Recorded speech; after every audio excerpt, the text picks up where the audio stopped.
It's a beautiful Monday morning, and this is how we start your day, how we start your week, by giving you information that you need, of course. This is VOP This Morning. I am Moses Humphrey, and the team is here. You get to meet the team very shortly. But quickly, let's let you into the conversations we'll be having over the next 2 hours. Army deploys soldiers with former Boko Haram fighters. And also, National Assembly Committee recommends creation of 6 new states. DSS agents allegedly assaults Nnamdi Kanu while in detention. Well, these are the conversations we'll beam our light on and try to make sense of it all. So do come along with us as we dissect these conversations this morning. Welcome once again. Welcome once again. Good morning and thanks for joining us. I am Chukwuma Okoro. And I'm Fina Okechukwu, and you'll be wondering how are you going to join us, to join this moving trend. Very simple.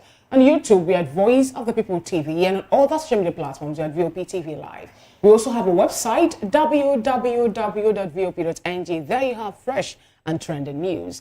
And talking about trending news, we have one that the first one I have to touch today is about a call from Peter Obi, the Labour Party's 2023 presidential candidate, as it described internet fraudsters known as Yahoo Boys as genuinely gifted individuals who need guidance and redirection. Speaking at the Golden Health Conference in Onitsha, Anambra State, Obi urged that their creativity and energy be channeled into productive innovation and national development. This particular statement, have sparked so many people, reactions everywhere on social media. Some Nigerians are asking, are we encouraging Yahoo Boys at this point in time? Some were saying, what type of genuine, individuals are they that they are causing other persons harm? So many things. I can recall while I was there in school back then, where some people will tell you, do you have a SIM card? Please start dialing a particular number. Why dial the number? They say somebody have actually hacked into, a system that belongs to a telecommunication company. What is happening? They cannot trace or find out who does it. How come? These calls sometimes they come from, other universities or tertiary institutions. It'd be like saying we've done this and, based on what students used to do then. But now if you're talking about encouraging them or turning Yahoo Boys into gifted individuals, some will ask, then what's the moral justification behind that statement? Why is it that the people who we know to be internet fraudsters, and some persons are saying treat them somehow, redirect them, place them where they should be, bring out the creativity and energy that they have in them for them to be used for productive innovation? How much of a production can these people actually bring out? I had this conversation yesterday with someone, and the person said, do you know to be a Yahoo Boy is not easy? I said, what do you mean? He said it requires a whole lot of energy, and you must be super attentive to all the numbers. I was like, are you serious? Is it that hard? He said, yes. And then not just that too. Most of them behaves like criminals or detective because they want to make sure they check your tone, the way you talk. And I was like, okay. I never knew it actually involved all those things. I was thinking it's just for people to sit down. And, when this person was trying to break down, I was like, okay, so how do you get to know about this? And the only thing they said is that guys are doing it now. So sometimes I watch them do it. So what do you mean? But now, what we're trying to say is this. It's not really good. I don't like Yahoo activities to start with because I see that to be taken from people who genuinely are suffering the way you're suffering too. Maga no need pay for you to be a big boy. That is what I've actually been talking about and what I believe in. But people actually are beginning to, look at it in the other way. But all the same, if a boy in a 16, 17, 18, 19 can use the PC or the laptop before him to, through encryption or coding or any other thing, be able to hack into, will I say high-profile individuals from mail to every other, thing that they have, then I think such people actually are a bit gifted because I cannot do it. I don't know how they were able to do it. And what happened? Sometimes I ask myself, what's the motive? How are they able to do that? Breaking up those codes. Okay, money. Them is trying to get rich quick. And most of them, they don't even study computer engineering. Or they don't have science. to. No, you don't have to. Right. You need to know the encryption and the coding and the breaking of it. And, They don't have to. But there are different streams of what you're talking about. Scamming, Okay. There are advanced free fraud. There's hacking. There is all of that. So these are different streams. you know. But in all of these, I have been trying to situate Obi's position within the context of morality. Yes, it's. I'm a bit confused as to where to stand on this one, because it's neither here nor there, you know. But at the end of the day, I was able to come up with something. See, there is no way you can.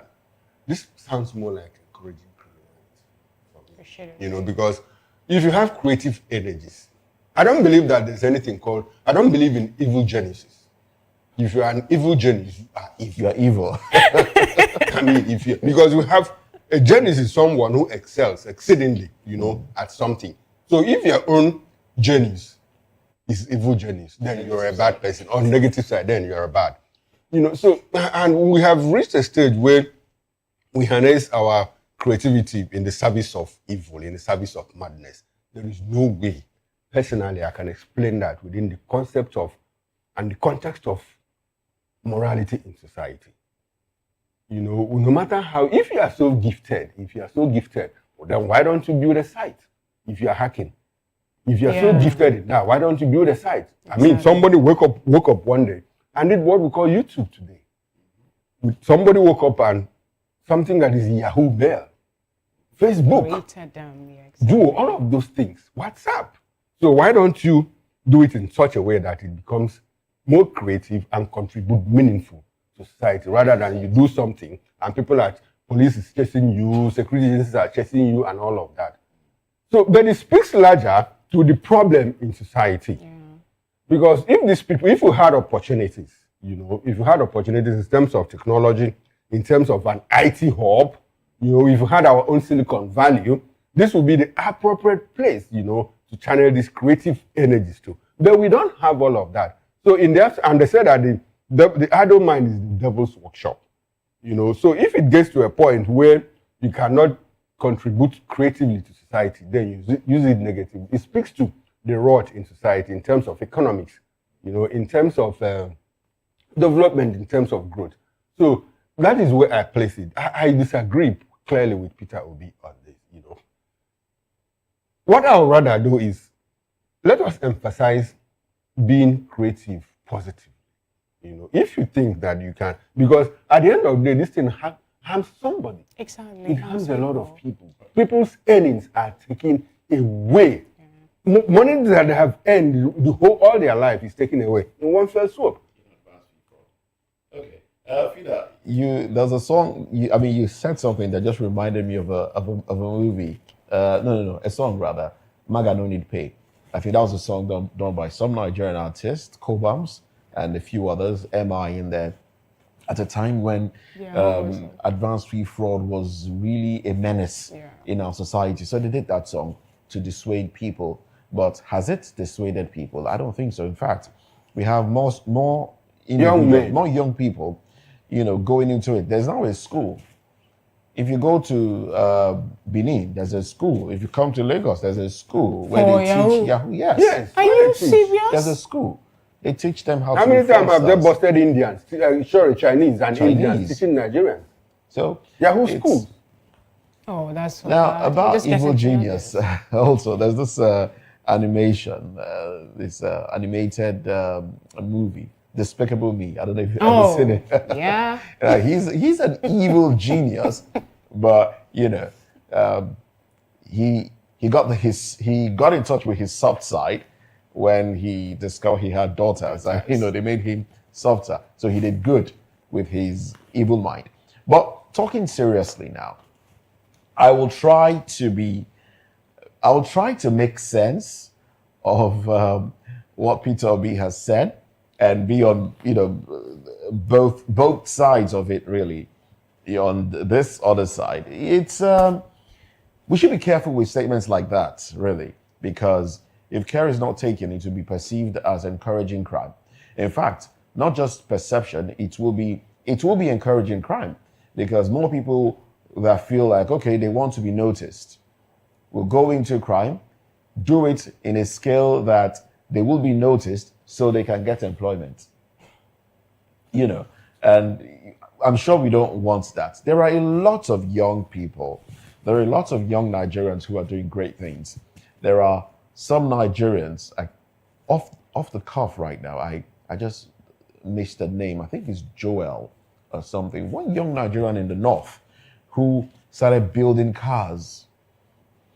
He even went, I think he went abroad to study mechanical engineering and came back and could build Lamborghini. Where is the young man today? Where is he today?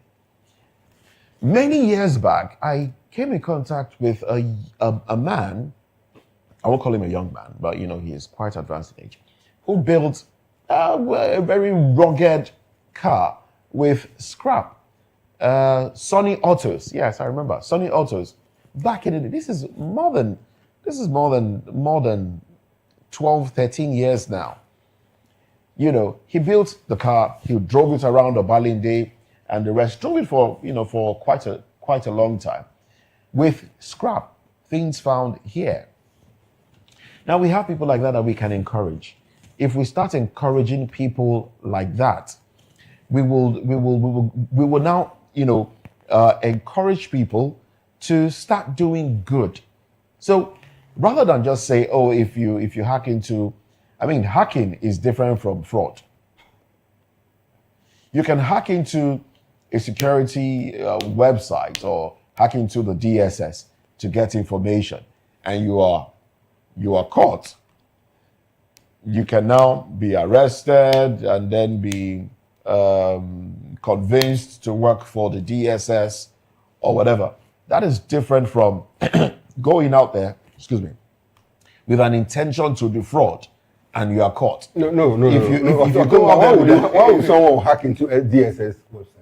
We were told that the MBS the other time, their own website was hacked. There is information that one would need. To what end? Why don't you just approach to sell? To sell. Yes. That is fraudulent. Fraudulent, but then you're not. I mean, it's fraudulent in a different way. That is fraudulent. It's in a different way. It's in a different way. You're selling information. I mean, what? There are no free apps anywhere. What this Meta and the rest of them do is sell your information. Every information you put out there is being sold. As long as you click agree. Oh, every information I put out there. Yes. It's sold. It's sold to somebody.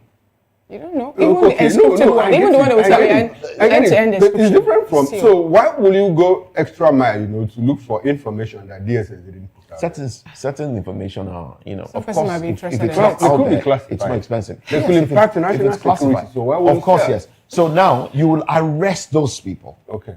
Let them know that what they have done is criminal. Okay. Now, if you see that they can be remorseful, you can now bring them in and say, okay, look, rather than go to jail, let's give you a job to protect. I mean, if you know a back door in, help us block back doors, help us block access into, the security system.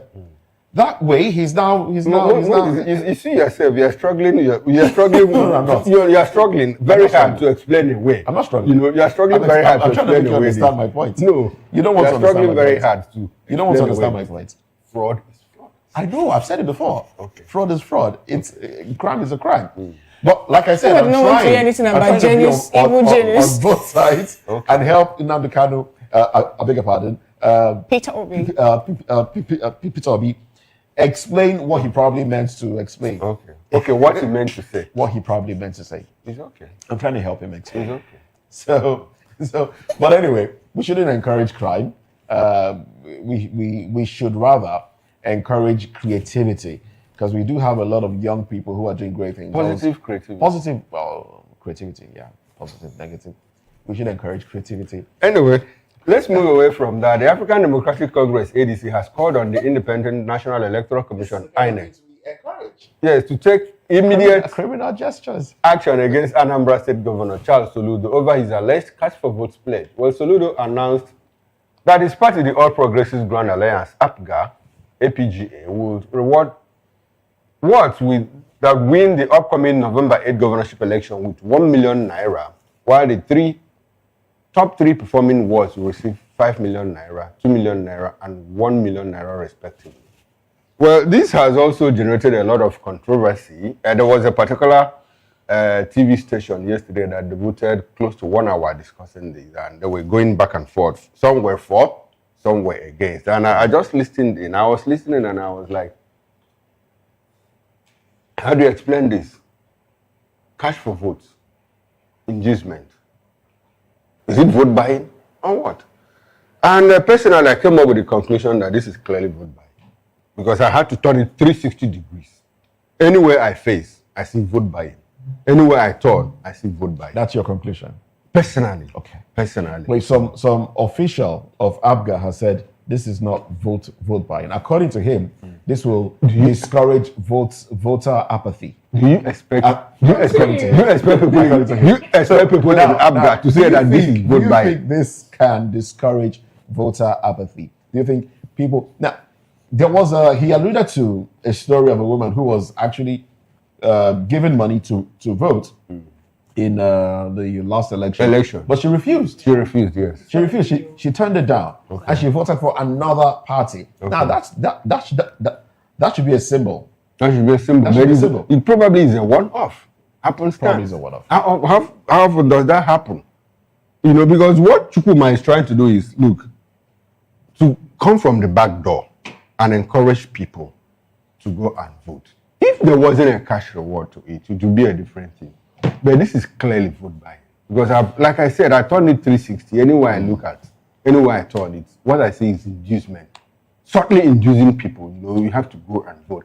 And how will it discourage voter apathy? It will not. It will not, because when this 5 million comes in, it probably goes into the account of the local government chamber.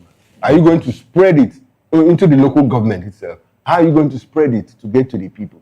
So the people will likely, I'm not sure that this 5 million naira, if we win, will eventually get to me. So let me get the one that I can. It will get to the people. At the moment. It will get to the people. So it will get to the stakeholders. What is most likely going to happen will be the local governments will do all they can to rig the election in favor of ABGA to prove that they have more numbers. So there will be massive rigging going on. Yes. Every local government will try to outdo the other. Will try to outdo the other. I wonder how that will play out if we are to look at registered voters in each place. So the onus now is on INEC.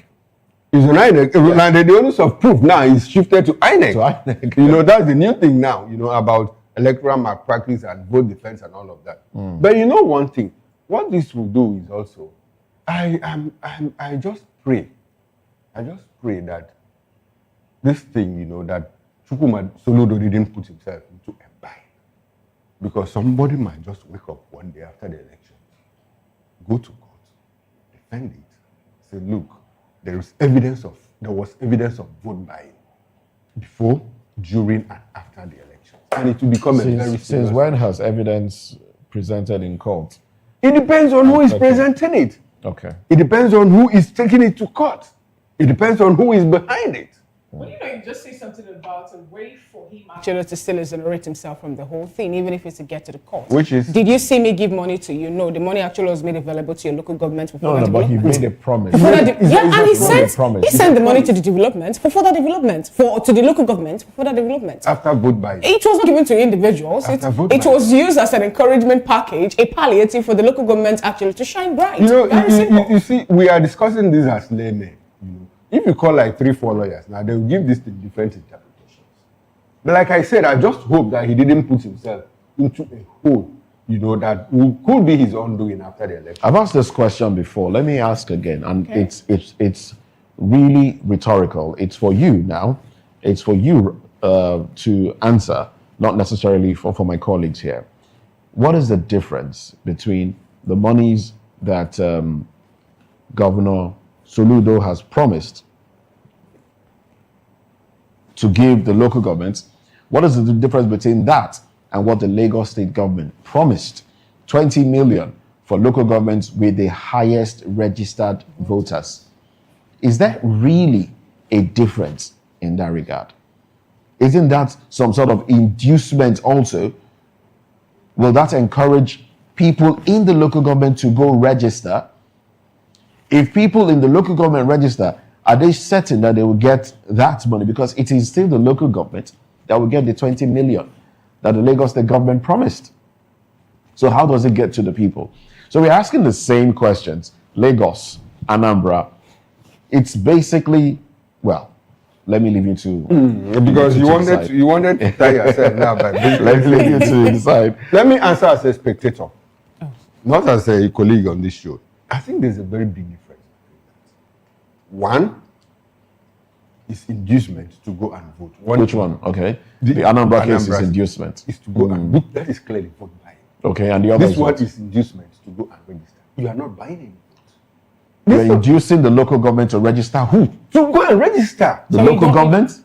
No. You're paying, he's paying the local, he's promising to pay. To sensitize. That is sensitization. Okay, to so the go local and government will, register and get your sensitize. To go so and get promising your the local PVC. government to work hard. is to get them to sensitize people more. To go and register and collect your PVC. So you're not seeing fraud actually playing out I don't during see that it. part. You don't see people don't who are see not of the age to cast their votes, going there to register for them not to have the someone who highest asked you number to of register ballots. under. No, we're looking at underage every other thing actually that will No, play but out. did the during governor that ask you time. to register underage voters? Now, when you He check it didn't. out further, you find out that both actually, for me, if you ask me, both statements shouldn't be the way. So it shouldn't come out from our elected officials, knowing fully well that it's an act of inducing people To do what? First of all, to cast their vote for a party that for, if you ask me, I say maybe for the ruling party to start with. Secondly, it is a way also to We talk about the Lagos. We are talking both about Lagos and Anambra, because we're having APG These in are two Anambra. different things. Yeah, they're the Anambra same is thing. not conducting So an election. now, does it mean Lagos that? at this moment is not conducting any election. But they It's a have, nationwide they thing. have The remember voter that. registration is a Remember nationwide that when thing. they say that. Do you when know that what other statement- people, like the people that are topping now, do you know what they have done? That to is get the to that thing. But level? remember that when they made that particular statement, they made it to say that we are endorsing a particular man for second coming.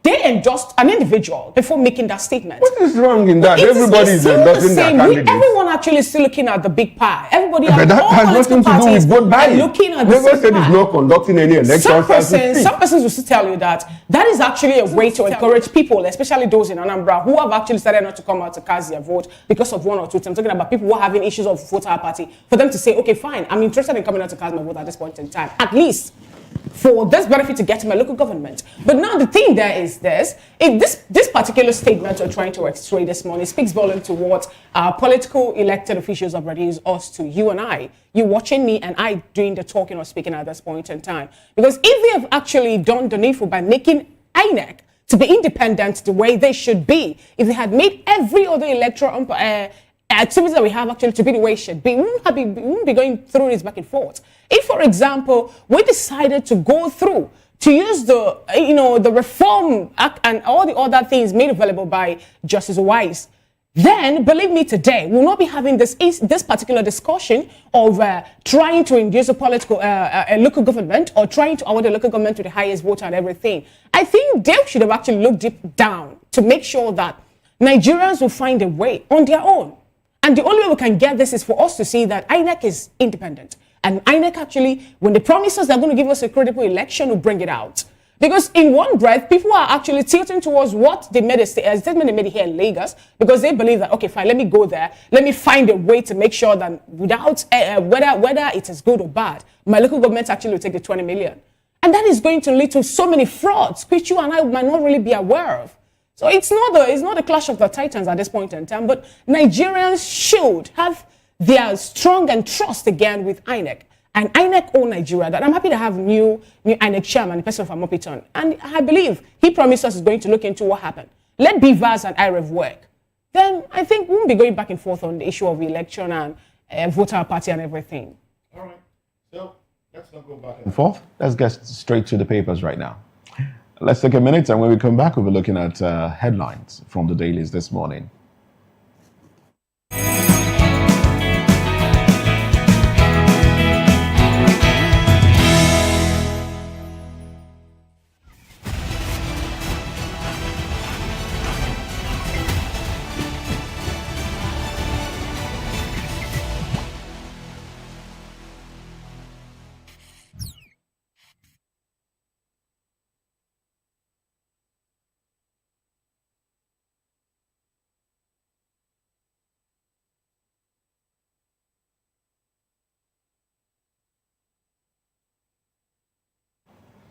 Well, thanks for joining us again. Now let's dive straight into it. It's newspaper headlines this morning. Daily Independent is on our table. Now, on top of the masthead, we have our coalition is to stop Nigeria from turning to one-party state, ADC. Dangote Refinery aims to be world's biggest, with 1.4 MBPD. Projects $55 billion annual revenue. Plans NGX listed to empower Nigerians. And then, front page comments stemming the gale of defection. Hard times linked to deepening credit crunch, monetary tightening. Nigeria's $50 billion crypto boom shows shift from capital market, SECDG, that's SECDG. Tinubu turning peaceful protesters into prisoners. Atiku. Intel CEO harps on firm's re-entry into Nigeria's telecom sector. Serap to NNPCL account for 22.3 billion naira, $49.7 million, 14.3 million pounds, 5.2 million euro oil money. That's a lot of money that NNPCL will have to account for. Air Peace begins direct flights from Abuja to London. Nigeria risks $15 billion revenue shortfall as U.S. crude prices fall by 17%. And those are the headlines on the cover page of Daily Independent. And up next is the first daily today, and beside the masthead, NAPTIP smashes child trafficking ring, rescues 26 children in Benue operation. And we have the banner headline to be troops wipe out 80 bandits in fierce Kebbi border battle. Dangote Refinery sets for mega expansion output to hit 1.4 million barrels daily. ADC urges INEC to probe Soludo over alleged cash for votes scheme. Serap to NNPCL, explain missing 22 billion naira, $48 million all funds or face court action. Don't blame Sharia for insecurity, Muslim scholars tell Koka. Resident doctors declare indefinite strike from Friday, warns of system collapse. Police snap Chinese national over Ikeja CCTV shop explosion. And we have the bottom strip headline to be Hisba arrests 25 for alleged same-sex marriage in Kano State. Those are the stories on the cover page of the first daily today. And from the Blueprint newspaper, NDLEA uncovers UK-bound cocaine in CRIES. Naps nightclub owner orders. The window headlines. Blueprint columnist MK Osman emerges Foodma vice chancellor. Rice price crashes across Lagos markets amid increased supply. And in the world of sports, AFCON friendly, Super Eagles face Pharaoh of Egypt, December 14. I'll check that again. AFCON friendly, Super Eagles face Pharaoh of Egypt, December 14. Now the big story, alleged genocide. Nigeria's conflict, social, not holy war. That's coming from the Vatican secretary. With the riders, mosques also under attack. Muslims killed. Cardinal Parolin. Its mischaracterization aimed at dividing Nigeria. Fani Kayode. Chinese investments in lithium processing hit 1.3 billion naira. That's coming from Dele Alake. Dangote Refinery is set to become world's largest with 1.4 million barrel per day capacity. Targets 55 billion naira annually. Plans NGX. How hypertension silently threatens future of Nigerian young adults. NECO opens new examination center in UK. Nigeria to host maiden IPI Africa meeting. That's coming from the Minister of Information, Idris. And the bottom strip headline, youth can only be asset with education, security, economic opportunities in Doma Eba. And that's it from the Blueprint newspaper. And from this day newspaper, let's quickly take these headlines here. Dangote Refinery. Now, Dangote projects over $55 billion annual revenue from refinery as Afrexim Bank considers fresh $5 billion expansion credit. Dangote says expanded refinery will guarantee energy security. Afrexim Bank foresees expansion will halve petroleum prices in West Africa with expansion. Comments Tinubu's industry-friendly policies. Company to increase power generation output by 1,000 megawatts. And yes, of course, some of the headlines here. The big story here is Adedeji FIRS collected 22.59 trillion naira in 9 months, 47.39 trillion naira in 2 years. Why are we still borrowing? Question on my mind. Lamido joins PDP. I beg your pardon. Lamido joins PDP national chairmanship race. Picks nomination form today. And some more those are the headlines here. Those are the headlines on the cover page of this day newspaper.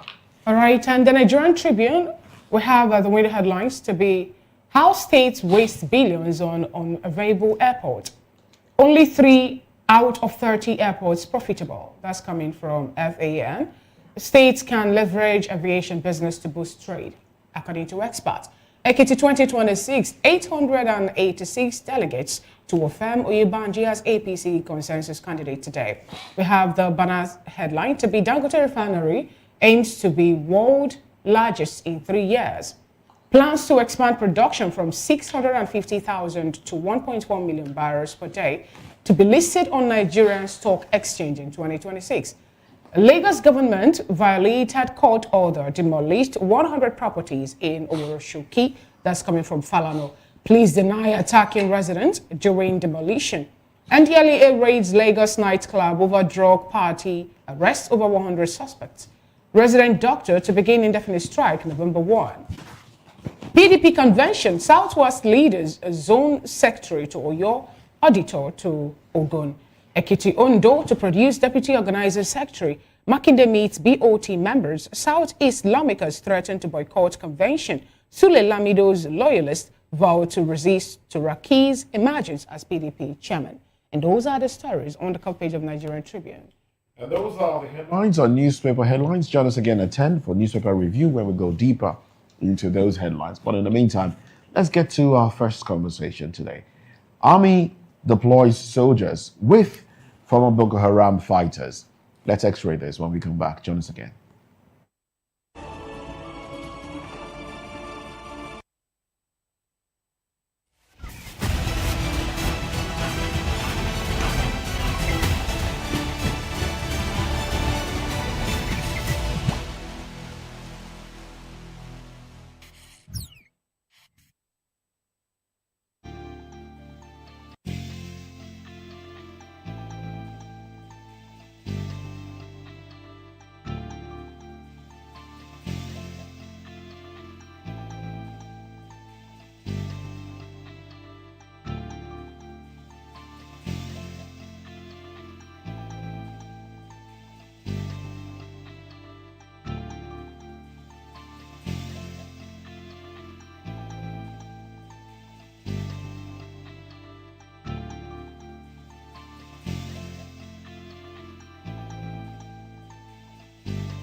What happens in the hush behind hangar doors? Who signs the papers that gamble with lives? Which truths were grounded before they even ever had wings?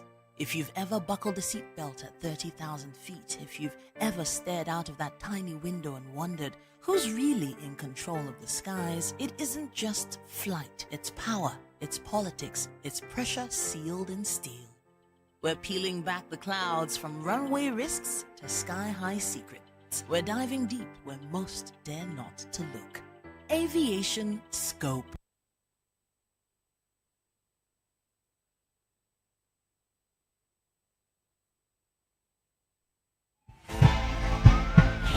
This is Health Check, your weekly guide to better living, smarter choices, and trusted answers.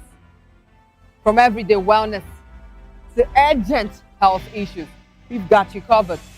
Health Check, only on Voice of the People television, where your health has a voice.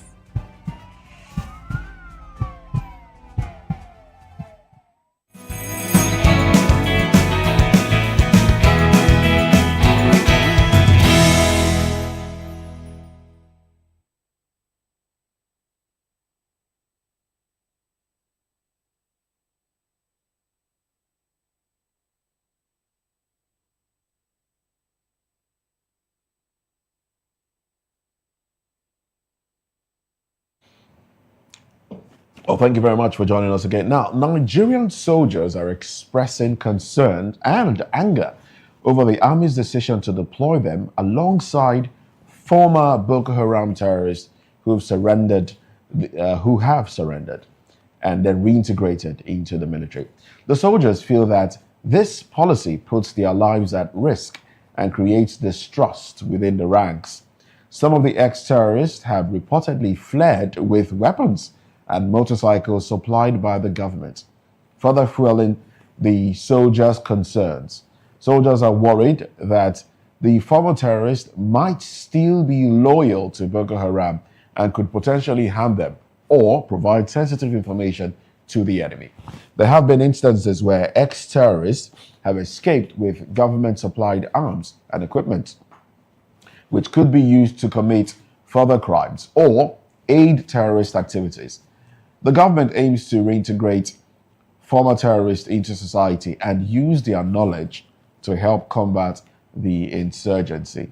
Okay, now, some will disagree. But anyway, let's look at this conversation today. We have Barrister Darlington Agummo with us in the studio. Good morning to you, Barrister. Good morning, Moses. How are you? And of course, we have been joined by Kelvin Ejumudu, who is the National Secretary, Human Rights Protection Congress, and also the Senior Special Assistant to the Governor of Delta State on Human Rights. He joins this conversation. Good morning to you.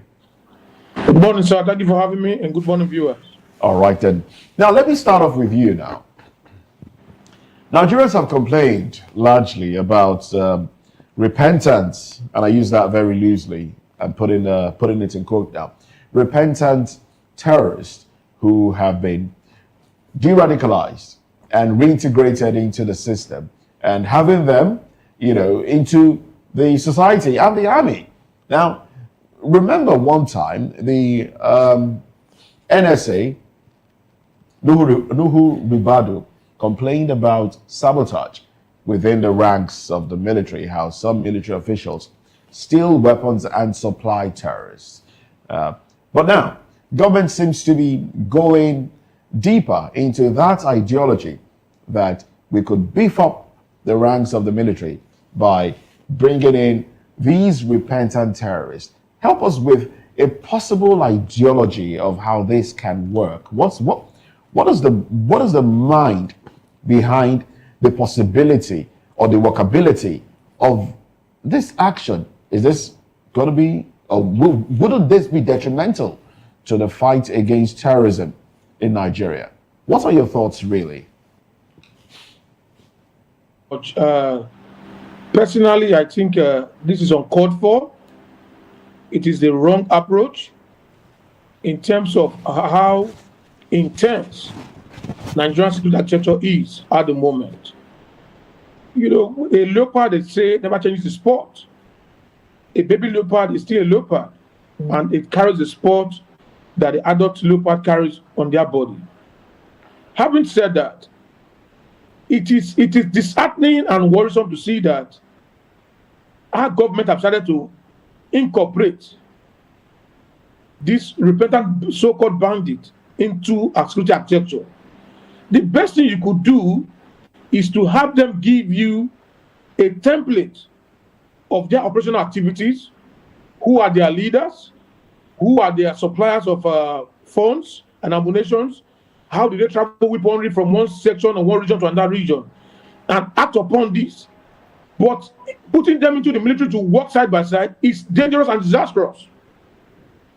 And I support also the son of the army officers that they feel unsafe working with these men in the battlefield. Does it seem like because at any point in time they can be ambushed, and all battalions taken off? And what happens? Their families, their wives become widows. We also begin to lament that troops have been ambushed and been killed by terrorists, and nothing happens. We must change our formation. When a coach uses the same players to go for competitions, and it's not winning a trophy, it's not winning any the matches, it changes the tactics, also changes the players. You can't bring this person because you say that, okay, how do they justify the word repentant? The Nigerian government must define for Nigerians what they mean by it's one who has carried ammunitions, who has fought our sovereignty, who has put people in pain and agony, just coming back after about 6 months or 3 months probation course they put them. I don't know how they were able to stereotype them and say they have repented. Now, Mr. Kelvin, let me ask you this question. You know, how do you feel? Because before this particular time, the military have been denying reintegrating or using these persons, to work with the military. We can recall when there was an issue somewhere in Enugu State. We're told that no, the man wasn't a former Boko Haram terrorist member. He was just someone, A whole lot of things actually been happening around that. And up until this particular time, apart from the soldiers now coming up to tell Nigerians boldly that this actually have been happening, the military have been denying this to this particular time. Now, how do you actually feel about this, about the fact that people who have actually played within the Nigerian military are also soliciting or calling that we should give terrorists amnesty? I think we cannot give them amnesty. If the terrorists are saying, okay, they want to lay down their arms and become worthy ambassadors and good Nigerians, we can say, okay, that is fine. Now we take them out and let our intelligence work on their psychic. They should tell the military their formations, how they move their munitions, how they recruit persons into their fold, and we dislodge them. In a cycle, that's how you work. You gather intelligence, act upon them, and you do your job, and we'll get results. We are tired of blame games. Today, we blame the past administration for our woes and our failures. Tomorrow, the next one come and blame the past administration for the woes and failures. But you told us you are equal to the task. Nigerians are tired. We want results. Our mothers cannot go to their farms anymore. Our fathers cannot access their farms anymore. And you are bringing the same people that considered woes to them to say they should go to the battlefield together. I, for one, I rather resign from the military than go to the battlefield with a repentant terrorist by my side. All right then. More resignation. Keep it a watch for me. Tell me, okay, advance. Then I advance at my own peril. All right then. Why do you tell me that, okay, let's go left, and I go left and we're ambushed, and what happens to me? All right, thank you very much. Thank you very much, Kelvin. Now, let's bring it to the studio. Barrister. Yes. Help us make sense of this. There is no sense in it. Is it because we are short of personnel? No. Would this be the only way to get those willing to go to the war front, those willing to fight? Is this the only way to get to increase the number of personnel that we have? When things like this happen, you begin to ask yourself, what is the end game here? Is it actually fighting terrorists or human sacrifice? Because it doesn't add up, seriously. Look, if the military does not resist this and confront the government, it will not end though. Except they want to be used as a cannon fodder in the battlefield. When you say human sacrifice, yes, because that's what they're looking for. How do you bring a terrorist to go and work with your military? And every day we are hearing of ambush. We are hearing even in the barracks. So who is giving the intel? Who is providing the logistics? If not these terrorists you brought into the military. Barrister, does it seem like we are willing to combat terrorism? Because just the other day, Interpol was in Nigeria and they arrested 11 individuals. They've been doing that raid across Africa from Angola to Those South sponsors Sudan terrorism, and the rest. Yes, sponsors of terrorism. Yeah. And from Nigeria, they picked 11. 11 individuals. Now, these individuals, what is it that our government don't know these people? Couldn't we have arrested these people if there was a will to do so? You know, when this thing happened, I was laughing. I said, look at it. How do you embarrass yourself as a government? That people that are working under your nose, a foreigner had to come and they tell you, this is the sponsor, this is the terrorist. And they pick them. In your presence, they pick them. Look, but let us not dispute ourselves. There is something wrong with governance in Nigeria. Seriously, this thing we are doing here is wrong a joke. with governance in Nigeria? I'm telling you, we don't have leadership. Seriously, if we have, this thing cannot happen. Imagine a foreigner going to the US to go and pick a terrorist operating in their soil. Can you ever think of such a thing happening? But it's happening here. Yet somebody is telling us that they want to provide a paradise for me. You can imagine. This thing has become a very big joke. Okay. Our soldiers must wake up, seriously, or else they will be decimated, because that's what we're looking at. Okay, now Barrister, talking about decimating our soldiers, I would like to tie my question with what Moses said. Moses asked, are we in short of troops? We are not. You know, I asked that question in the light of the fact that between 2015 and 2025, this year, last week as a matter of fact, Nigeria has Nigeria retired over 500 army generals. Yes, From brigadier general to major general to, higher ranks. Exactly. Why? Because any time, you do reshuffle of service chiefs and you bring up somebody. Because of the command structure, hierarchy, that is required in the military, a lot of people have to go. In 2015, when Buratai and Co were removed, about 100 generals had to go with them. Now, in the light of all of this, I still want us to interrogate, our sincerity, intentionality of our government, the security architecture in trying to fight insurgency. We are very deep in insurgency, and we are doing all this rejigging. Like I said, in the past 10 years, about 500 generals, trained with taxpayer money, have been moved out of service. And now we are looking for ragtag repentant terrorists to go help us fight insurgents. Barrister, are we very intentional? Now, what do you think? Because a lot of people have also said, look, the government has a hand in the terrorism, in the insurgency that we are facing. Can you help us make sense of all of this? Is it that the government doesn't know what they are doing, or that they are overwhelmed? In fact, it is almost both of them, because a government that wants to win this war, they will not be doing what they are doing. Because these generals, with their knowledge, with their training, they are supposed to help in fighting these people. How do you now, shove them out of the military prematurely? And then Boko Haram will now recruit them and they are helping them. Of course, they are still active. So if those people you rejected, some people are using them. No, Barrister, when you say Boko Haram will not recruit them, I don't get it. Oh, you think they're idle? Why do you think that these guys are doing what they are doing with so much brazenness? It's because somebody is training them too. Yes, somebody is training them. Those people that you shove out of the military prematurely, do you think they are happy? They are being used somewhere. That's the truth. If not, how come these people will have the temerity to face our military? It's because they have gotten a lot of training and intel. But Barrister, why will Boko Haram be able to give them $20,000 a piece? And armored SUVs, like the federal government just gave them the other They take care of them than the Nigerian government. Are you not aware? I'm not. They are being taken care of. The sponsors are not joking. They are fully armed with finance. So, if not, these people will not continue to be doing what they are doing. They are well provided for.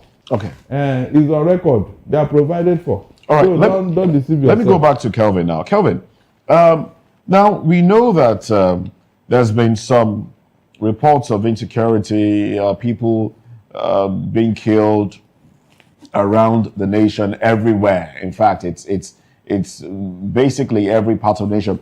But if government isn't doing what it should do, what then should the people do to ensure that their lives are secure? What advice would you give to the people? Go at the Great Chamber that Nigerians should be allowed to carry arms to protect themselves. Because I feel the most painful thing that will happen to any family man is somebody coming to ravage your home and take the life of a family. Do you think that in itself will not be abused? If individuals are allowed to carry arms, do you think that will not be abused and people will take laws into their hands? Are we in a bind here? Are we stuck? It will be abused, but I think there must be some processes before such firearms will be released to persons. They must go through maybe a mental test. Some will go through anger management test or training, and those will help. Because at the point we are in now, we do not even trust our security anymore. We do not trust our security anymore because even when you share intelligence, sometimes they are slow to act on intelligence, and before you know it, the deed is done already. We do not prevent issues. We are not proactive. We always, when deed has been done, you see all of them moving the barracks to that place, and you see soldiers everywhere, military, civil defense, they're everywhere. We have a national security advisor in this country. He's a police officer of repute. He must put the stinking faculty to work. We are tired of giving us excuses. So you don't think that this counter-insurgency strategy, being introduced by the security apparatus in Nigeria is going to work in any way? Recall they say that they are using these men now as a bait to tell the military where the people who are still in the bushes are, because that was what we're told. That the reason they do this is actually... That's a lie. That's a lie for the pit of hell, and it's a fallacy. Oh, God. You can put these men in a room filled with experts, have a discreet conversation with them, and they will explain to you. They can videotape it, they can video televise it, they can explain it in their local dialect how the operational modus of operandi is. You don't need to take them to the battlefield to work with our military because it's a jeopardy. Now you're expecting them to even know more strategy about how the military operates. We have different squadrons, we have different operations and different battalions and how they operate. Now, when you put these men to work with our military together in the battlefield, you make them to know more how our military operates.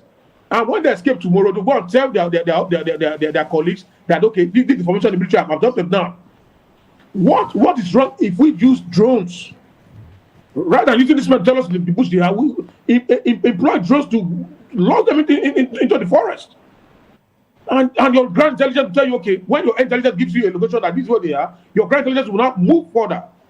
Every day I keep wondering, is this Nigerian military that went to Sierra Leone and brought normalcy? Don't the Samadu and Sastelo when they went to Liberia? But we're told that they are using some of the people as shield at that time. And just how many years ago now, down the line, we are being faced with our internal insecurity, and a sovereign nation cannot fight the sovereignty. The other day, a man was kidnapped in Niger State. The U.S. military flew into Nigeria, rescued the man back to the U.S. Nigeria's intelligence were not aware about it. Mr. Kiseli, up until today, we are yet to declare, sort of emergency on insecurity in Nigeria. The president went for that to give vote of confidence on the people he appointed, the cabinet members, saying that they are doing what they should do. And, nobody should talk about it. What does this really portend, given the fact that till tomorrow, Nigerians are still dying, and then some people are talking about this becoming more like genocide. Some are saying it's not genocide, more like some people are saying it's a religious war back and forth, even to the point that a congressman in U.S. is beginning to bring out the notion that Nigeria should be made or re-designate a country of particular concern. It's worrisome that they've even prescribed Nigeria as they blacklisted Nigeria for travel advisory for U.S. citizens and UK citizens. And that doesn't tell well for us at all. Every day we keep going to seek for foreign investors come to your country to invest. How can they invest when you have insecurity? These men just come to TV to tell us what we want to hear. But on the field, nothing is being done. I say this with all full confidence that the bandit authorities in Nigeria are more equipped, more funded, than the Nigerian military. Okay. All right, You see, Mr. you see what they carry in Katsina State going for peace talk. They were carrying launchers, heavily armed, than even what Nigerian military are carrying. All right, Mr. Jumudo, for peace talk have not been apprehended by security operatives. Okay. And we have intelligence, and we have DSS.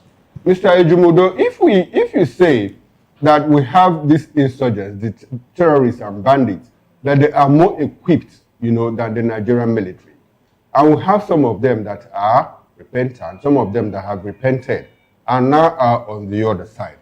If we don't want to embed them, with our own soldiers to help us, because we are afraid they might turn saboteurs and kill our soldiers, how best can we utilize the knowledge that they acquired as bandits in the fight against terrorism?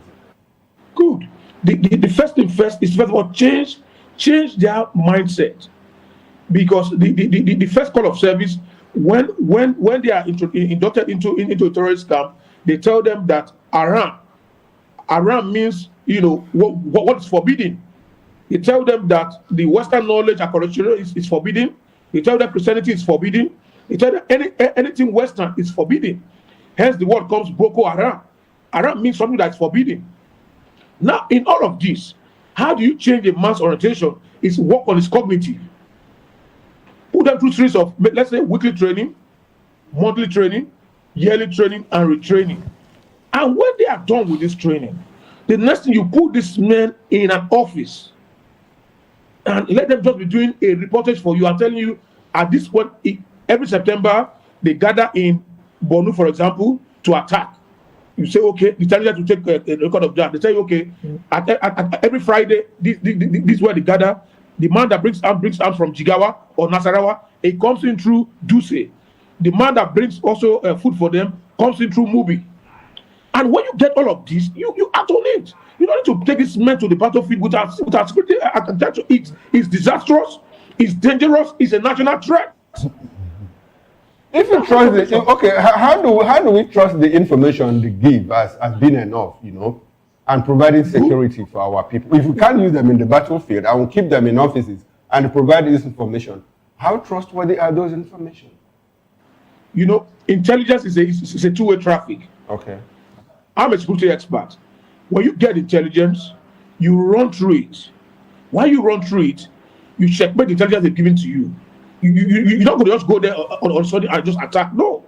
That's why we have air intelligence, we have ground intelligence. If they tell you, okay, these are intelligence they've gathered, you will not work on your air intelligence and take inventory of that, start to school that every Friday this person brings this thing here. When you carry out your intelligence that comparatively for 3 times they have come through that route, then you know that, okay, this intelligence they're giving to you is true. Then you act on it. Then the 4th one you strike. But at this point in time, when tell you that, okay, the arms are kept, for example, in those states that they slot for them to act with. They just go there immediately and start attacking. No, you are the ambush.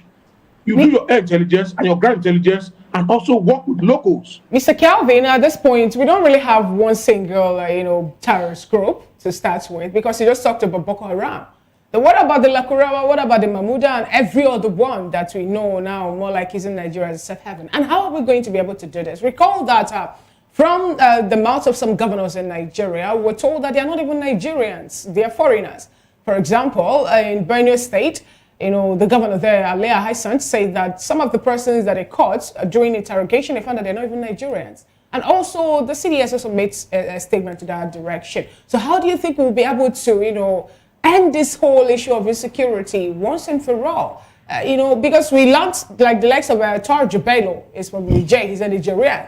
And some other persons actually who happens to be kingpin to all these terrorist groups. Thank you. In Nigeria, we have a very porous border. We have about 200 borders that are porous. We have a border with Cameroon, we have a border with Chad, we have a border with Niger. And some of these borders, they're just like one building apart. That you can stroll in the morning, and in the evening you stroll out. First thing first is to get a heavily secured borders. When your borders are secured, then you can secure your territory. Because for one to call a country, you must have sovereignty, population, a government in place, and people. Now, when the people are not protected, then there's an issue. agree that not all of them are Nigerians. Some are from neighboring African countries that they also, the government also brought in during the time of Goodluck Jonathan to say, okay, if it doesn't go south, let chaos take over the day. And they were harmed. These men that were harmed, now you can't retrieve the harms from them anymore. They now see the business as a lucrative business. They kidnap, collect ransom, and they go freely and share the money. And nobody goes after them. We have a CBN governor, we should have an imprint, a tracker in a ransom money being paid, so we can track this poor, but nobody's care about that. That these people, they are doing a good business in Nigerian soil daily. And this money is being spent in Nigerian soil. So the first thing we should do is to invest.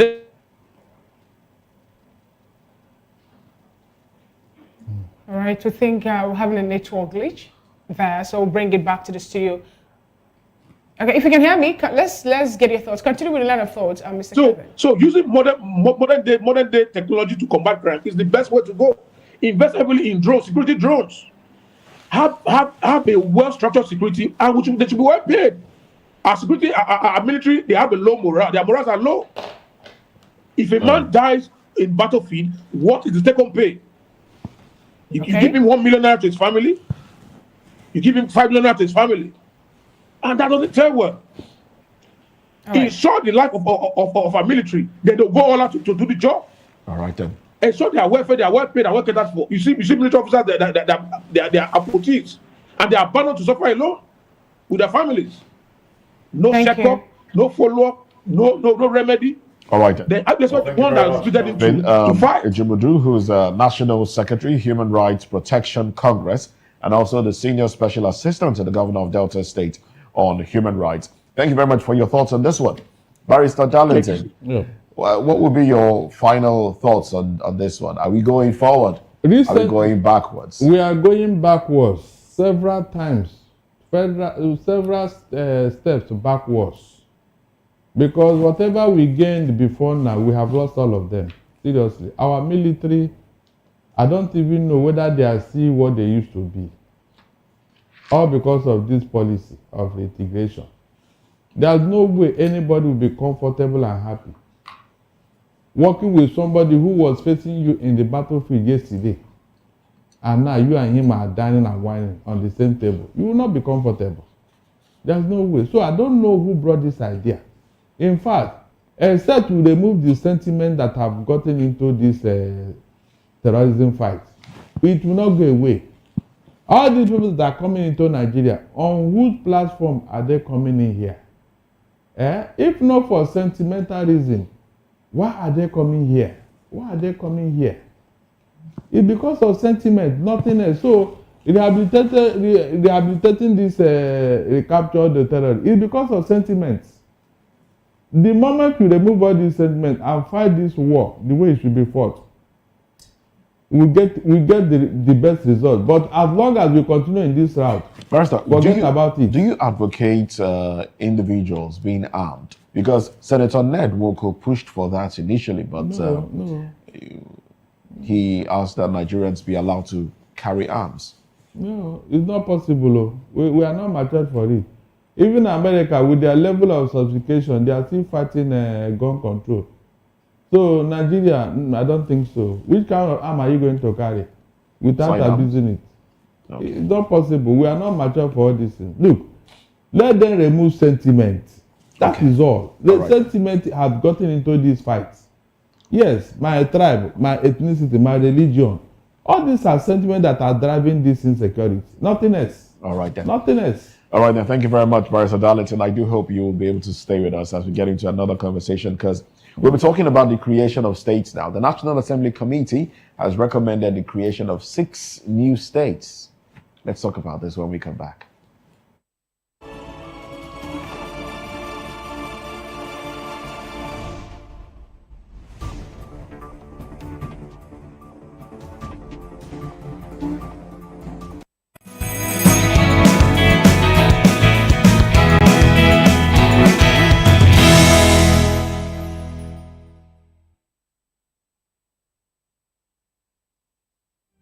In a world where power shifts its every headlines, news breaks and events happens, We bring you unbiased and explicit information on politics, economy, and state of the nation. We break down the chaos. Facts, not fluff. Truth, not spin. We discuss not just politics, but a glimpse into the future. Join Moses, Chukuma, and Fina on Voice of the People TM. Voice of the People Television. Now you have more than a voice. In a world where power shifts with every headline. In a nation full of questions. In a world filled with noise, the truth needs the voice. The policies that shapes our world and the economy that determines our future. Every hour, every day, the grapevine keeps buzzing. And together, we are committed to telling the stories that shape our world because your voice is our focus. Don't forget, our voice matters the most. Let us come together and share our concerns.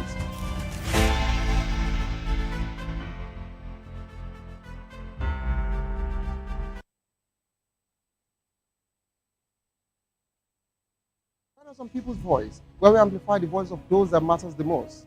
Join the conversation. Share your thoughts with me. I am Xavier Udo.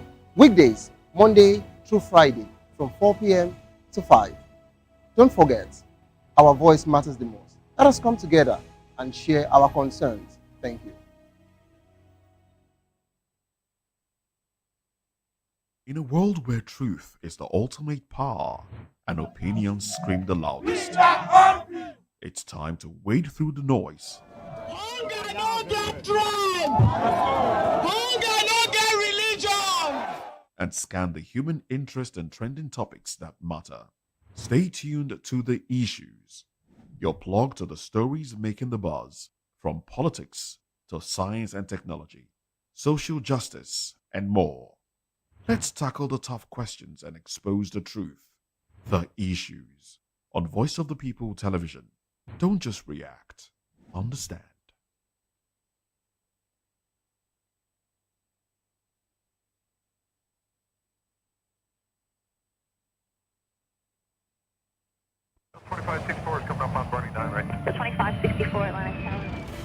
What happens in the hush behind hangar doors? Who signs the papers that gamble with lives? Which truths were grounded before they even ever had wings? If you've ever buckled a seatbelt at 30,000 feet, if you've ever stared out of that tiny window and wondered who's really in control of the skies.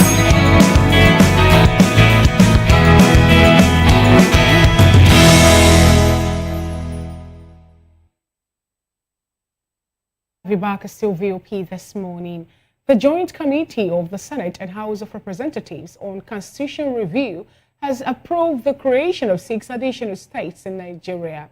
According to the proposal, 1 new state would be created in each of the 6 geopolitical zones, increasing the total number of states from 36 to 42. The committee considered a total of 69 bills, 55 state creation requests, 2 boundary adjustment, and 278 local government creation requests during a 2-day retreat in Lagos. The resolution will form part of the report to be presented to both chambers of the National Assembly in the first week of November. A subcommittee has been tasked with identifying the areas from which the 6 new states will be carved, and the committee has assured that the process will be fair and just for all promoters of each state creation. We have still with us Calvin Ejibodo, who happens to be the National Secretary, Human Rights Protection Congress, and also a Senior Special Assistant to the Governor of Delta State on Human Rights. And we'll be joined by Archbishop Dr. Ibokun Gospel Mario from Port Harcourt. He is a public and political affairs analyst, as well as a former National Vice President, Institute of Strategic Management in Nigeria. Thank you so much, Mr. Calvin Ejibodo, for staying with us. Good morning, Archbishop Dr. Ibokun Gospel Mario. If you can hear me. Good morning. Right, good to have you join today's conversation. All right, without wasting much time, let me start off with you, Archbishop. What do you make about this particular revelation that we're hoping to get 6 additional states to join the already existing 36 that we have already? And what does this really portend? Because some persons will say, especially people from the Southeast, that it still shows or speaks to the level of marginalization that the Southeast has been subjected to, being the only region, the geopolitical region, to have only 5 states, where we have every other geopolitical zone have 6, and even one particular geopolitical zone also have 7. Help us actually walk around this too. And how just do you think that the committee will be with the carving out of these new states? Creation of states, if you ask me, should not just be for the sake of creating or satisfying agitators who want to have their kind of independence in the region they exist currently. I think because of economic reasons, it should be by viability, ability to sustain. I was thinking that even most of our states should have been reviewed. Most of them does not have what it takes for them to run as a state. If not for the recent oil subsidy removal that started bringing a lot of money to state government, which is also oil dependent. Most of them don't have what it takes to run their state. They rely on federal allocation, and they are not doing a lot individually with even the comparative advantage of minerals they have. So I think that even the National Assembly, they should not be driven by political interest and request. If you ask me, I would say the creation of additional states is not necessary. But looking at the Southeast, if they want to create a state for political balance because of agitation, they would have just created and resolve that particular feeling of deprivation that the Southeast are short of one state compared to other geopolitical zones. That may be understandable for equity. But generally, I'm telling you, the time is not right. The economy is not doing well.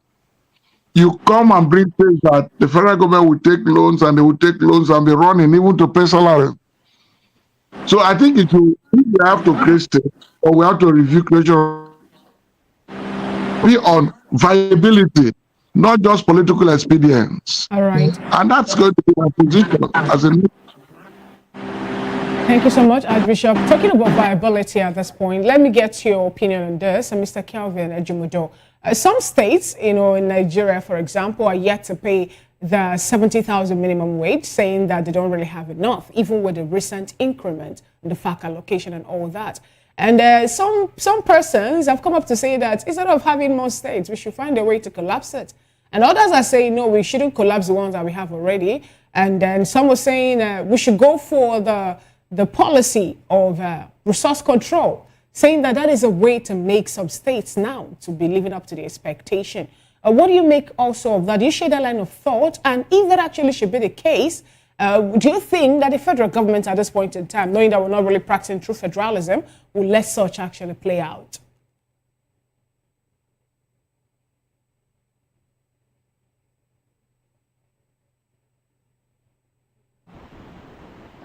Can you hear me, Mr. Kevin? Yes, I can hear you. Can you hear me? Yeah, I can hear you. Go ahead. Okay, it's worrisome, and sometimes I wonder if our leaders, if they think right. Governance is all about the people, the welfare, safety, and security of the people. Now, I want to ask, have we been able to cater for the 36 states we have, including the FCT? The answer is no. Have we been able to secure the 36 states we have, including the FCT? The answer is no. So why the rush for creation of extra 6 states? In my opinion, let's first of all be able to feed the state we have, secure the state we have, be a productive state that we have. Okay, we can cater for ourselves and also even a neighboring states. And that way you cannot say, okay, we have a balance. Like my bishop rightly said, some states cannot even fund their own salaries for persons in a month. They do not even have the wherewithal to run their taxes for a month. They have a lot of collapse systems within their states. Some have not been able to pay even the 77,000 naira minimum wage. Some, they don't even produce, they don't get to the table. There's no, they have mineral resources, but they are lazy, they are docile to till their own soil, to bring these minerals and materialize it and monetize it into funds that can be shared between neighbor or the federal locations. But everybody keep their hope on oil reserve. That when oil is so, at the end of the day, they get their money. And now with the removal subsidy, it has tripled for them. And some are still crying wolf. The IGRO they raise in their own various states is for them to squander. Security votes for governors is for them to squander. Some are just agitating to get this state so that they can enjoy security votes and squander monies. Not because they have the. Okay, let's even check the antecedents of some of these people agitating for this state. What have they done in their own local assembly? Nothing to show for. Do they have empathy for humanity? The answer is no. So I think we should not be thinking about. We should think about, first of all, let's be able to feed the state we have. All right, Mr. Kevin. Let's concentrate on internal democracy. Let's make our institutions be powerful. Let the institutions be powerful than just put in government. Whereby you can call the president to order, come to court, he will come to court and appear and give a testimony in court. Where no man is bigger than the National Assembly. All right, Kevin, let me stay with you. Let me stay with you on this. If you say that some of the states are not viable and we are making propositions to create more states, will it make a difference if we go back to the regional system of government and still operate the kind of federal structure that we operate today? In the sense of having 6 geopolitical zones as regional entities, but without autonomy, as states are not now, in terms of resource control and all of that, will it make any difference? Make any difference? Because what makes the regional system of government viable is the autonomy of the state to control their own resources. Like at the time in the days where we're into groundnut and oil and palm and also cocoa and all of that. Whereby the region itself take 50, they send 20 to the center, and 30 is being split. But in this circumstance right now, we cannot run a regional government using the federal character, the federal unit. It should be down to the center controlling the regions.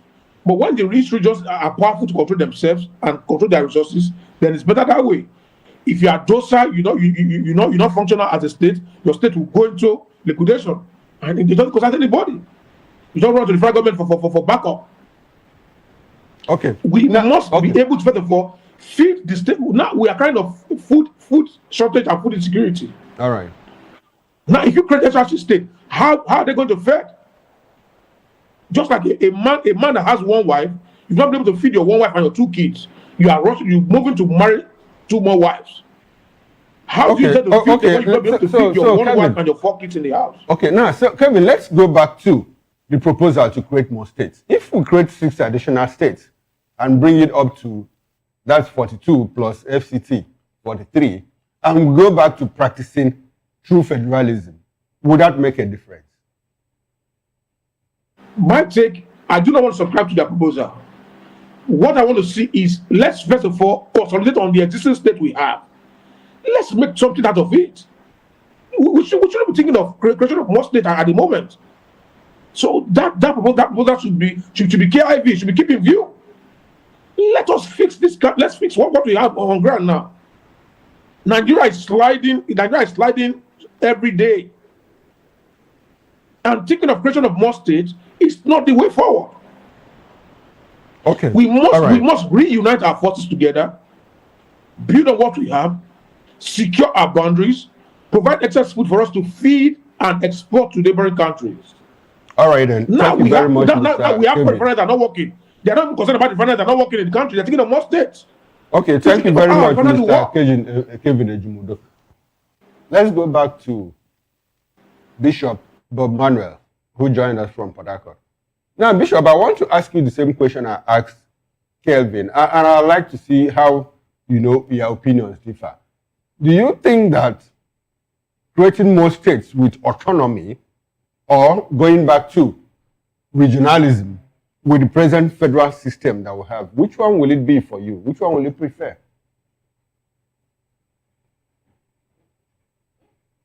To school, it's okay.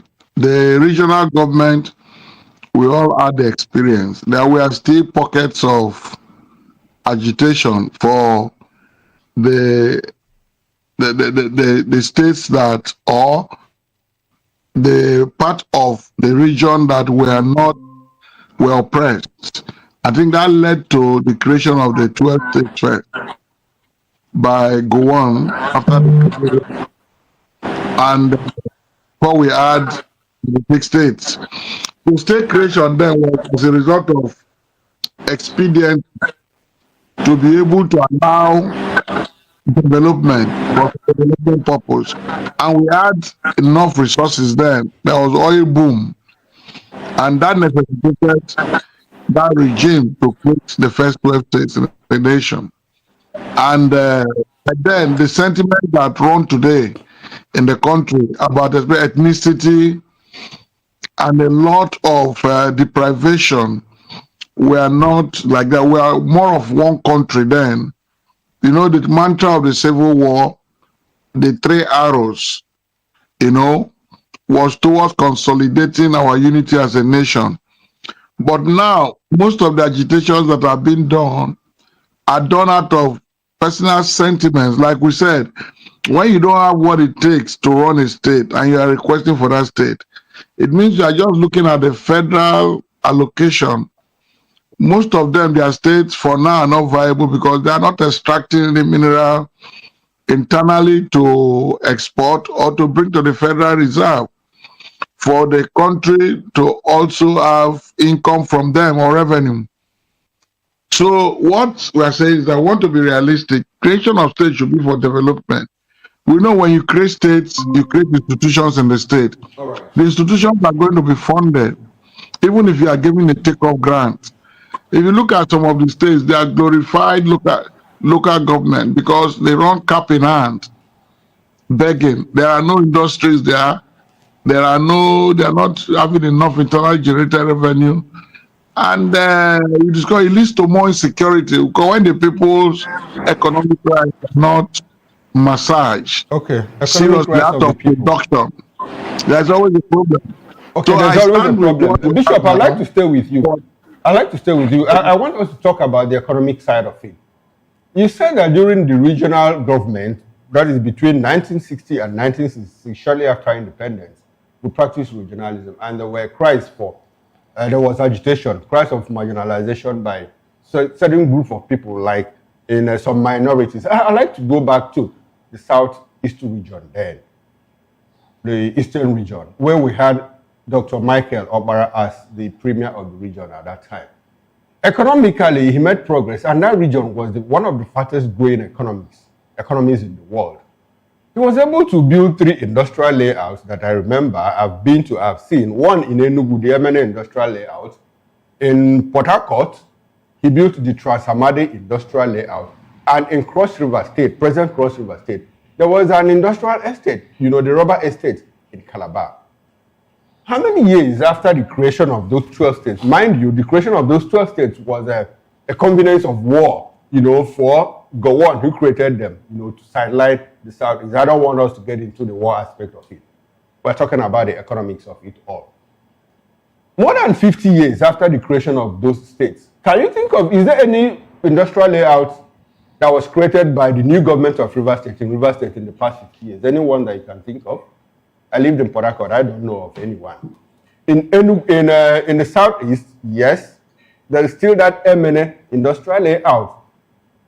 And in Cross River State, there is still none that I can think of. I schooled at the University of Calabar. When I was there was none. And I've gone back several times. I can't think of any. So in the economic side of it, do you think that we are doing better with state creation than when we're regional government? What is it for you, sir? With state. Let me tell you, for instance, in the Eastern region you have mentioned, fine. There is no way a government will not do something with the resources that it has, like the industrial layout was created. But look at the same production at Abonima, where we call Abonima, that's my village, there used to be a seaport, a port that was very viable. In fact, our people there did not have the reason to come to Port Harcourt for jobs because there was enough industrial activity generated by that wharf, that port. But it was because of the elections that did not favor the NCNC. Okpara closed down that port. You can imagine why it closed down that port. And that port could not be revived up to today. So it's not Okpara's problem. You people got a state 50 years ago and you can't still revive it. Listen to me. Creation of a port is a federal problem, not a state problem. It's not the state that created it. But I was telling you, under that regional authority, for political reasons, it was clamped down. Okay. Now, yes, that's what I'm trying to make. Now, so what I'm trying to say is that when we got state, there have been even schools, educational system, universities and all that have been established. Most of us went through state universities. The problem we have with our system in this federating unit as it is corruption. If our resources have been actually deployed through responsible governance, good governance, in fact, we would have been better than Dubai. In 1999, Dubai was a desert. That's what I'm trying to say. It does not take rocket science. It's not even the political or the creation of state that brings development. If we have good leadership, look at places like China. They don't even change government often as we change. Elections are, it's like they run almost, what will I call, an empiric system. But the people, they are growing industrially. They are challenging America. We don't have a national vision and a strategy that we're ready to pursue. In those days, mind you, the federal government had a rolling plan. They had a development plan for many years, and any government that comes falls into the rolling plan because it was generational. Right now, we have self-centered leaders who don't even follow their party manifesto of development. We just have everybody trying to go into government to help themselves, not even their community, as a result of misuse of power. So let's not even mistake it to say it was because of region. It was leadership issues that have made us to be backward. The state we have today, if the governors, even with the little they have, decide to deploy it industrially and the way it should be, you'll be surprised at the growth and the GDP and every rise of even the smallest state. Look at Abia State now. I just read in the papers that parents are taking their children away from private schools to public schools now because of what OT is doing. That was the Abia that was in debt, seriously. A man who is governing well has come, even from an unknown party. But because he has a good vision, people are now enjoying. There is peace in the state. You don't hear too much of rascality again because there is a focused leadership and they embrace it. Thank you so much. So let us get it very right that is the bane of our problem. Thank you so much, Archbishop Manuel. You know, some persons will still tell you that it is not that horror in Abia State because we saw the other day people were protesting the high rate of electricity and all that. But let's take this now to Kelvin Ejimodo. Do you think that the civilian government that we have now can actually create these new states and also increase the local government that we have, adjusting it to 278, added to the already existing 774? And then also part of the things that the House Committee will also look at is for us to readjust two boundaries also in Nigeria. You know, what I'm asking is that if we check the states that we have from when Gowon did the creation of 12 states and from 1966 to 1975, we also have Jeramo Tra Mohammed creation of state, Ibrahim Babangida, and the last, but not the least, that of Sani Abacha. Do you think that Nigeria, the way we are now, do you think we have what it takes to create new or more states? My stand will still remain. I do not subscribe to the creation of new states. yes, we have the wherewithal to create more states, but we've not been able to manage our resources, secure our citizenry, annex our potentials. So creation of more states, I think, is not the way forward for now. What is the Nigerian plan? What is the respect of the Nigerian passport? Thank God we just came out from the watch list from the watch list of fraudulent. This from we as South Africa just came out from the list the other day. Good one. Let's continue to pursue good initiative. We must revamp our economy. Nigerian economy is in shambles. You are borrowing to fund your budget. You borrow to.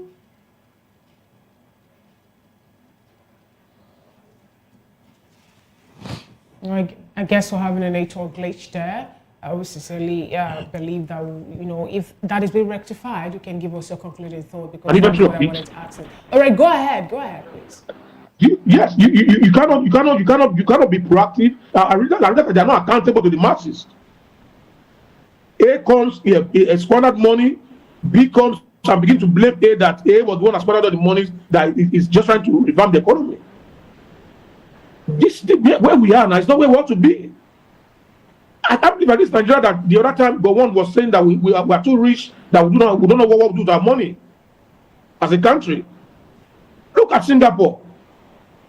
They were removed from Indonesia, from Malaysia, and say, okay, you people are too poor as a state, stay on your own. And they came together and formed a country. Today, Singapore is one of the biggest economy in the world. Our economy is just so lavish, travel abroad, dollarize the economy, and come back and start blaming the other person after 4 years. We cannot create more states, because we want to please the ego of some political elites. Thank you. The answer is let's first of all secure the existing state we have now, feed the existing state we have now, make them productive, and that way we can say, okay, what do? Let's move on and create more states. But not, we have foreign refineries that are not working. That should be our concern. A country of over 200 million persons, they have foreign refineries that are not working. You want to create more states. They should use the money to create more states, use to fund our refineries to work.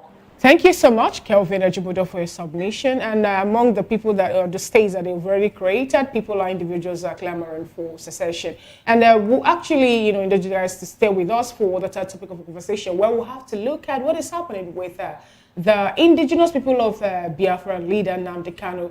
They're still within the DSS, as we learned that DSS agents assault Nnamdi Kanu.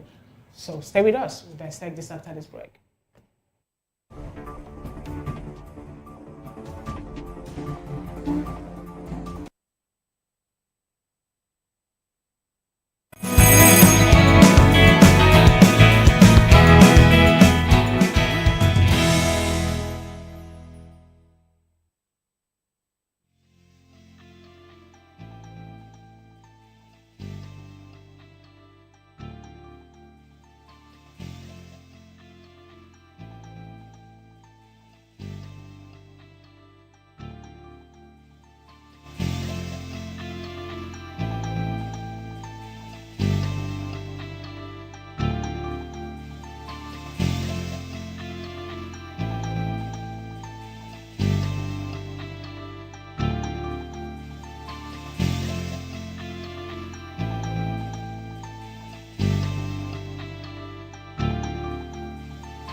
The indigenous people of Biafra IPOB has accused the Department of State Services agent of physically assaulting its detained leader Nnamdi Kanu in a bid to eliminate him while in custody. According to IPOB, the agent attacked Kanu inside his cell at the DSS headquarters, prompting other officers to intervene and drag their colleague away. Well, the incident has heightened tension between IPOB and the Nigerian government, with IPOB warning of another confrontation if harm comes to Kanu. The group has demanded that the DSS ensure Kanu's safety and take disciplinary action against the officer involved. Well, we still have Mr. Kevin Ejumudo, who joined us from Benin, and Bishop Emmanuel Biobako, Bob Manuel, who joined us from Port Harcourt. Gentlemen, thanks for staying with us. Let me come to you, Kelvin. You are a human rights activist. What do you make of the assault, on Nnamdi Kanu, allegedly, by an agent of the DSS, is in DSS custody, by the way, by an agent who, according to IPOB, is making attempts to eliminate him? Why would that be? What's your reaction to that incident? It shows a high level of irresponsibility on the part of the DSS. And I always say it, if the DSS, if they are this effective and proficient, we should not have bandits working in our forest freely with heavily harm. They should channel their energy to the right places. The man is already in your detention facility. Why go about assaulting him? Allow the rule of law to take its course. He has the right to face his trial. And if he's found guilty, so be it. If court said discharge him unacquitted. You cannot be a judge in your own matter. That's why the DSS oftentimes, most of their cases in court, they fail woefully because they want to be the judge in their own cases. They manage your facility already, for crying out loud. Why go about assaulting me? Allegedly that they said, okay, they're trying to take his life. Now, what is the implication of this in the continued detention of Kanu? Nigeria would be to act more powerful than institutions, and it's wrong. The institution of government was powerful than individuals. That's how a sane client and a sane economy runs, with respect to fundamental human rights globally. Okay, now, Kevin, Nnamdi is undergoing standing trial for terrorism. And allegedly, there have been efforts, by his lawyers and the IPOB to move him from DSS detention into a correctional facility. Do you think that the government will consider this, that the courts will consider this, and order, his movement from the DSS facility to normal correctional facility, at least where his life will be secured?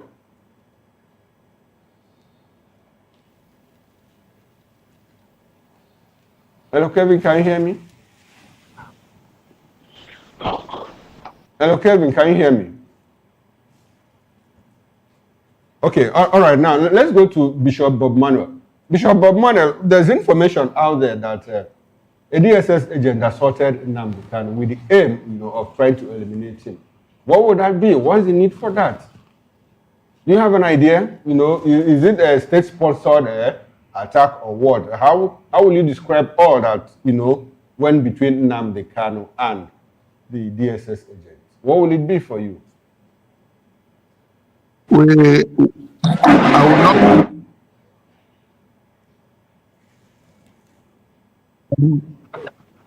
was justifiable or was state an instruction of the state to the official who is so mentioned, but I think it's condemnable.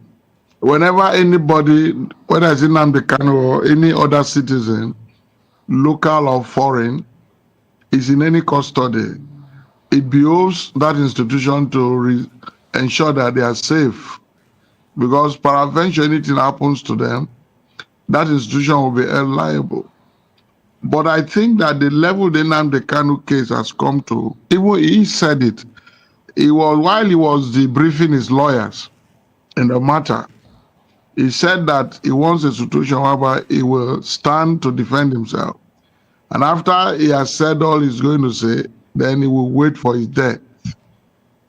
That is a statement to show you that perhaps he's not safe and he's gone through a lot of harrowing experience during this period under review in the DSS gulag.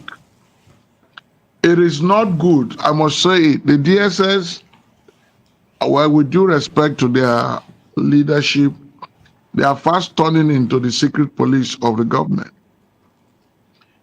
Because normally they are a decent set of, how would I put it, secret agents who normally do their work in such a way that is admirable. But they are putting so much rascality in it now to satisfy the government. Nnamdi Kanu has a right. Yes, if he has committed terrorism as charged, well, the parameters are there to take him on. The prosecutors are there to prove their case beyond reasonable doubt. And I think Justice Omotosho is already handling the matter professionally. And he's allowing whatever Nnamdi Kanu has, or to allow him to say it. And he's inviting people he's calling to come and recuse themselves. So I think and the way it's going now, they're not comfortable because you don't know who next is going to call.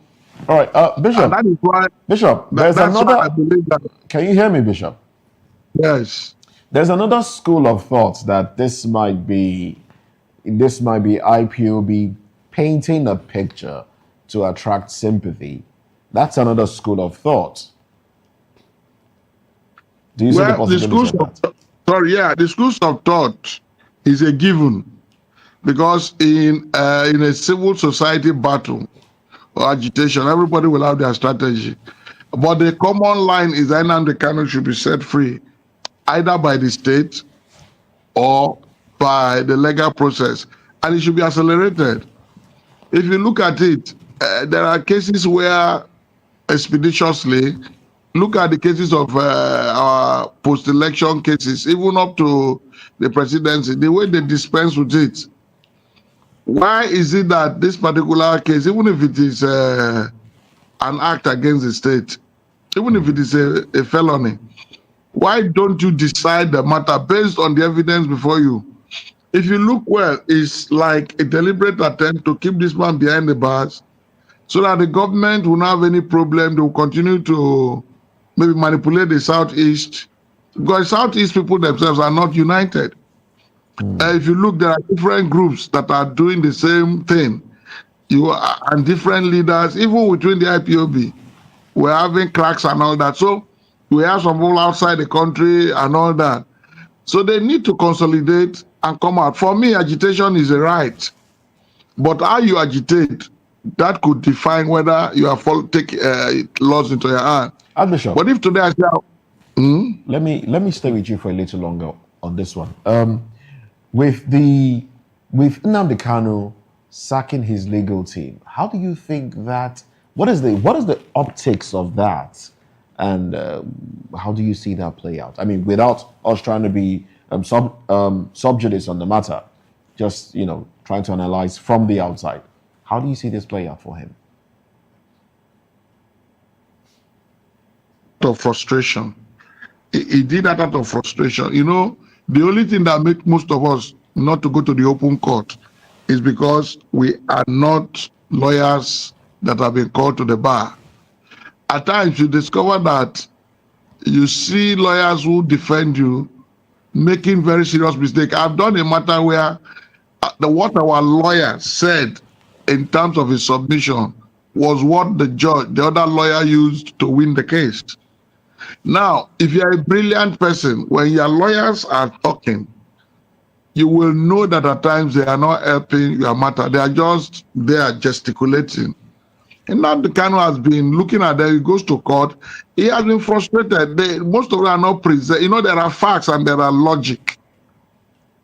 And now the Kanu knows the fact, and he has briefed his lawyers, perhaps things to say in the open court. But most of them don't have the guts to say it. And that is why he felt disappointed and frustrated to say they should please give him a chance.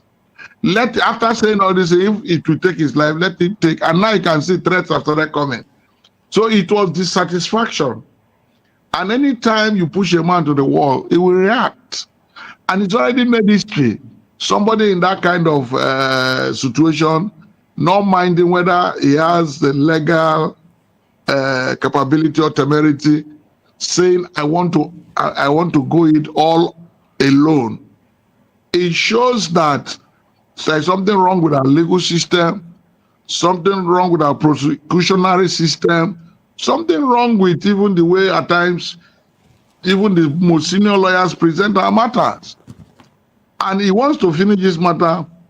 Anybody feels that have a role he has played, the court should allow Suprano them to come, and he will cross-examine them by himself Okay. Because he had a lot of do you honestly think that Nyesom Wike would appear in court if he's asked to? All right, they are panicking. Nyesom Wike is not above the law. Nobody's above the law. It's only those who are having immunity today that perhaps for the period they are in office cannot come to open court. Every other person, whether you're a minister, you're a Senate president, you don't have that except anything you do on the legislative house. If not, if you do anything, you can be summoned. The point is, everything is manipulated. Everything is manipulated. That's why the option of trying to take his life now is it's been blown up. Because if he's not alive, that would be the end of. So we think that he should be protected, and the court should give him protection. Okay, now Bishop, you just said something now that struck me. You said everything is manipulated. Do you think that this attack has anything to do with the high caliber witnesses in Nnamdi is calling? You know, there's 23 of them, including former Attorney General Nyesom Wike, and a lot of other powerful people. Do you think this attack has anything to do with it? Is there any correlation between the attack? There's a nexus. Okay. Looking at it generally, the old woman cried at night and the baby died in the morning. Now, you have to discover now that after he came out with this dimension of debriefing his lawyers, and he went AWire calling names that they should come and testify in open court, he started complaining of these threats and maltreatment or harassment. He has not complained that before. He has been there for long. So there is a possibility that some overzealous agents of the DSS want to help some people or to cow him down so that he will be intimidated. They may not be doing it to take his life, but they could be threatening him to subpoena or to compromise. I heard that he has been offered as much as $500 billion for him to do a lot. We don't know from grapevine. A lot of things, he has refused it.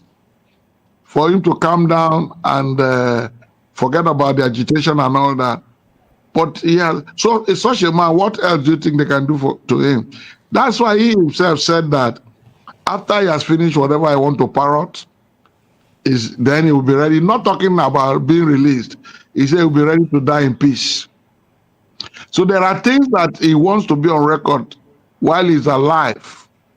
If they don't handle it well, it will be another phase of matters arising in our civil society considerations. So what I think is that this country, our institutions should be stronger than individuals.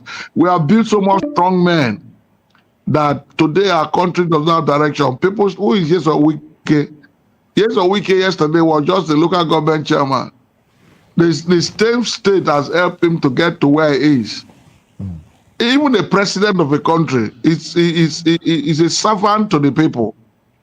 And for some of us, even when, except you have money or you have, and at times even stolen money, embezzled money, the state will protect you. You begin to use that money to harass on our face. Where does it happen? Look at nations that are going. Even look at Trump. Trump faced trial before he became president. Even he was sentenced in some areas. That's to tell a country that works. But at the end of the day, the people felt he was still a material, and they voted him. And you can see what is doing. America first.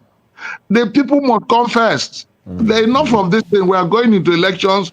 We think that people can write results. We think that electoral abuses will be condoned, and the people will be quiet because we have a docile civil society. I think Nnamdi Kanu is one of the vibrant people coming to see, because he has a foreign background, maybe a dual citizenship, and he's saying no, money is not everything. The Bible says godliness with contentment is great gain. Indeed. We must build a nation, an egalitarian nation.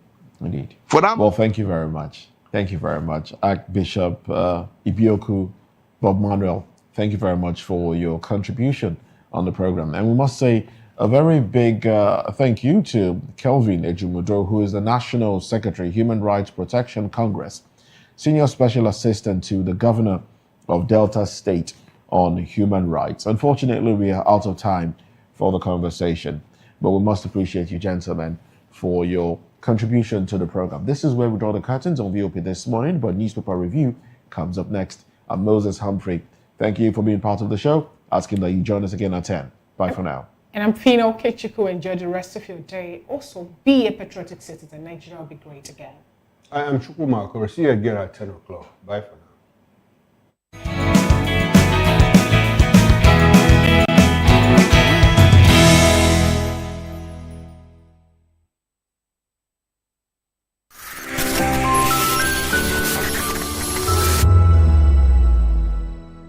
From the views on the streets, we go to bed empty hunger, to the blaring horns of a hustling city, the loudest voices of the common man got a medium to be heard. This particular administration, they were coming unprepared. It's not a bad thing to renovate the president's lodge. Through top-notch programming, unbiased reportage of news, sports, business, entertainment, and cultural documentaries, Voice of the People 90.3 FM became a symbol for 21st century media.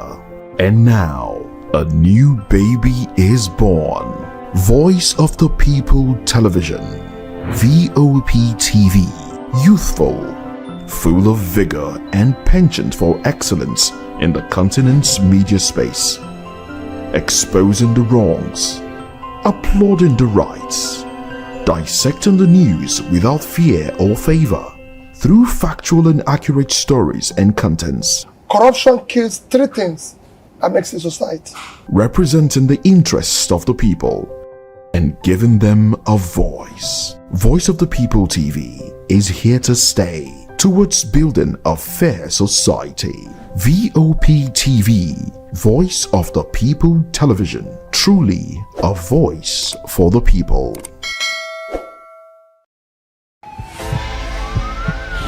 This is Health Check, your weekly guide to better living, smarter choices, and trusted answers. From everyday wellness to urgent health issues, we've got you covered. Health Check, only on Voice of the People Television, where your health has a voice.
Voice of the People Television awuchiela onye nụ ya ka ọrụ ibe ya. Ị chọrọ ịmata akụkọ ndị gbara n'akwụkwọ akụkọ dị iche iche n'ala anyị kwa ụbọchị. Ị chọrọ ịmata ka o si afịatụ na ndọrọndọrọ ọchịchị, agụmakwụkwọ, azụmahịa, ime njem, ọbụla dị egwuregwu. Mgbasonyere anyị n'oge ndị Igbo na Voice of the People Television.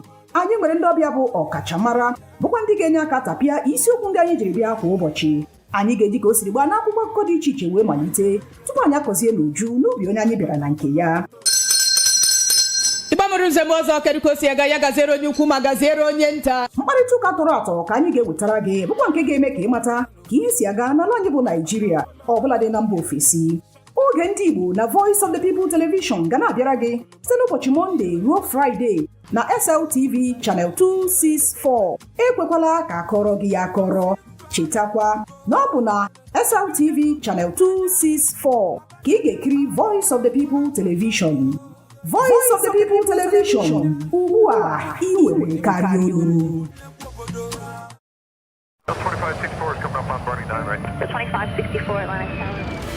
What happens in the hush behind hangar doors? Who signs the papers that gamble with lives? Which truths were grounded before they even ever had wings. If you've ever buckled a seatbelt at 30,000 feet, if you've ever stared out of that tiny window and wondered who's really in control of the skies, it isn't just flight, it's power, it's politics, it's pressure sealed in steel. We're peeling back the clouds from runway risks to sky-high secrets. We're diving deep where most dare not to look. Aviation Scope, every Sunday at 7 p.m. only on Voice of the People TV. We don't just report, we reveal. We don't just ask, we uncover. Because when it comes to the skies, ignorance is turbulence. Aviation Scope, the sky isn't the limit, it's just the beginning. 3 years ago, we lit the spark. Today, we are blazing the trail for others to follow.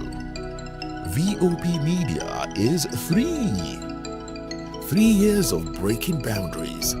3 years of being that bold voice that echoes the thoughts of the people. 3 years of telling stories that matter. We have experienced complete breakdown in democratic governance. We are not just a brand. We are a movement, giving voice to the voiceless. We go to bed empty hunger. To every viewer, every voice, and everyone that has made us who we are, we say thank you. VOP Media, 3 years and still counting. VOP TV, now you have more than a voice. My name is Esther. They call me the Oga of them are the general overseer of them all. Every man, every woman has got a voice where integrity is the volume. So this is Voice of the People's TV. Voice of the People's TV. So this is the people's voice. And the people's voice is the voice of God. That's the voice populi in Latin. The people's voice is the voice of God. So keep watching Voice of the People. In fact, my name is Voice of the People. Keep watching MC Ado Pikin. Thank you. Hi guys, my name is Kagan. I am Nigeria's biggest tech content creator, and I just wanted to give a quick shout out to Voice of the People TV. Keep watching, enjoy, and you're welcome. My name is MC Alamano. They say call me Enjoy Med Landlord. It's VOP TV. Keep watching VOP TV. Don't touch it down. Even if you want to touch it down, increase the volume. If you don't increase the volume, why told me? My name is Collins Agawabe, popularly known as No Mide, but last, more than No Mide. Or more. Not be all also the cook right at the fry plantain. We keep on watching VOP TV. The voice of the people, the voice of Edo. If you want to get the authentic news for Edo, the way it be, that's why they show and all the content anything come on. A VOP TV.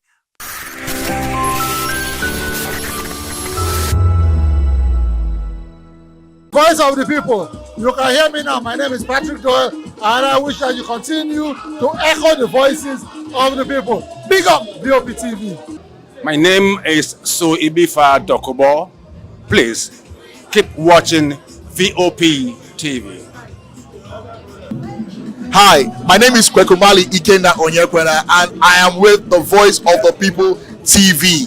Now, if you're looking for the veritable channel for information, politics, robust discussions, you don't need to go far. VOP has you.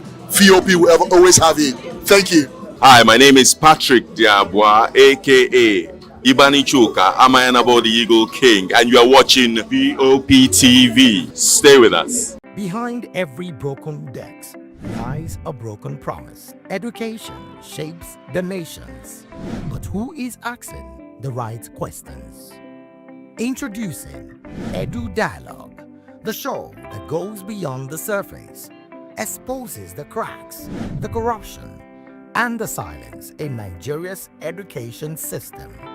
Edu Dialogue, Saturdays, 3 p.m., only on VOP TV.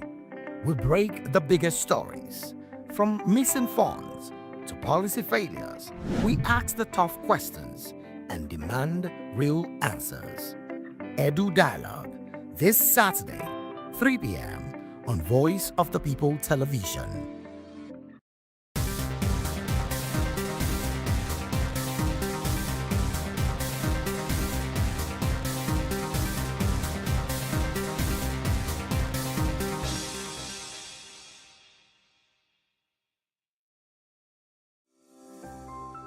VOP TV. Now, you have more than a voice.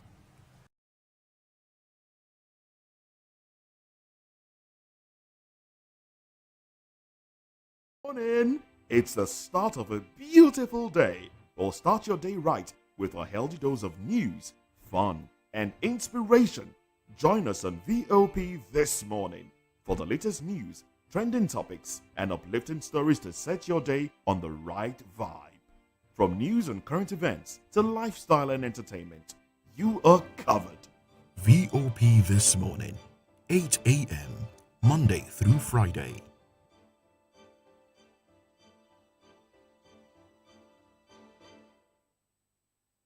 Join us on People's Voice, where we amplify the voice of those that matters the most. Join the conversation.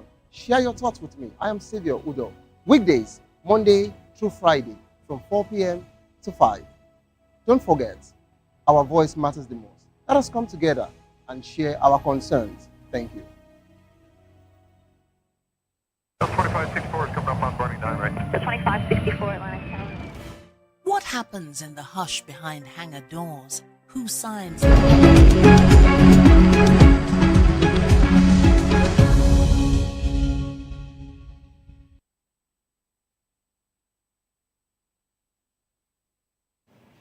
Well, thank you very much for joining us again. Now, this is Newspaper Review. I'm Moses Humphrey. And I am Chukuma Okoro. And we have Barrister Darlington joining us again. Barrister, good to have you join us again. It's my pleasure. Thank you very much. Now, let's dive into it. From the Punch newspaper, these are the headlines. 2027, Abure, OT, LP factions at war over Obi ADC pact. I think we'll go a little deeper into the story to make sense of it. And it's on page 44 of the Punch newspaper. And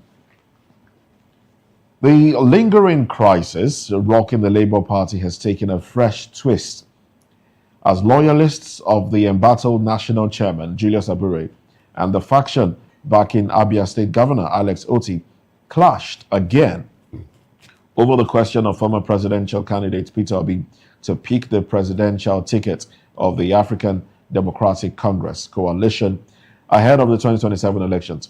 Now, the disagreement, which underscores widening cracks within the opposition party, was reignited by renewed verbal exchanges between both camps over whether LP should enter into such alliance. In its bid to unseat President Bola Tinubu, factional chair, National Publicity Secretary loyal to Obi and Otti, Prince Tony, told The Punch in an interview that Tinubu's administration can be defeated. Oh well. So it's about, getting the ticket of if Labour Party should integrate into ADC. And this is what they are clashing over. But it doesn't seem to me that Peter Obi has his footing right now as we go towards 2027. Seems like he's still floating. Yes, I think he's struggling. Factually, to be very factually struggling. I say that in the light of the fact that as a social scientist, we have ways of measuring influence, popularity, Gallup vote and all of that. I just discovered that in the past 1 year or so, if you put out anything about Peter Obi on social media, 80% chances are that it will trend. Mm-hmm. It will generate a lot of traffic. Mm-hmm. Which is good. Which is good. Over time, it has dwindled. I just discovered that if you put up anything about a P2B on social media, it doesn't generate the kind of traffic it used to in the past one. So what does that tell you? It tells you that, look, somehow people are like, does it look like, is it real? Is it something that we can try with? And coupled with the fact that we have had a lot of attack from the government against this person. And we have this army of social media, how do we put them now? Soldiers. Mm-hmm. That anything Peter Obi says, they are quick to turn it, in reverse to attack him and paint him as the devil, that is causing problems. So all of those things are beginning to have effect on his personality, on his popularity. Unfortunately for them, they have not succeeded in tarnishing his image. If they had anything against him, they'll have put it out there. But it is what Obi says that people now turn around, to use against him. Intentionally misconstrue. Intentionally, trying to, reconstruct it in the negative side of it. Say, okay, look at the person you want to be president. And unfortunately, when the current president said something, the same people now promote it on the positive side of it. So you just discover that there is direct sponsorship, by some elements. I wouldn't know whether it is APC, I wouldn't know it is the president's handlers, but it is really, it's palpable. You feel it that the moment to be draw something. Or is it ethnic driven? Ethnic driven to a very large extent. But I think the army of people that are doing this thing, the army that is doing this thing, is more of paid hatchet. Okay. That is the way it comes across. Because we still have a lot of people on the ethnic side who, well, I might belong here, but look, Obi is the real deal for us. So that thing is actually working for the government. Unfortunately, for the Obi and obedience, they don't have that massive effort to counter all of this. And the difference between perception and reality, when something stays over time. It begins to seem it begins to seem like, it begins to sink, it begins to stay, and that is what is actually happening. When people say, like, okay, what did he do in Anambra? He did a lot. He did a lot in Anambra. And people try to compare what he did in Anambra and what Tinubu did. In Lagos. In Lagos. And you can't find what possibly that Tinubu did. But a lot of things that Obi, when you talk about the brewery, they say, oh, he built it so that the people will get drunk and forget what he did in Anambra. All of that, and these things seem to be working. Like I said, the obedient movement, the handlers of Peter Obi don't seem to counter all of these things. I don't know why they let it stay. Over time, I've always said that the undoing of Obi is that he doesn't have a good publicity men, those who will counter all the verbal narratives against him. He's not too strong on that. And then two, they don't know the direction he's going. This is the major reason why people are beginning to lose faith in him. Somehow. People don't know exactly where he stands. Where he stands. I was shouting from the rooftop that, look, this delay is not good, though. It's not good. They say, no, he's strategizing. He's planning something. He wants to do this. I said, look, for now, there is no independent candidate. Pitch your tent. The earlier you pitch your tent, the better. So that people will know and start consolidating. But right now, look at how long they are taking him. They say, no, wherever he now says he's going, they will pursue him. APC will do this. But eventually, he will do it. By the time he will do it, won't APC be there? Meanwhile, you know that in the last election, the President Bola Tinubu at the time, did not campaign so much in Lagos because he felt Lagos was a given. Exactly, it was overconfidence, yes. And then he focused his campaign in the north. But right now, there's a lot of campaign going on in Lagos. Yeah, because they don't want to take Lagos. If you drive on Third Mainland Bridge, and I wonder what INEC is doing. I mean, if you drive on Third Mainland Bridge, initially they said if they don't say vote, it's not campaign, right? Now you have posters saying vote. Vote for City Boy in 2027. Let's do it again. Say it loud. 2027. Vote. There is vote on Third Mainland Bridge. If you're driving through it, you'll see a lot of those stickers. Isn't that breaking a law? Barrister, you are the one. I mean, isn't that breaking the law? It's not yet.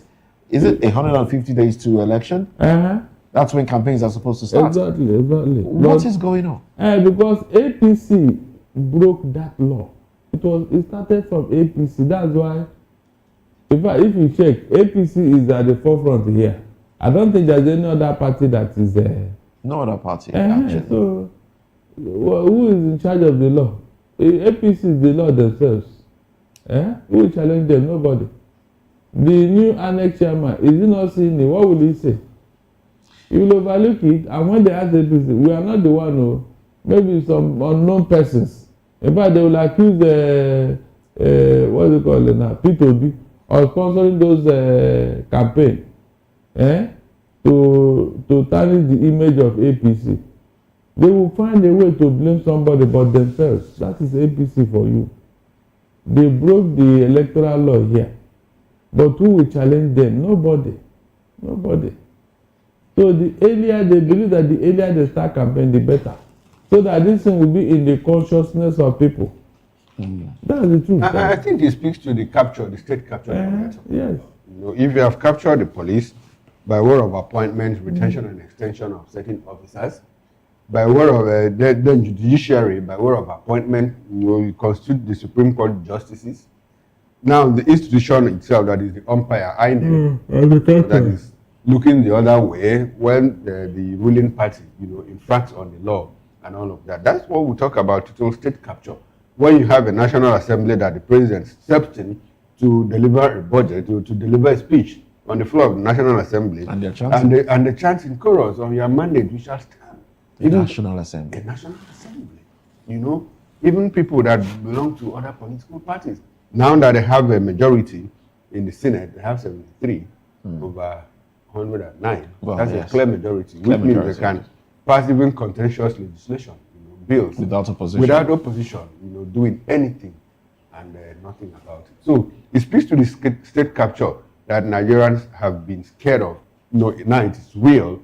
Before us, we see it, and there's nothing we can do about it, especially when we have an opposition that is feeble, an opposition that is not too strong, an opposition that is even, a lot of people in the opposition are looking for ways to get into the ruling party and all of that. When we see a minister, serving minister of the Federal Republic of Nigeria, tell us that, look, before 2027, you have 30 governors, belonging to the ruling party. What do you say about it? So, and when people say that, I spoke to somebody, a lawyer, a barrister, Asim Adam, on Political Lens last week. I said, are we making our final descent to one-party state? He said Nigeria has always been a one-party state.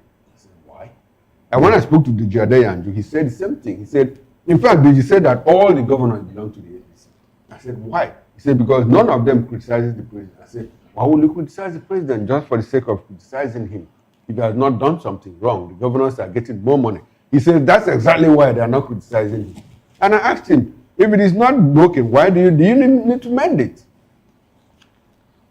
So in all of this, our democracy is gradually being eroded every other day. But for people like me, you always know my position. Do I have a problem with that? I don't have a problem with that if we are making economic progress. Because I also know one-party states that are making progress like China.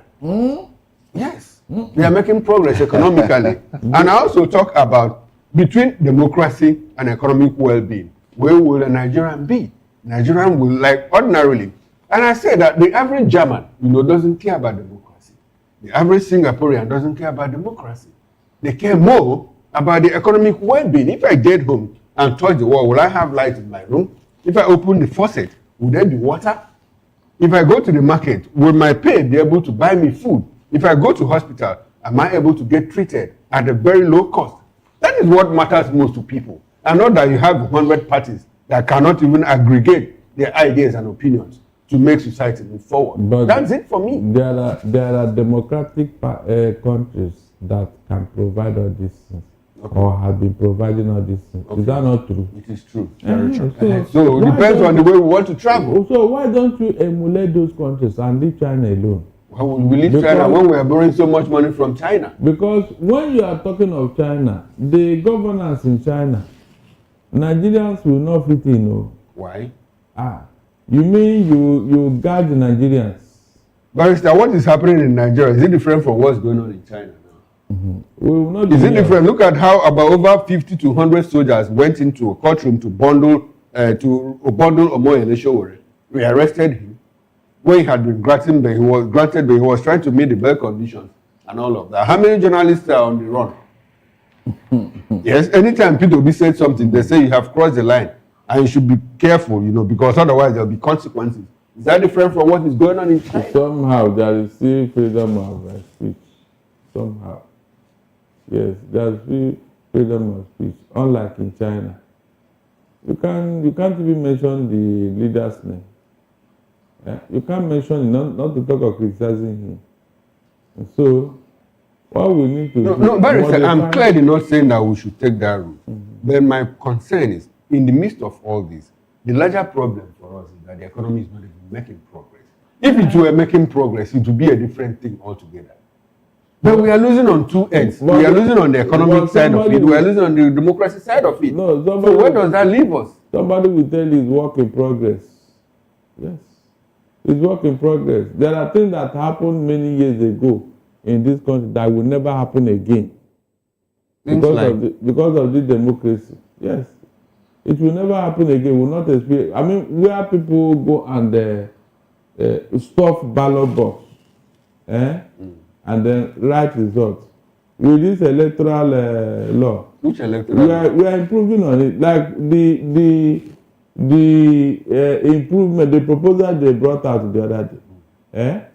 If they can implement it, why not? Barrister, we have always had good laws, like guidelines. Our problem has always been implemented. Now that it's on a proposal level, let me see whether they will not implement it. Yes, at least we are going somewhere. It's a matter of time.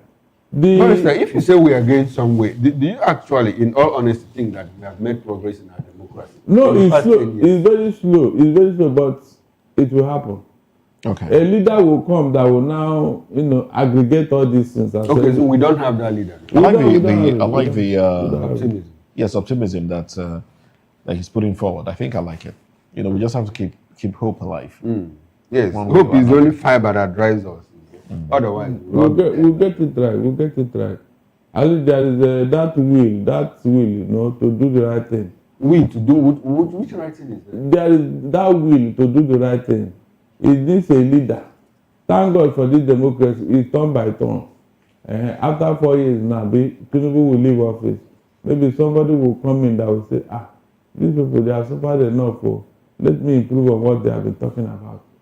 I mean, also all those things we lost, we may gain it. We may. All right. But in the meantime, 500 generals forced out despite rising insurgency. That's another conversation. Yeah, wasted resources. Ex-generals warn of crisis as Buhari, Tinubu eras lose young generals to early retirement after shakeups. 500 generals. I'm telling you. 500 generals forced out. But I hear that some of them might go to Defense HQ. They might not, be sacked entirely or asked to retire. They might be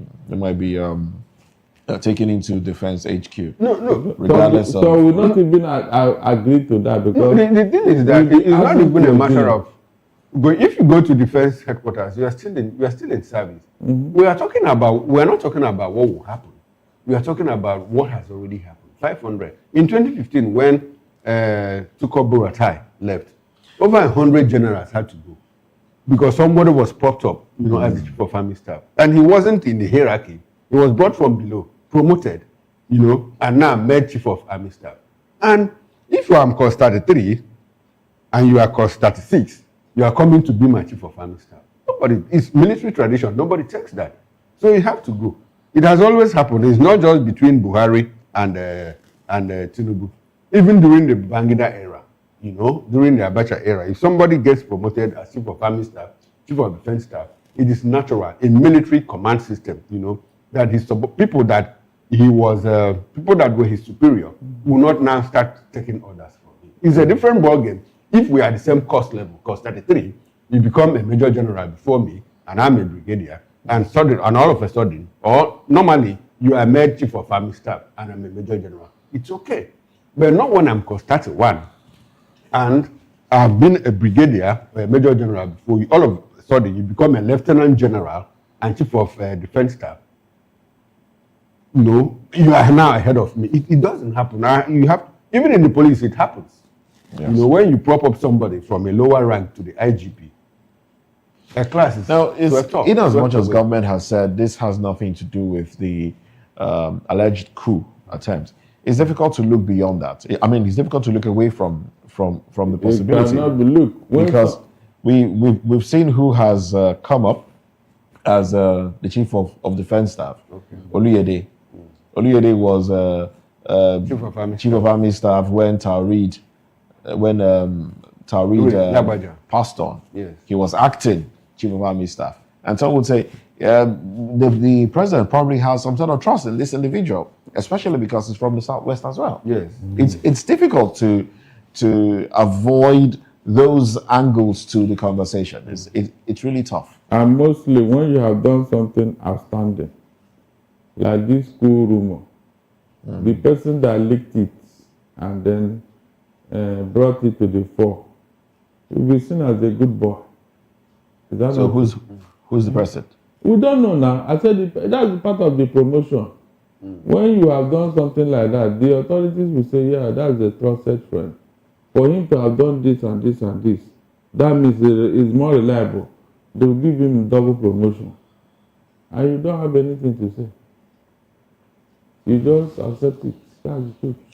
Now, the economic side of it, like we are discussing, is the fact that these are people, who were trained with Nigerian state taxpayer funds. And they have not even... Some of them sent to Sandust, some of them sent to the best military schools in the world, and some of them are still within active years of service. And all of a sudden, we let them go because somebody had to be promoted ahead of them. And we've been battling with insurgency for the past 20 plus years, especially where we are now trying to embed repentant terrorists, into our troops, at the troop level. And like you asked during the morning show, is it that the troop level is very low, that you need to beef it up with repentant terrorists and all of that? It's a big issue for us. And when you lose that level of, that caliber of manpower, how easy is it for you to replace them? What processes, what deliverables do they bring, to the table in because of fighting insurgency? And like some of them would naturally, take offense. They wouldn't be angry. So even outside, if they find a way to aid, terrorists, they might be easily amenable and pliable to doing that. Of course. Because it's okay now, since the system doesn't want me, especially if they also start considering, okay, I was shoved aside because I'm from this part of the country. Okay, so maybe this is what I can do to get back at the government and make things difficult. You cannot really rule out all of those things. So the big question is, how do we manage all of this? And this is also the military that are poorly paid. So you start to wonder, if one has enjoyed the power that comes with being on the other side, against the government, terrorizing the people, collecting levies from the people, being sponsored by international organizations and some other people, getting monies, lying on monies on TikTok, flaunting cash even when there is a cash crunch. You've tasted that. Will you ordinarily come back to being paid stipends in the name of fighting for the nation or fighting the cause? I think our government needs to rethink this idea of, putting repentant terrorists into the military. I think they really need to think about this. It doesn't seem wise. Yes, it doesn't. It doesn't. And I wouldn't know what all these things point to, they point back to the conspiracy theory that people are talking about, that certain elements, certain group of people don't want this insurgency, to end, or the terrorism to end. To an end, which maybe, most likely, looks like a conspiracy of, a reconquest, to reconquer the people. Because we see these things happen in the Middle Belt Plateau, whether we can continue to live in denial as long as we like, Why is it that a certain group of people are busy sacking another set of people, from their communities, occupying them, chasing them away? People are living in their native lands, in their homelands, in IDPs, while foreigners are occupying their homes. And this is the reason why some people were talking about this genocide. Because if you look at the people doing all this, they are from a particular religion and a particular ethnic stock. That's the truth. Yes, and I was a little taken aback when this morning I heard the Vatican secretary say that this is not genocide, that Muslims are killed too. Yes, you understand that Muslims are killed. What is the number, the percentage? We are looking at numbers here. And when people talk about genocide like this, I go back to 1946. The person that, formed that word, genocide, mass killing, is a lawyer, Austrian lawyer, Raphael Kimmel or what on top of, but his first name is Raphael. After the Jewish genocide. Have you seen the Escape from Sobibor? Escape from Sobibor. Does it look like Jews didn't kill other people? Jews killed other people, even in Germany. When they wanted to escape. So the fact that Muslims have been killed doesn't take away from the fact that this is genocide. It could also be genocide against Muslims. Yes, it could also be genocide against Muslims. So, when they want to remove that word genocide, even the European, the Western powers, when they want to remove that word genocide, because ordinarily, with the Convention, the Geneva Convention, the Rome Statute, and all of that, if they accept that there is genocide, it will be a call to action, which they cannot fail, and which they are not ready to do at the moment. Probably because of what is going on in parts of the West, Europe, Gaza, and Russia. So if they admit that there is genocide, it will be a call to action. Like what happened, during that means Israel will come in and all of that. So that is why they are very cagey, very dodgy about this thing. From the book definition of genocide, in terms of having the content of the mental and the physical, what is going on in Nigeria is pure genocide. I don't know why people are trying to spin it around. This is genocide. It's clear genocide. That's why deliberately, whenever these things happen in Benue or Plateau, they will now go to outside there, maybe Katsina, Zamfara, and then do some skirmishes there. You said that Muslims have been killed too. In fact, the way these people are doing this is orchestrated, seriously. Deliberately orchestrated to give it a semblance of generality. You cannot say that this is one-sided. But so far, it's only Benue and Plateau that have heard that some terrorists are occupying some villages. I didn't hear that they went to Zamfara and occupied their villages. I didn't hear they went to Kano and occupied their villages. Yeah, but the kidnappings and they kidnap hundreds, they take them into the forest. Kidnapping is different from they compel them to pay levies and all of that. If that one is different. Kidnapping is criminal. Genocide is atrocious crime. You want to wipe out an entire race from the face of the earth. The people in the IDP camp now, are they not Benue people? In Benue State. In Benue State. Meanwhile, you have foreigners living in their home state. So how do you explain that? It should have been generally now from all the northern states. Let us see all of them there. Let me see how they will handle it. All right. Well, let's take some more headlines here. Economic recovery has begun, says Edun. Delta deploys Airbus A330-900 Neo on Nigeria routes. CBN pumps $1.25 billion into fuel import. Others in 3 months.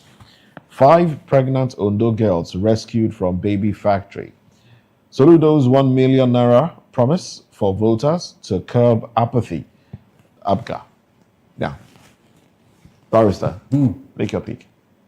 You see, when it comes to vote buying, when Tinubu started it in Lagos, about 20 million, I think we discussed it here the other time, all the local government or whatever, that can register more.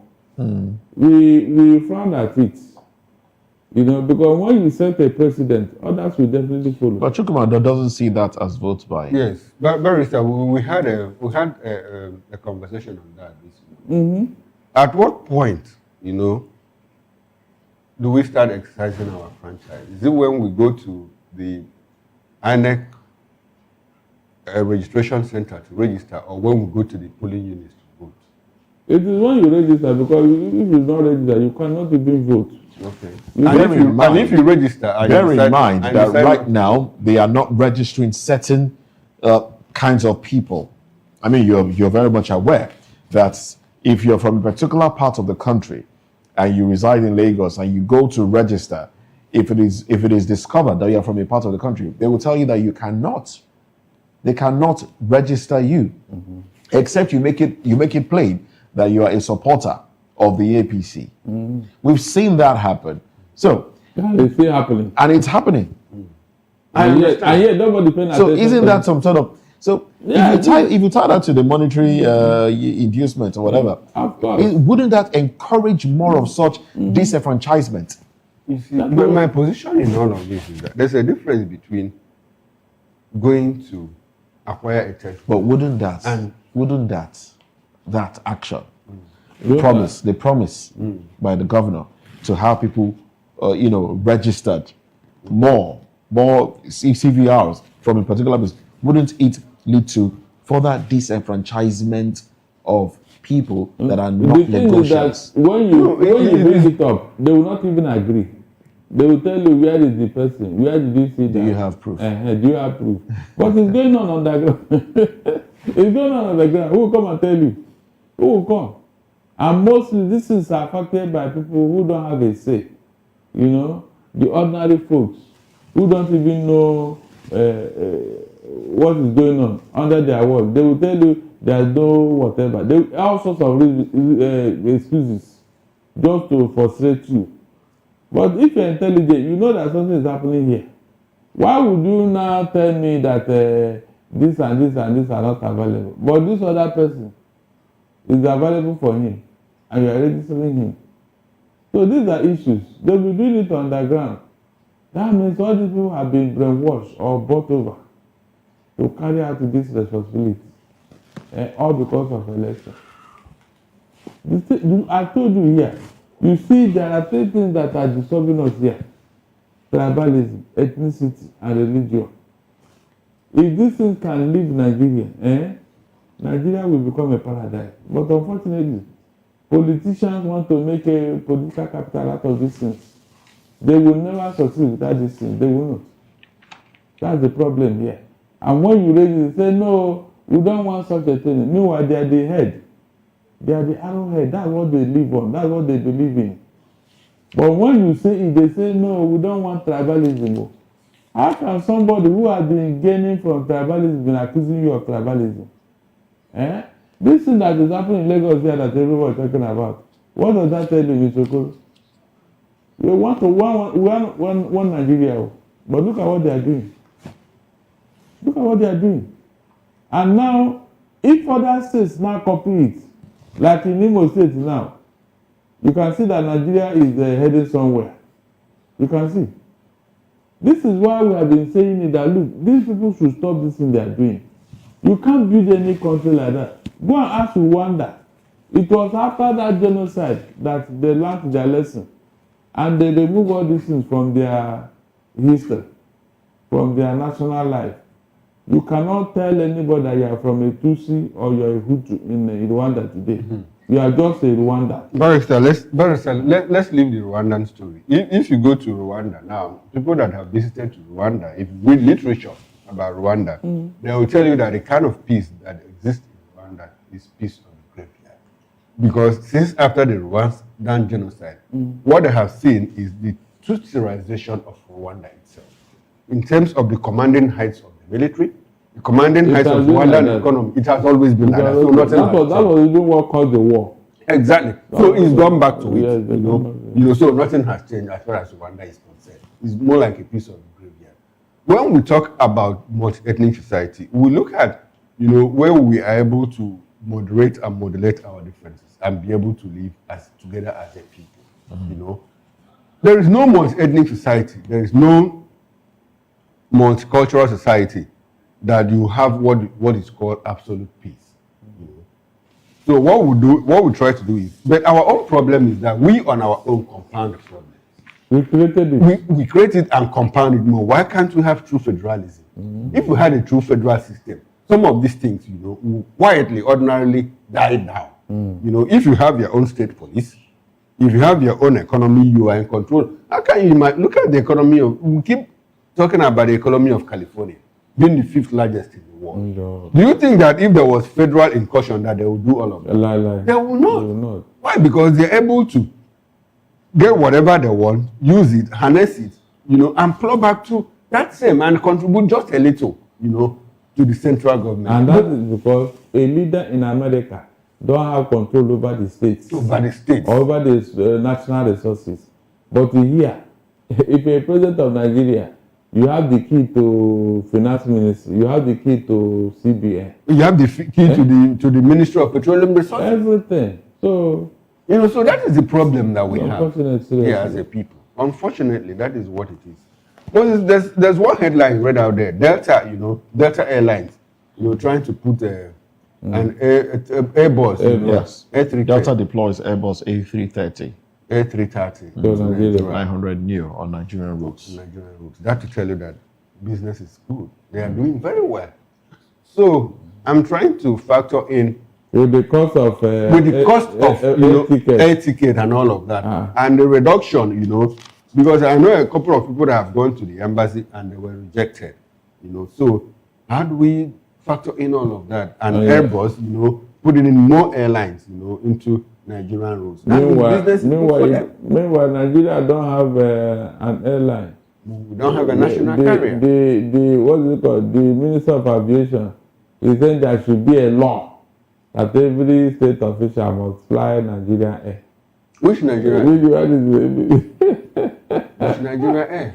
Where is Nigeria Air? Is it not when the service, when you have the person providing the service that you now access it? But is it not curious that some states are doing what the federal government can do?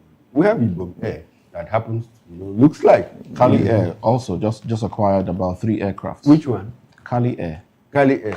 Calabar. Okay. Now we also have Enugu Air. You know, I don't know how sustainable those moves might be, but at least for now, Ibom has survived for the past 3, 4, 5 years. You know, Ebonyi is not functional, but there's a very fancy looking airport there. I know. I think they have one airline that goes there. You know, in and out. Ebonyi is not functional.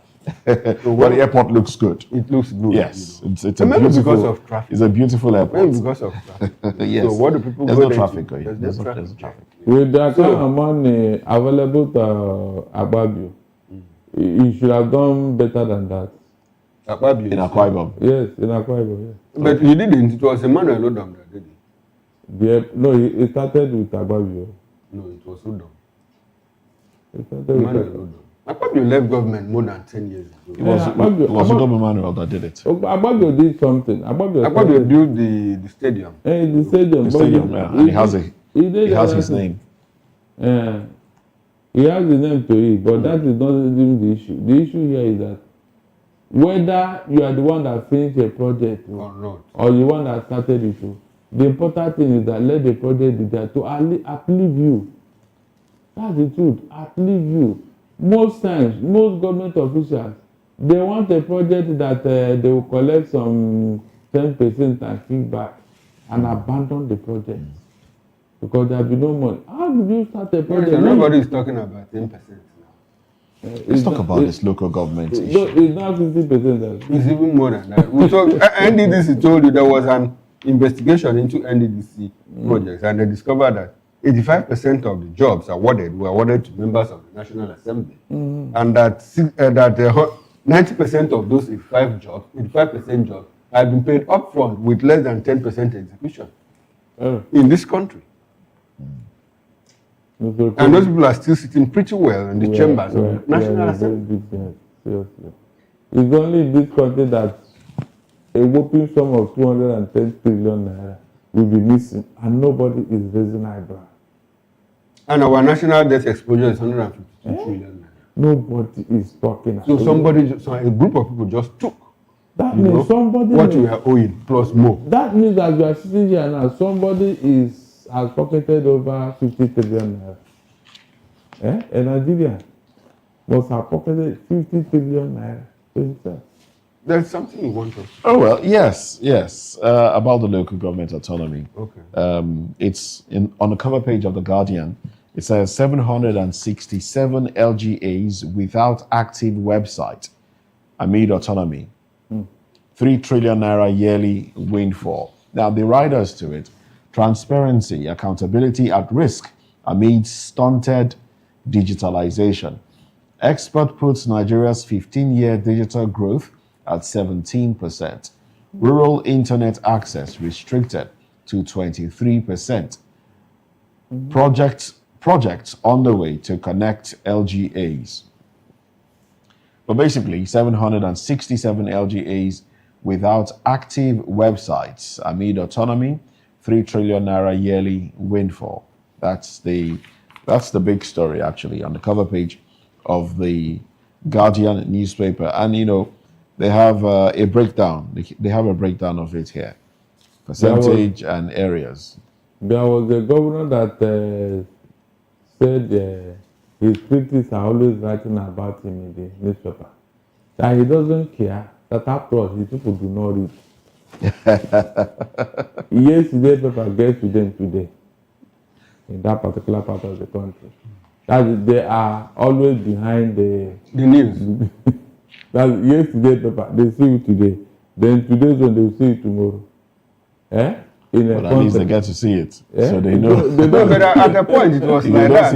At the point it was like that nationwide outside. When you used to have first, second, and third. So when you are in the East, what you are reading this morning, is what actually happened. But the internet technology has changed all of that. I don't know when the governor said all of that. They don't have active. Even at that, who has the money to buy data in such places? Who? That's a major issue now. People, if they have data, it's for their own personal use, not to start looking at what the paper says and what you not say. So most of the time, the governors in that part of the country, they are not bothered with publicity. They are not bothered with it. Seriously. What they are interested in where they will give rank a day for their people.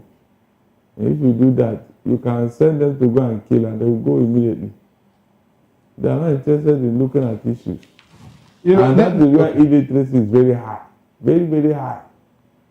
This issue of local government autonomy, I've always maintained that the way the president might have good intentions, but like they always say, the best intentions don't necessarily. He doesn't have good intentions. There are no good intentions. No, Barrister, he might have good intentions. No, they are not mine. Barrister, okay, Barrister, let me land. He might have good intentions, but like I say, the best intentions don't necessarily produce the best outcomes. If you have pitfalls, entry barriers, difficulties, making it hard for those intentions. Barrister seems to disagree. Let's hold our thoughts. Let's hold our thoughts as we go to our correspondent who is out there on the streets to talk to Nigerians on what they think about the news from the papers this morning. Matthew, good morning to you. Go ahead. Morning, Nigeria. It's another beautiful morning out here on the streets of Lagos. And as always, one of the people that is at the federal under bridge, where every morning riders of course gather to check the newspaper daily. I have some Nigerians that would like to react to the book. Good morning, thank you so much for joining us in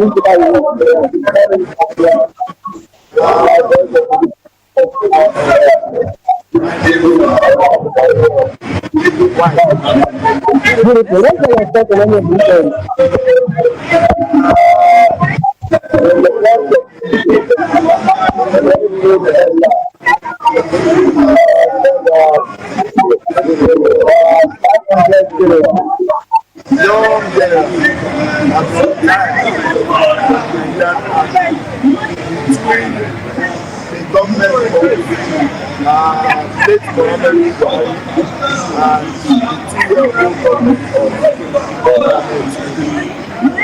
I look at it as unfortunately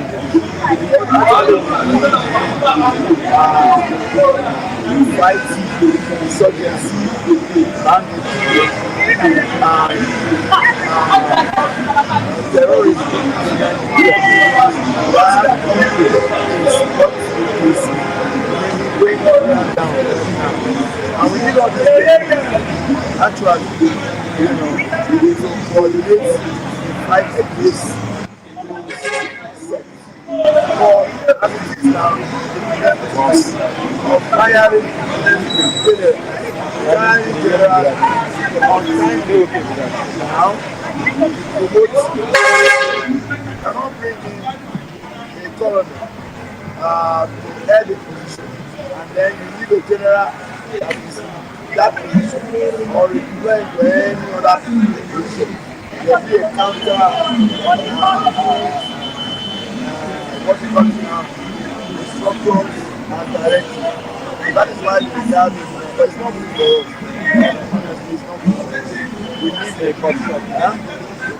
Fight with their experience. I will come back to your sort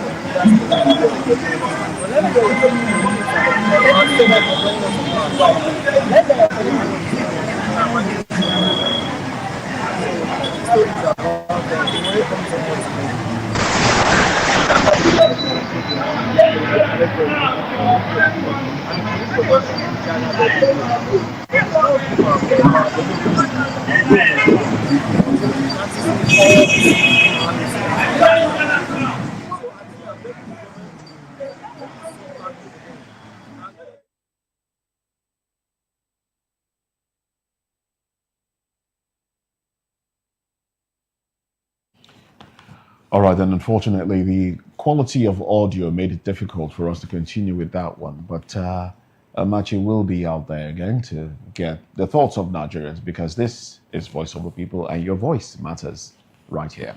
Well, let's go to some more stories now. Wow, let's go to some more stories, and you can as well just land on your thoughts on the local government autonomy. Okay, now quickly, what I actually mean is that, look, the way of implementing this autonomy, we need the autonomy.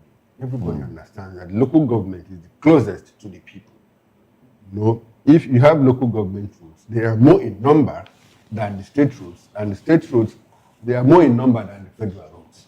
You know, so if we're able to fix all these local government rules, how would we do that? By ensuring that the money gets directly to the local government authorities. But it doesn't. You know why it doesn't? Because the governors, you know, have a hold on local governments. And you don't blame them, because that is what the Constitution prescribes. The Constitution says that give the House of Assembly, the State House of Assembly, the power to make laws for the good governance and administration of local government areas in Nigeria. And until you remove that, until you go to the Constitution and make that amendment, you cannot make the local government a tire. Local government is not a tire. That is why they are not a union. They are not part of this union. They are creations of the local. Unfortunately, there's that complexity. They were created by the Constitution, but they are not part of the union. What we have as a union is the state and the central government. Now, the Constitution gives the state powers to make laws for the good governance of local government. Now, you go to the Supreme Court to take away that power. The Supreme Court is even more powerful than the Constitution now. That is the problem. And governors tell local government chairmen, don't go to central bank to open any account. And they don't. Why? Because the governors, directly or indirectly, are the ones that, you know, enable the elections, appointments, and all of that. So it's a difficult thing. The president might have good intentions, like anybody, to make local governments autonomous and work for the people. But in implementing it, how? What is that? No, that intentionality is in there. Don't cut a flag for the president.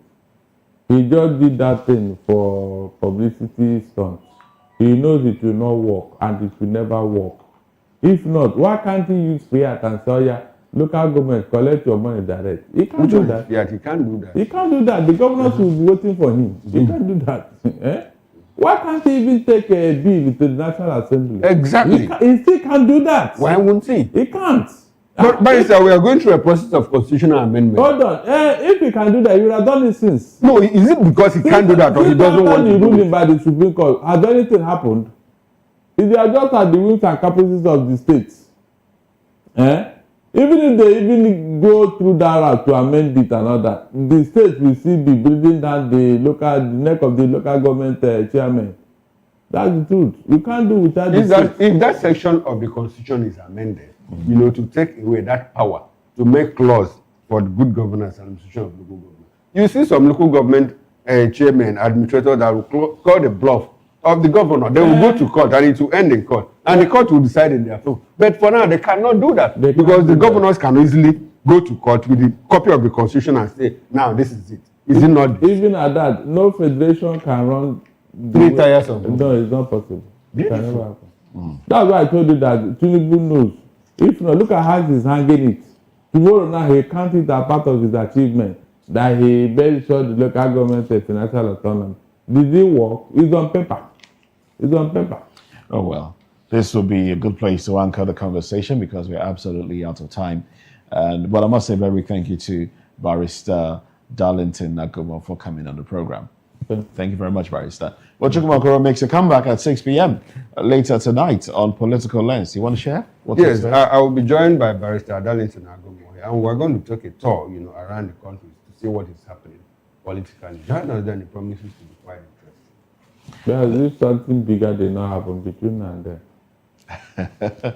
All right then. Well, this is how far we can go. Well, that's it on the show today. Show comes back tomorrow morning. Bright and early, we'll start your day with VOP this morning and then segue into newspaper review. But at 11 o'clock will be sports coming your way. I'm Moses Humphrey wishing you a beautiful day. Bye for now.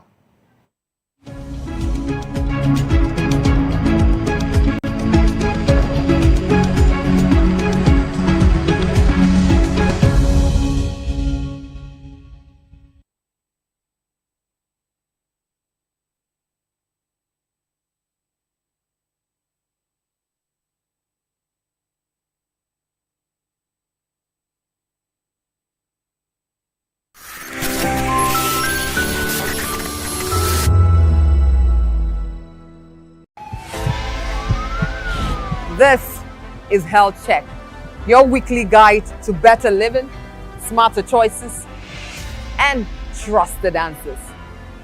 From everyday wellness to urgent health issues, we've got you covered. Health Check, only on Voice of the People television, where your health has a voice.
Voice of the People television awuchiela onye nụ ya ka ọrụ ibe ya. Ị chọrọ ịmata akọ ndị gbara n'akwụkwọ akọ dị iche iche n'ala anyị kwa ụbọchị. Ị chọrọ ịmata ka o si afịatụ na ndọrọndọrọ ọchịchị, agụmakwụkwọ, azụmahịa, ime njem, ọbụla dị egwuregwu. Ngwa sonyere anyị n'oge ndị Igbo na Voice of the People television.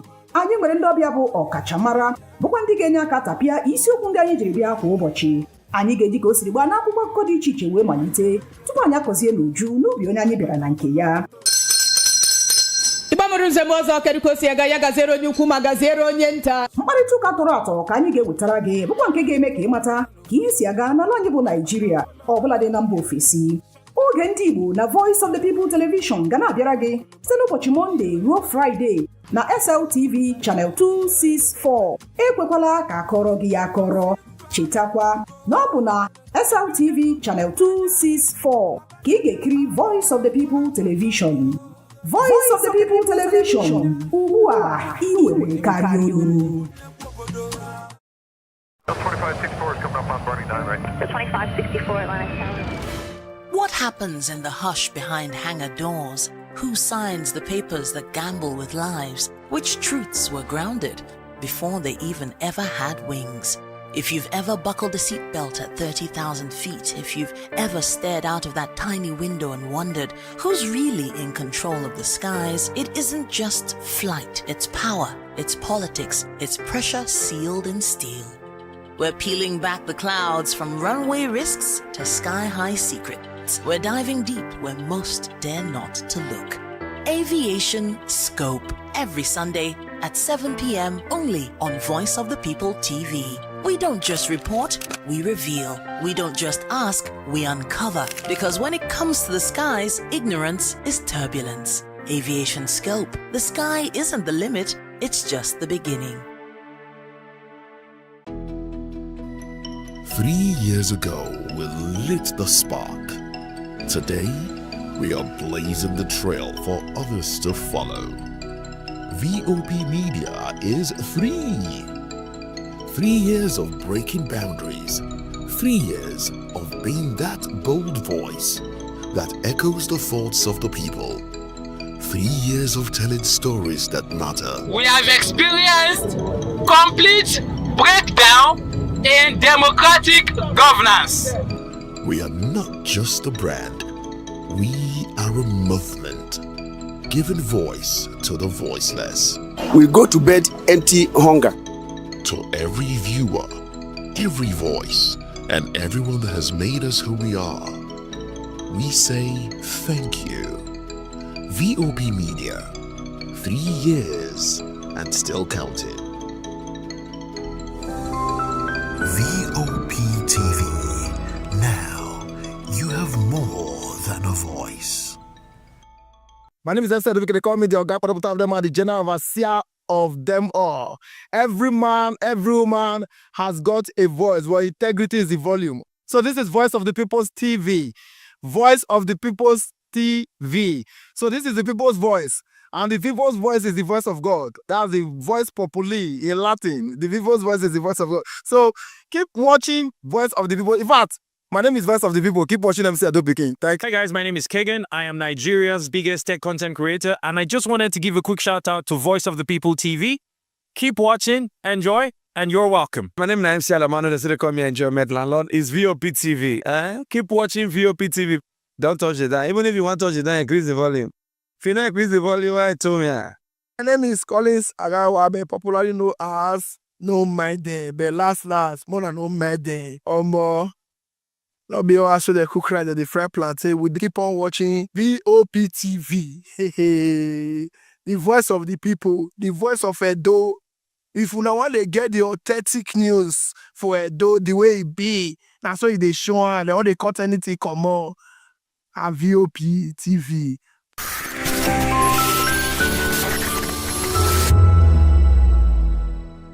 Voice of the people, you can hear me now. My name is Patrick Doyle, and I wish that you continue to echo the voices of the people. Big up VOP TV.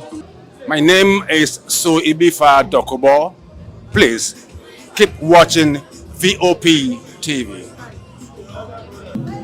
Hi, my name is Kwekumali Ikenda Onyekwena, and I am with the Voice of the People TV. Now, if you're looking for the veritable channel for information, politics, robust discussions, you don't need to go far. VOP has you. VOP will always have you. Thank you. Hi, my name is Patrick Diabwa, aka Ibani Chuka. I'm Anambra the Eagle King, and you are watching VOP TV. Stay with us. Behind every broken desk lies a broken promise. Education shapes the nations. But who is asking the right questions? Introducing Edu Dialogue, the show that goes beyond the surface, exposes the cracks, the corruption, and the silence in Nigeria's education system. Edu Dialogue, Saturdays, 3 p.m., only on VOP TV. We break the biggest stories, from missing funds to policy failures. We ask the tough questions and demand real answers. Edu Dialogue, this Saturday, 3 p.m. on Voice of the People Television. Join us on People's Voice, where we amplify the voice of those that matters the most. Join the conversation. Share your thoughts with me. I am Xavier Udo. Weekdays, Monday through Friday, from 4 p.m. to 5. Don't forget, our voice matters the most. Let us come together and share our concerns. Thank you.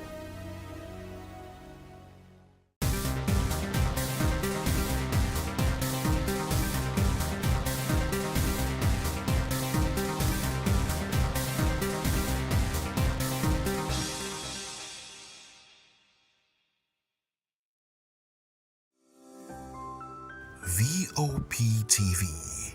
Now, you have more than a voice.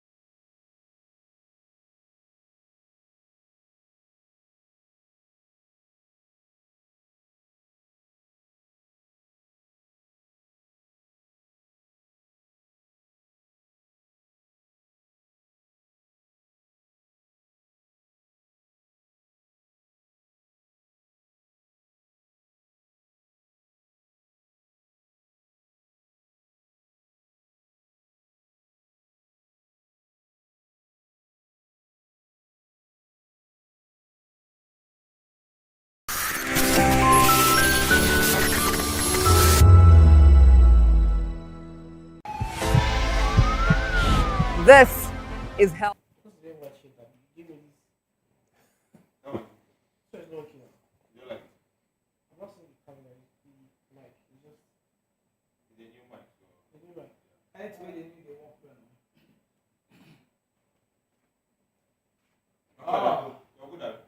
Yeah.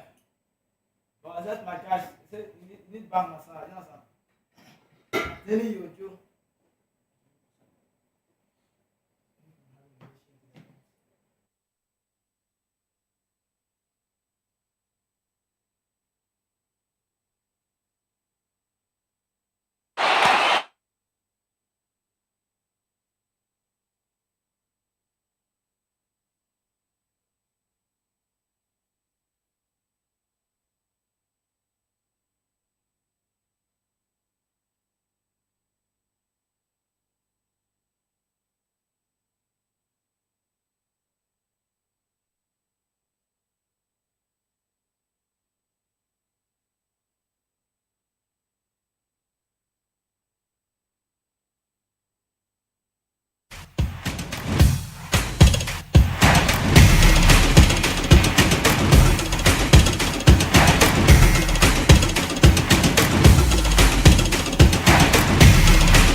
Yes, now the feelings of a supernatural miracle in the country's 2026 World Cup bid seems to be getting closer by the day, and I'm so sure that soonest the story will be different. Well, this is me saying it will be different, and this is me also saying I'm being hopeful as a confirmed Niger boy. But let me tell you something, Nigeria had struggles for goals throughout the qualifiers, but on the day it mattered most, they scored 4 against the Benin. Talk about the Benin Republic side. The team's 40-goal foul set magically fixed itself, and I'm happy to celebrate. Victor Osimhen's hat-trick could have been expected, but Frank Onyeka stealing into the box late in the match to score the all-important final goal was just too close to fiction. Not even the best Nollywood script could have plotted that Nigeria would be getting that result, and also not even the Bollywood movie crew could have written how they got to that very face. Nobody could have done so. Maybe just God. Not maybe, God knows. Although Nigeria lost the automatic qualification ticket to Group C winner South Africa on the final match day, a strong second-place finish means the Super Eagles side stand a chance of getting to a World Cup ticket through the different playoff tournament. First, Nigeria joined Gabon, Cameroon, and DR Congo, and as 4 countries that will be competing at the African playoff scheduled for Morocco in November. The winner will then proceed to a 16 interconfederational playoff with 2 countries sealing their places in the World Cup. Now, if you look at that phase, people will be asking the question, let's get to know, how did Nigeria secure that African playoff spot? That's a question anyone is asking. Please tell us, we want to know. tell us how did they get to that phase. But let me tell you, according to CAF World Cup qualifiers regulations, 4 of the 9 second-place teams had a chance to feature in a playoff and that tournament to determine the destination. However, a virtual withdrawal from the Group A triggered a rule that invalidates the result of the matches between second place and last place nation in other groups. Consequently, points earned by second place nation in such matches are deducted for fairness and equity. Now, you might be asking, as a result, Nigeria jumped to 4th place among the runners-up with 15 points. The Super Eagles had finished with 17 points, but earned only 2 points from Zimbabwe, the lowest-ranked nation in the Group C.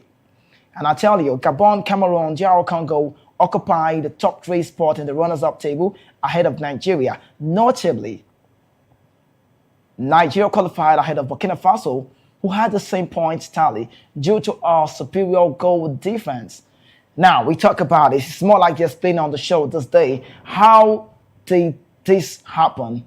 How the African playoff works, people want to know. We tell you on the show this day. Let's let you know. The 4 qualified nations will gather in Morocco for a thrilling CAF playoff tournament, and that's from November 13th to 16th. The team will be seeded based on the upcoming FIFA rankings, which should be released. I think it was rather released already. Yes, released already, so you did see that. Now, but let's tell you, the highest ranked country, according to the FIFA ranking, will face the lowest ranked team, and the second highest ranked side will take on the third highest ranked team. All games will be single leg playoff, single leg knockout matches. Both semifinals are scheduled for November 13th, and also we'll be seeing how that goes, with venues to be announced later. The winners of the semifinal will meet in the Continental Playoff, and that's the Continental Final on November 16th, with the victor earning the sole CAF ticket to represent Africa at the Intercontinental Cup playoff. You could call it Interconfederation Cup playoff, or you could say Interconfederation playoff, whichever works for me. But let's talk about the Interconfederational playoff breakdown. We need to bring it down now. Let's talk about it so you can know how they've merged this one and how we've gotten to this phase. If the Super Eagles qualify through the CAF playoff, please note, they will join 5 other nations from 4 confederations in the FIFA World Cup qualifying tournament, scheduled to take place in March 2026. Other participating teams will include 2 teams from CONCACAF, talk about the North American side, the Caribbean, and also Central American, and 1 country each from the AFC, they know them as the Asian side, and the CONMEBOL, the South American side, and OFC, the Oceanian place. Bolivia and also New Caledonia will represent CONMEBOL and OFC, respectively, with neither Iraq or the United Arab Emirates set to take the AFC slots. The 2 CONCACAF representatives will also be determined in November. For the 6-team Interconfederation playoff, the 2 teams with the highest FIFA ranking will get byes to the 2 separate finals. Let's take, if all 6 teams, you have on the screen, you can see, if all 6 teams are Team A and Team F, it means Team A and Team B will qualify for 2 different finals due to their FIFA rankings. The remaining 4 lowest ranking nations will compete in 2 separate knockout matches. Team C will play D and E will square up against F. It means that the winners of the knockout games will now face each other, face off on the highest ranking teams in 2 separate finals. I hope you understand this. Clearly, Team A will play against Team C and Team B will face Team E. The winners of these 2 games will secure the final 2 World Cup tickets. Yeah, that's how it is. And now I can boldly say that I was there, like we were there. VOP TV, sports crew, we were there. VOP FM Lagos, the radio station, we were also there. And it feels good to be happy to be back on the show after being away from home. And now back to home again. You could say, no more Polo Kwani cry, neither is there Uyo Stadium fight. No way. There is no way about this thing. So it's a very big show this day. Good morning. Thank you so much for joining us. We've got a lot to talk about on this very day, but we're going to have a quick break. When we return, every time to dissect. And don't forget, a whole lot happened in the world of sports, and you want to know, you don't have to go anywhere. We'll be back shortly. Please stay with us.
look that way, you could look this way. It works for me. That's how it works on the show. Yes, let's talk about more. Before we get to the Super Eagles news, where we still look into other sports on the show today, let's take a big talk. Let's have a talk about what we did see yesterday. I don't know if we're getting better or if we're getting worse, but I would say I did not feel fulfilled. I felt so bad yesterday, and I can't recall the last time I felt so bad about African football and how far we've come. Now, 9-time champions, you could say 9-time in a row PSL champions, Mamelodi Sundowns, they did what they needed to do yesterday against the Nigerian side, Remo Stars, and the best team dominating South African football since it became PSL stole the show yesterday. And I could say they came to Abeokuta, yes, the MKO Abiola, the same Moshood Stadium, that's what it's called, and they stole the show 5-1. I saw that very game live, and aside that one, yesterday we saw what happened in the CAF Champions League. Nuno Santos, 21st minute goal, high press from the Mamelodi Sundowns side. Shalolile leaves it, and that was the first goal for the Portuguese this season. Last time, the Remo Stars side conceded 12th minute, but yesterday it felt like they were better. They had a good second half, but regardless, I'm still not happy with what I saw yesterday. Yesterday game was a trailing game, and 3 Portuguese we did see in that very game. Miguel Cardoso, that's the coach of Mamelodi Sundowns, also Nuno Santos, also a player for Mamelodi. Then they have Thiago Conde, the coach of Remo Stars. We did see him yesterday. So like 3 Portuguese on that very game. But Nuno Santos, quality player. Who more can you begin to talk about a player and you say, yes, this one is good to go. He's got all it takes. He's strategic. And I tell you, playing in the CAF Champions League for the first time. That was the first time, and he once played for Victoria Guimarães. That's in the Premier Liga, took about the Portuguese side. And not just that, he played in the Europa Conference League. Exposure-wise, there was no way, not in the world of football, that you would have compared or compete or talk about, you want to put like for like the Mamelodi Sundowns side to the Remo side. Do you know what happened yesterday? I felt so bad seeing that game because we struggled to play from the side. We struggled to play from the back. We could barely do things with the ball. We were struggling. Like, is this Remo Stars? What a game. Like, they did not do well. But you look at that game, you saw Shalolile. Do you know that man? He has not played for a long time. He's got a record to his name. He's African record goal scorer. Such a professional. When given the time and the mandate, he showed us why he hasn't played for so long. But I'm hungry. I've got urgency and I want to play. I knew before the game that there was no way Remo Stars would have gotten it right. But I felt like they would have played for pride. 0-0, like 0-0 would not be wrong, just maybe. But 2-0. Well, let me just keep it that side. But can I tell you, last time a Nigerian side won the CAF Champions League was 20 years ago. That's how bad it is. 20 years ago was the last time an MPFL side won the CAF Champions League, and it was Anambra back-to-back. And regardless, 5-time Nigerian side have reappeared or come to the final, and Anambra stole the show twice. And after that, it's locked off. We've not been there. We keep struggling, and our game is not really looking so well. We played against a better side. 24 times Sundowns, they've been involved in CAF competition more than any other side. I must say on the show, I'm so sorry to sound this way. Congratulations to the South African football. PSL, congratulations. They've done so well within a short period of time. Pirates got 22. Mamelodi Sundowns got 24. Pirates got 22. Kaizer Chiefs has got 11. Super Sports has got 11. In Nigeria, the country close to my heart, we say how many? Anambra back-to-back.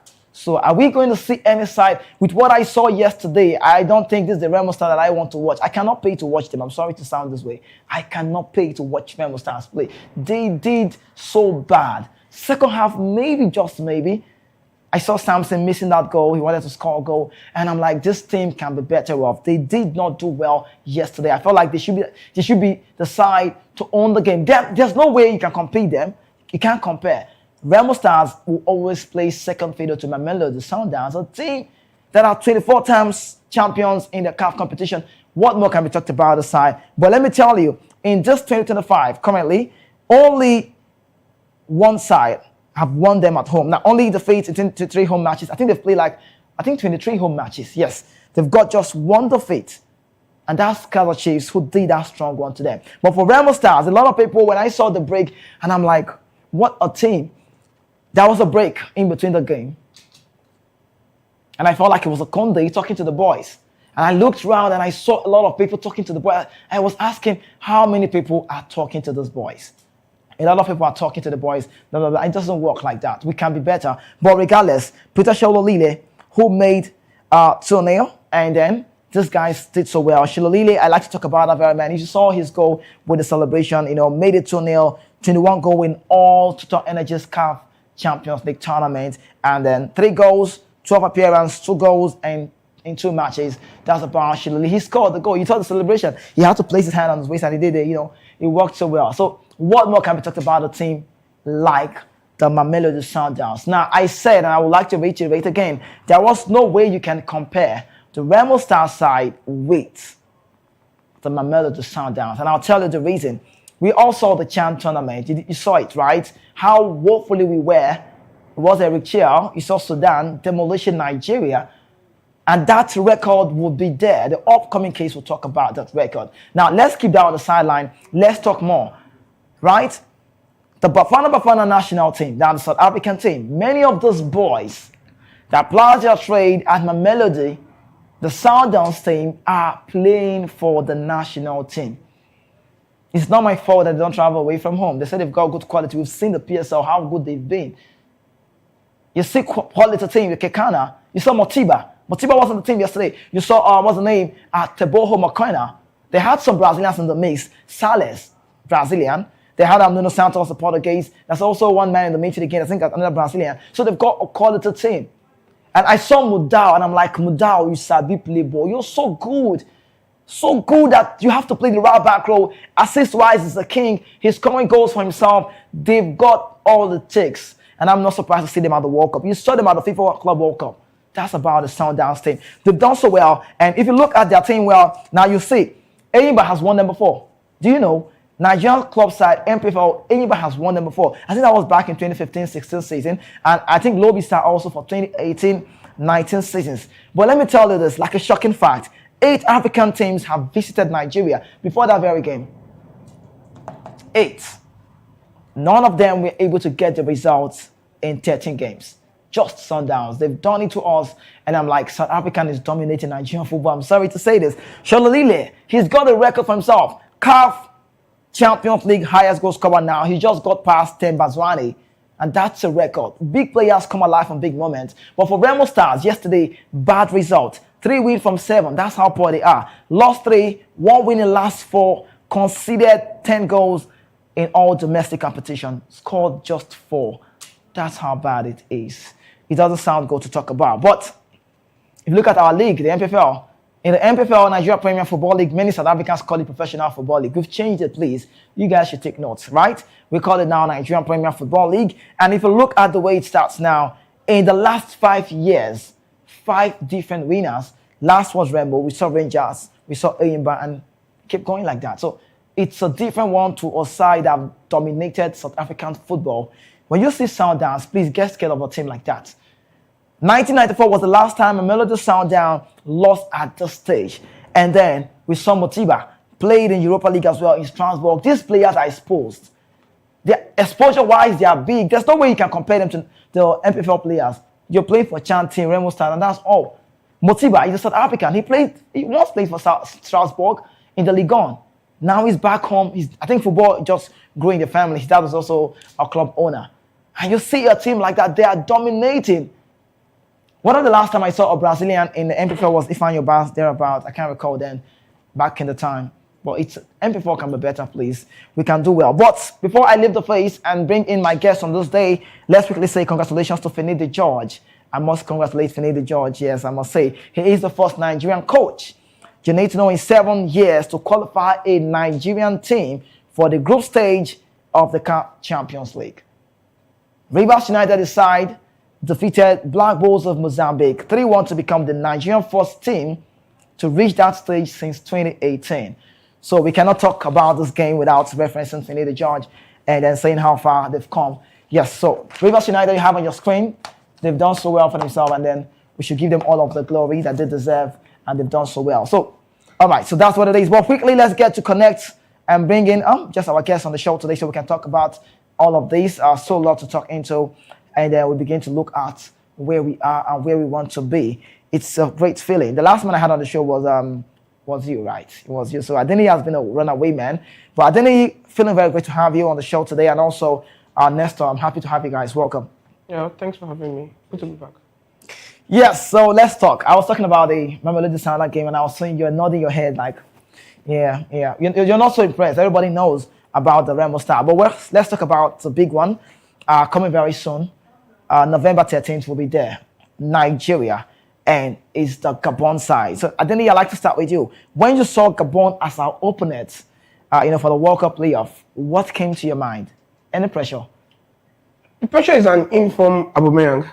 Oh, that was my fear. That was my fear, and the guy is really informed. And Gabon is not a small side. They're a very, very compact and tactical team. So them qualifying for this playoff, they have all it takes. And I just want to admonish Super Eagles that the same strength and the same energy that they used to qualify for this playoff, they should not relent. They shouldn't just take their foot off the pedal for now. Because Gabon is a very strong team. A very, very strong team. And I'm still scared anyway, but I just believe we'll still qualify. You believe we'll qualify. But you fear Aubameyang. I'm not surprised at saying that. He's done so well. We've seen him at Marseille, even though the last time they lost to Lens, but he's been amazing to watch. A Gabonese in the 30s and how far he's come. So Nestor, you tell me, I know you like Aubameyang. I know you respect his gameplay. But let's talk about Gabon, Nigeria. What you expect in playoff?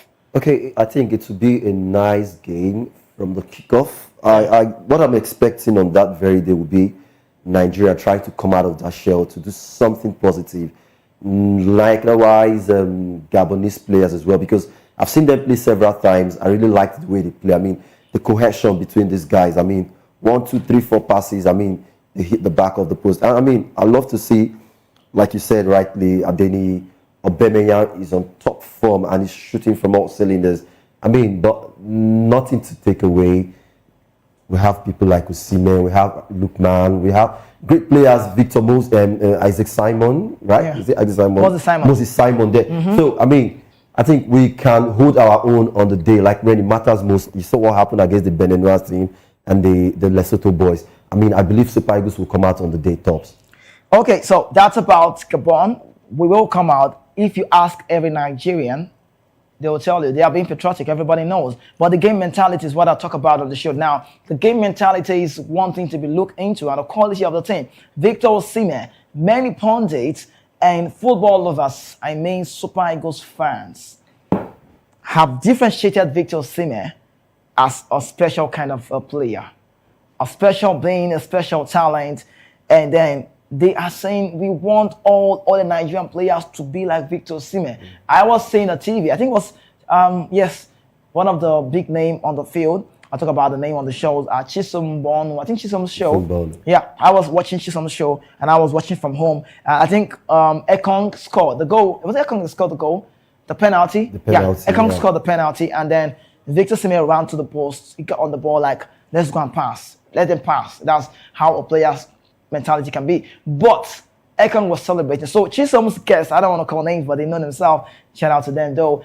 And on that day, we're saying, Chisom, I want our players to be like Osimhen. They don't have Osimhen's mentality. Can you see the way Ekong scored? And then Osimhen took the ball, and then Chisom was like, no, come on. I'm not going to agree with you guys. There's nothing wrong in scoring a goal and celebrating. It's a goal.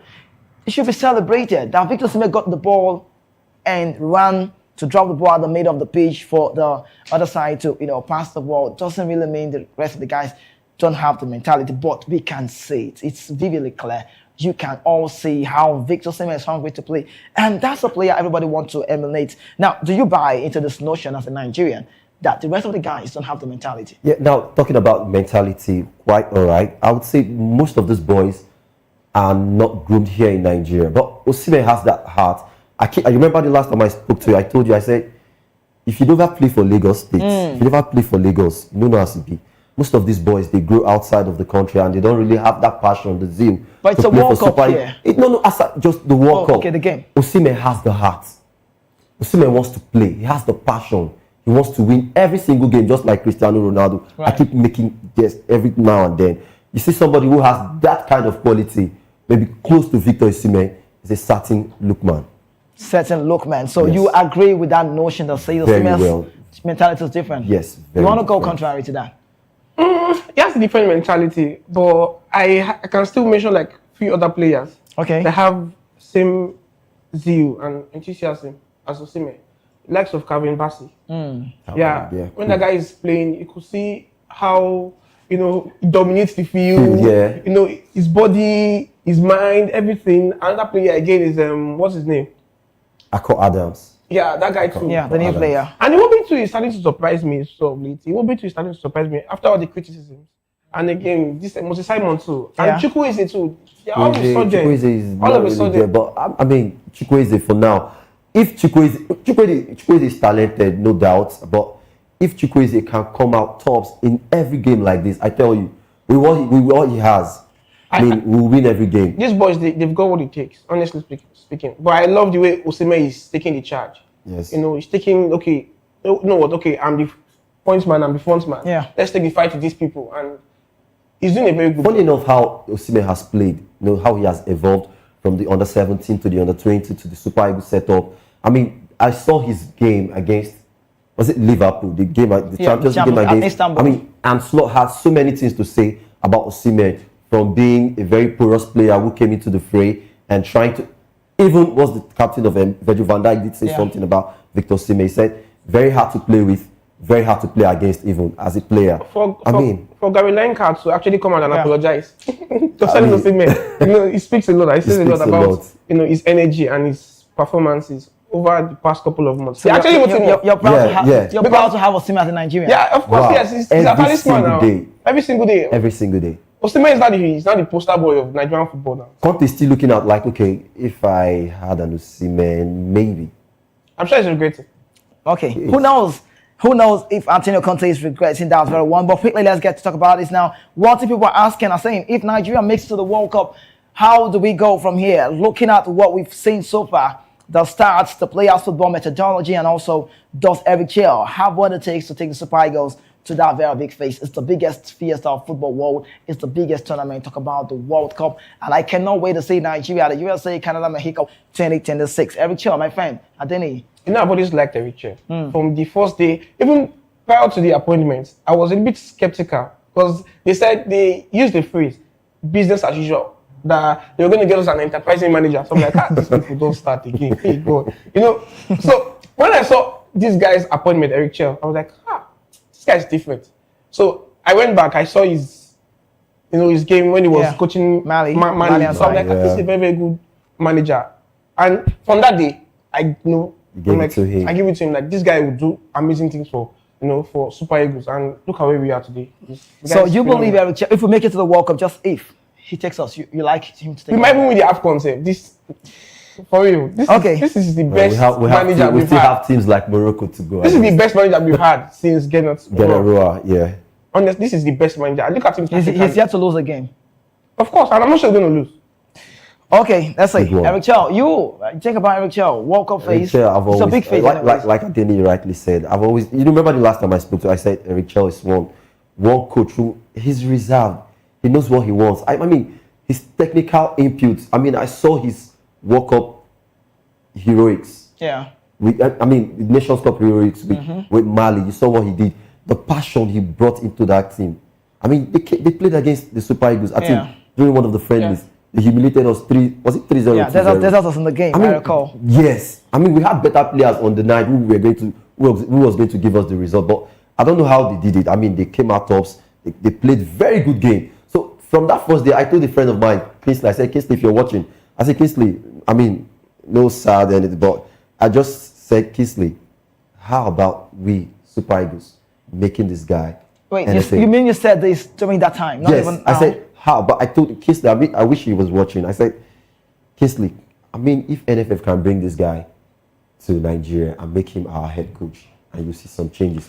Very disciplined coach. That's a lot from Eric Chell. And Eric Chell, you can say fans, people like you, they love you, I don't know. But just I wish the Franco Mali and all of the best. But quickly, let's talk about the body governing the game, the Nigerian Football Federation. We cannot go past that very one. We've seen what's been trending, and I've been off the show, radio, TV, and like I really said, I can't wait to be back, and I'm back now, so we can talk more. How can the NFF define this? How can the NFF defend this? Can they come out clean? We want to know. You want to know. I want to know. We all want to know. We'll bring you a very clip, just a short one. Then when we are done watching, and when you're done watching from home, anywhere you're watching from, we come back and the question will be out for the guests to talk about this. The point that you have on the show. The Nigerian Football Federation, a whole lot to be talked about. Before we bring the video, let me quickly let you know, I got this on my mobile. The Nigerian Football Federation reported to FIFA that they had spent $200,000 on training and improving Nigerian referees since 2022. Let me tell you, a shocker.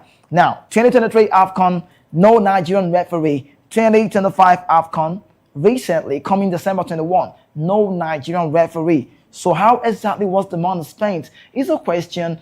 Accountability, transparency, they're not even helping me to think well. 300 million now down the drain, and you explain this to people and say, yes, we are doing it so right. So how do we go from here? No Nigerian referee, I must tell you, made the CAF official list for the training camp. No one. Also, it's been 19 years. Please do your mathematics very well. Calculation, not permutation now. It's been 19 years since a Nigerian referee, or a Nigerian rather, last officiated at the Center of Africa's biggest tournament way back in 2006. That's how bad it is. You want to understand what we're talking about? Watch this video. We'll be back shortly to tell you more.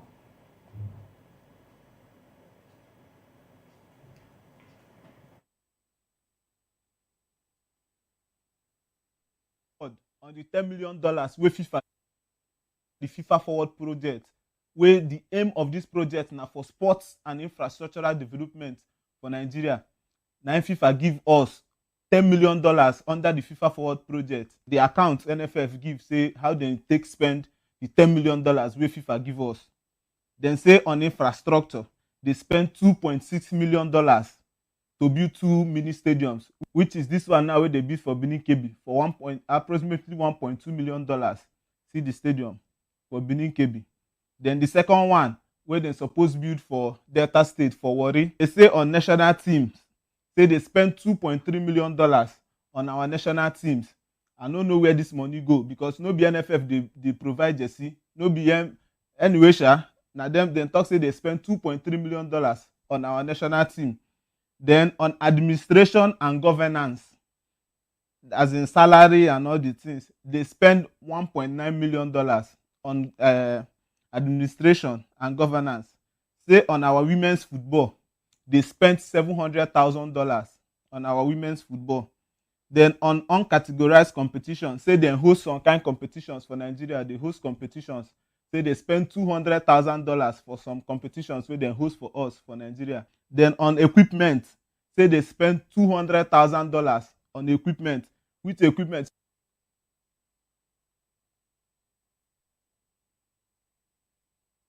$1,000 on equipment. And every match day for you, carpenter go dey walk up and down, they not boy for signboard. We no fit buy LED this thing. They come first. Say and then on capacity and development. Say we spend $100,000 on capacity development. They train coaches and referees. They spend $100,000 to train coaches and referees for Nigeria. Now, the other stadium where they talk story about now for Delta State, where today I no see that stadium. I see a report from the contractor of that project where the name of the this thing Money Michel. The contractor come out, come give his own report of wetin happen and wetin the talk say the project was saying for Warri, then supposed to do the project. Then Amaju Pinnick come tell and say make them carry the project go in own community for Ugborodo. Say make them go do am for Ugborodo. They can't agree finish. When they can't reach Ugborodo, it can't be say where Amaju Pinnick tell them to build the project. Say na for water. Say the money where they give them no reach to build the this thing for water. Say in fact the money where they NFF come pay them. Say NFF come out 15% inside the money where they pay them. Tell and say the money now the 15% where they come out. Our Azamen where they glass house. Say the 15% where they come out from the money. Then tell and say now for bank charges and any development, no development, see our league, see our national teams. So NFF need to come out to make them come really explain to us wetin dey go on, because if they no fit come up with developmental initiatives wey go help us, then make they come explain the one wey dey give them money for make them do for us wetin dey go on. And na for the players head na everything dey land. We just dey waste anger and annoyance on the players. Meanwhile, the actual culprits, the kingpins wey dey hold us for hostage, wey say we no go move forward, they dey waka free. See stadium wey NFF build for mini stadium say dem build for $1.2 million. You know wetin be $1.2 million as at 2020, 2021, 2022 sef. See the one wey Patoranking build last year for Ebute Metta. So Patoranking spend $1.2 million to build this. The most annoying part of this whole thing is that right now there is no progressive initiative, any developmental plans from NFF right now where they go on. So they need, if they get anyone where they go on, or the ones where they get plans, so make them come and begin tell us, because we cannot remain like this. We cannot, things cannot remain like this. Waiting be the work of those as a men for that glass house, aside to the drop account, make money they enter. Waiting they really do.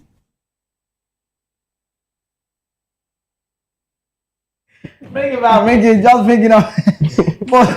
boy, very sincerely, it's crazy to talk about, right? But I'm trying to hold it, but it feels like it's not working. How long, whose support do you believe? How long are we going to keep talking about this? Maybe I'm just going to mute on the show for now, because I could play this on and on, so you can watch and you can see that they can't. How can they ever come out clean on this identity? The problem in Nigeria or Nigerians is the same Pinnick celebrated his daughter's birthday last month.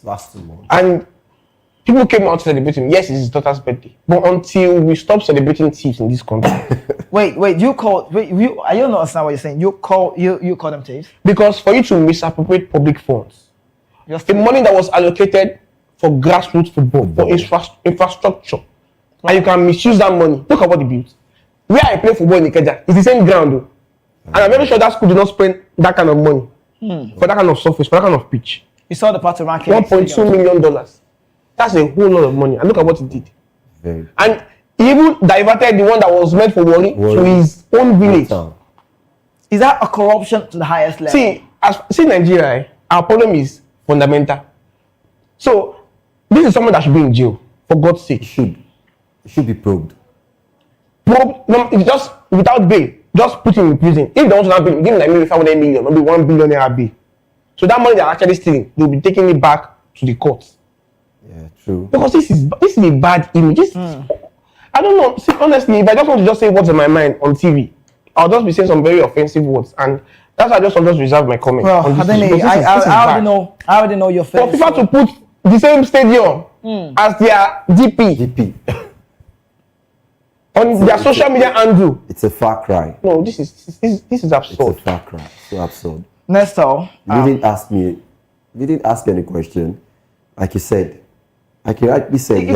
How funny? Let's get the camera, bring it full. Let's look at this two men. Look at position, like hands being folded. That's how big it is. Like you should understand something.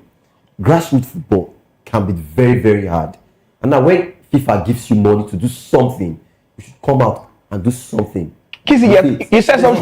Sorry to interrupt. He said something about South Africa against Rainbow Stars. Yeah. After even before they hosted the 2010 World Cup, they invested billions in their grassroots football. Jordan. Look at the stadiums and the facilities in South Africa. Still top notch till date. You cannot compare it to any facility, like even the best stadium in Uyo. You know, still reach the least stadium in South Africa. Oh, okay. I expect that our boys now do well continentally. Now magic. How? What kind of magic will allow those boys to improve? When even on home soil, see how they are being treated. See the conditions at which they are playing football. See the kind of facility you are building in Kebbi State that is very hot. Well, it's actually a lot to talk about, but guys, we need remember the last time I said something, I felt like, I don't want to be judgmental. Ironically, I did say something, but not like I had that emotions in me at that point in time. And I felt bad. I said, remember, if you can reminisce, I did say, football has to come back to Lagos. Yeah, you keep saying that all the time. I keep saying that all the time. Kizzy. There's a whole lot of things that we need to do. Government I don't know the last time you went to Surulere. Yeah, I've been there in Shambles. 2 weeks ago. Please, I know. All right, guys, we need to go. Our time is fast. They should call Pinnacle. They should call Pinnacle. Amaju will be a talk for tomorrow, hopefully. Adeni Ojo, thank you so much for making it a great moment to me on the show. And also, Nestor. Let me leave you guys. My pleasure. But I would like to say we should be doing this again sometime next. And then hopefully for the evening, it will be on the TV, on the radio rather. To do this. Guys, thank you so much for being part of the show. Yeah, so it's time for us to move to the next segment. Talk more about the news away from this, but let's talk about this NFF. These people, you have those ones, misappropriation of funds and lack of transparency. This is how bad they have been. I don't know what more can be said. You could see, my guess, how furious they were, how bad they were feeling, talking about the Nigerian Football Federation and how, I don't know, there's not, sorry to say, I don't know to say, that is the word, there's nothing good to talk about them. But every time we talk about Nigerian football, it doesn't sound good to be talked about. Why? Which way Nigeria? When are we going to ever get to make things right? Are we ever going to get there? Are we going to make things okay? But just so you know, I would have also told you about the games that was played, the Clasico, the Arsenal top of the log now. But all of these things, I'll be connecting you to join the guys later by the evening, talking about the big team, the locker room, Jerry Apelwai, and the rest of the guys will be here to tell you more about that very one. And don't miss out. 5 p.m. is the time, so you can see them talk more about their Clasico. But quickly, let's talk about the Nigerian Tennis Federation. That's the news. Delta State Governor, retired Honorable Sheriff Obovori, has congratulated retired Honorable Victor Oche on his election as president of the Nigerian Tennis Federation, NTF, describing his victory as a well-deserved and a testament to his unwavering commitment to the growth and sport in Nigeria. The governor, in a statement by his chief press secretary, CPS Sir Festus Ahon, lauded Oche, a renowned philanthropist, investor, and a supporter of grassroots sports for his passion and consistent contributions to the development of tennis and other sporting disciplines in the country. That's good. He noted that Oche's emergence reflected the confidence reposed in him by stakeholders in Nigeria, talking about the Nigerian tennis, giving his track record of promoting inclusivity and excellence in sports administration. The governor also expressed optimism that Oche's leadership would usher in a new era for Nigerian tennis, emphasizing his vast experience and international exposure as assets that would elevate the sports profile both locally and globally. The governor of Obori urged Oche to bring his wealth of experience and visionary leadership to bear to the development of Nigerian tennis. And quoting the governor on the show now, the governor said, "With retired Honorable Victor Oche at the helm of affairs, I have no doubt that Nigerian tennis on the path to renewed glory will be back again." But quickly, let's shift attention and talk about something else. Let's talk about the Vienna Open, the title in the world of tennis. Europeans saying Yannick Sinner is in the news. And let me tell you, he's a man that everybody loves to talk about. Yannick Sinner fought back from a set down to claim his fourth title of the season with victory over Alexander Zverev in the Vienna Open final. The top seed, who is currently on the 21-match winning streak on indoor hard courts, battled through early hamstring cramp to seal the 6-3, 3-6, 7-5 win in just under 2.5 hours. It marks Yannick Sinner's second title on the month, having won the China Open at the start of October, while he also added to his Grand Slam haul with victories at the Australian Open and Wimbledon earlier this year. Sunday's final was the pair first meeting since Yannick Sinner beat Alexander Zverev in straight sets in the Melbourne back in January. In Zverev's case, the 2021 Vienna Open champion looked to have strong foothold in the final through after gaining double break advantage at the 4-1 in the first set. From there, the German only needed to hold serve to seal his first 6-3 in 46 minutes. But Yannick Sinner dug deep and looked revived in the second set, playing a number of well-placed winners to hold nerve and hold serve twice and then break serve, opening up 3-love advantage. The rest for the second set was relatively strong and straightforward for the world number 2. But he and Alexander Zverev went toe-to-toe in the second set before Yannick Sinner broke serve at 5-5. From there as well, he opened up 3 championship points before Alexander Zverev netted a simple backhand into the net. Can we shift attention and jump into the world of boxing Hall of Fame? This is about Nigeria Lagos boxing. Fans were thrilled. I saw that one. You could call it a one-day tournament. It works for me. And I love to say that fans were really thrilled by an electrifying showcase of boxing skill in the Lagos Boxing Hall of Fame Championship return in Grand Star. I saw that very one. The event took place at Agege Stadium, Lagos, drawing large crowds of exciting boxing fans. The one-day tournament featured 10 training bouts, making the comeback of Nigeria's longest-running grassroots boxing competition after a brave hiatus. Boxers from across Lagos delivered outstanding performances, dazzling spectators and leaving them eager for more action-packed contests in the future edition. And I love to see how that goes. But let's wrap up with this very one and tell you, before I talk about Tyson Fury, let me talk about the Lagos boxing one I just saw. We saw it not long. Want to see more of this? Bashali, I cannot recall the last time the kids on the streets can vividly talk about boxing in Nigeria. We all talk about Super Eagles. No disrespect. You and I would agree with me that Super Eagles happens to be the biggest brand, biggest sporting brand in the country. But regardless, we can be better. I talked about Victor Oche. The governor was giving him all of the praises, allowed him all of the... It was okay, that's cool. But I just hope this will not be political. I just hope he's going to come out right for tennis. But bringing it back to boxing, what I did see in Lagos, I would want to see more of these things happen. We should be talking about boxing, tennis, lawn tennis, rugby, not just about football.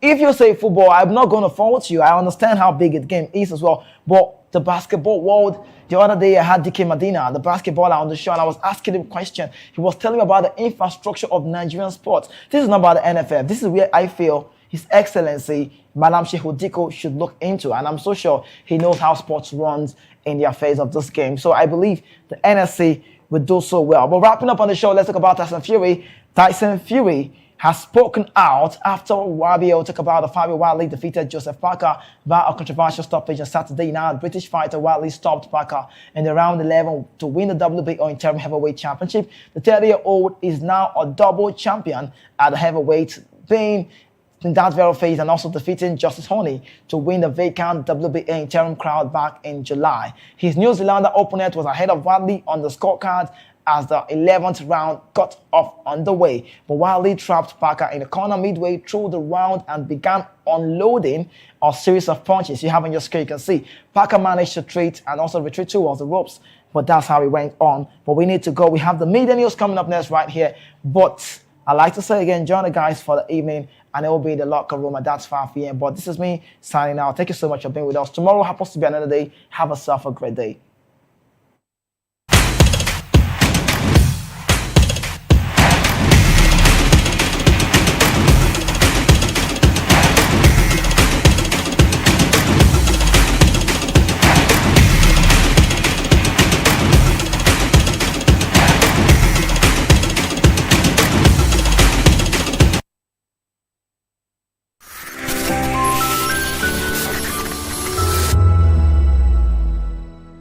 From the views on the street, we go to bed empty hunger, to the blaring horns of a hustling city, the loudest voices of the common man got a medium to be heard. This particular administration, they were coming unprepared. It's not a bad thing to renovate the president's lodge. Through top-notch programming, unbiased reportage of news, sports, business, entertainment, and cultural documentaries, Voice of the People 90.3 FM became a symbol for 21st century media. And now, a new baby is born. Voice of the People Television, VOP TV, youthful, full of vigor and penchant for excellence in the continent's media space, exposing the wrongs, applauding the rights, dissecting the news without fear or favor, through factual and accurate stories and contents. Corruption kills 3 things that makes a society.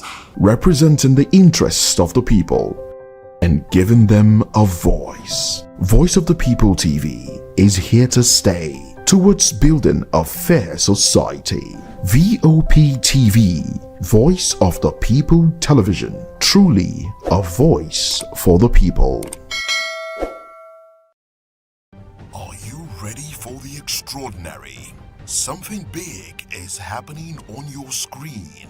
Introducing VOP TV, now streaming on SLTV channel 264. From breaking news to captivating conversations, news analysis, giving you all sides to the story. We bring in-depth discussions on the issues that matter, from politics to sports, entertainment, and lifestyle. VOP TV on SLTV channel 264. Join us as we redefine what television means to you. Voice of the People Television, VOP TV. Now you have more than a voice.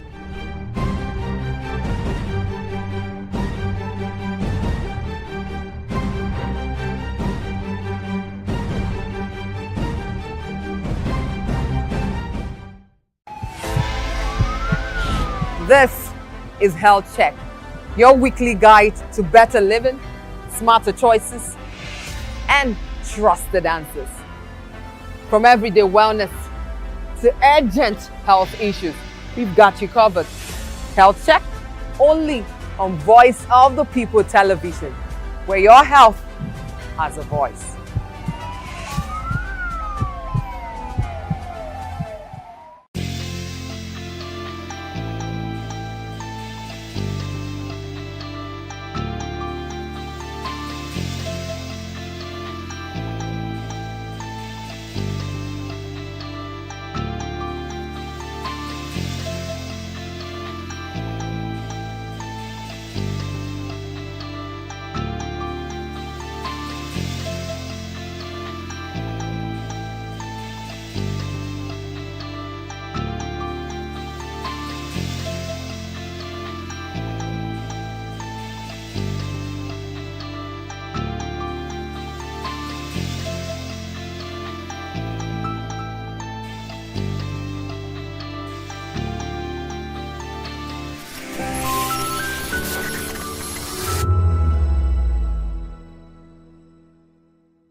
Voice of the People Television awuchiela o onye nụ ya ka ọrụ ibe ya. Ị chọrọ ịmata akụkọ ndị gbara n'akwụkwọ akụkọ dị iche iche n'ala anyị kwa ụbọchị. Ị chọrọ ịmata ka o si afịatụ na ndọrọndọrọ ọchịchị, agụmakwụkwọ, azụmahịa, ime njem, ọbụla dị egwuregwu. Mgbasonyere anyị n'oge ndị Igbo na Voice of the People Television. Anyị nwere ndị ọbịa bụ ọkachamara, bụkwa ndị ga-enye aka tapịa isiokwu ndị anyị jiri bịa kwa ụbọchị. Anyị ga-eji ka o siri gbaa n'akwụkwọ akụkọ dị iche iche wee malite tupu anyị akọzie n'uju n'ubi onye anyị bịara na nke ya. Ịgbamụrụ nzem ọzọ kedu ka o si aga ya gaziere onye ukwu ma gaziere onye nta. Mkparịta ụka tọrọ atọ ka anyị ga-ewetara gị bụkwa nke ga-eme ka ịmata ka ihe si aga n'ala anyị bụ Naịjirịa ọbụla dị na mba ofesi. Oge ndị Igbo na Voice of the People Television ga na-abịara gị site n'ụbọchị Mọnde ruo Fraịde na SLTV channel 264. Ekwekwala ka akọrọ gị ya akọrọ. Chetakwa na ọ bụ na SLTV channel 264 ka ị ga-ekiri Voice of the People Television. Voice of the People Television, ugbu a ị nwere karịa olu. 2564 is coming up on Barney 9, right? 2564 Atlantic Tower. What happens in the hush behind hangar doors? Who signs the papers that gamble with lives? Which truths were grounded before they even ever had wings? If you've ever buckled a seatbelt at 30,000 feet, if you've ever stared out of that tiny window and wondered who's really in control of the skies, it isn't just flight, it's power, it's politics, it's pressure sealed in steel. We're peeling back the clouds from runway risks to sky-high secrets. We're diving deep where most dare not to look. Aviation Scope, every Sunday at 7 p.m. only on Voice of the People TV. We don't just report, we reveal. We don't just ask, we uncover. Because when it comes to the skies, ignorance is turbulence. Aviation Scope, the sky isn't the limit, it's just the beginning. 3 years ago, we lit the spark. Today, we are blazing the trail for others to follow. VOP Media is free. 3 years of breaking boundaries. 3 years of being that bold voice that echoes the thoughts of the people. 3 years of telling stories that matter. We have experienced complete breakdown in democratic governance. We are not just a brand. We are a movement, giving voice to the voiceless. We go to bed empty hunger. To every viewer, every voice, and everyone that has made us who we are, we say thank you. VOP Media, 3 years and still counting. VOP TV, now you have more than a voice. My name is Esther. They call me the Oga of them are the general overseer of them all. Every man, every woman has got a voice where integrity is the volume. So this is Voice of the People's TV. Voice of the People's TV. So this is the people's voice. And the people's voice is the voice of God. That's the voice populi in Latin. The people's voice is the voice of God. So keep watching Voice of the People. In fact, my name is Voice of the People. Keep watching MC Ado Pikin. Hi guys, my name is Kagan. I am Nigeria's biggest tech content creator, and I just wanted to give a quick shout out to Voice of the People TV. Keep watching, enjoy, and you're welcome. My name is MC Alamano. They say call me Enjoy Medlandlord. It's VOP TV. Keep watching VOP TV. Don't touch it down. Even if you want to touch it down, increase the volume. If you don't increase the volume, I told me. My name is Collins Agawabe, popularly known as No My Day, but last, more than No My Day. Or more. Not be all so the cook right at the fry plantain. We keep on watching VOP TV. The voice of the people, the voice of Edo. If you now want to get the authentic news for Edo, the way it be, that's why they show and all they cut anything come on. At VOP TV.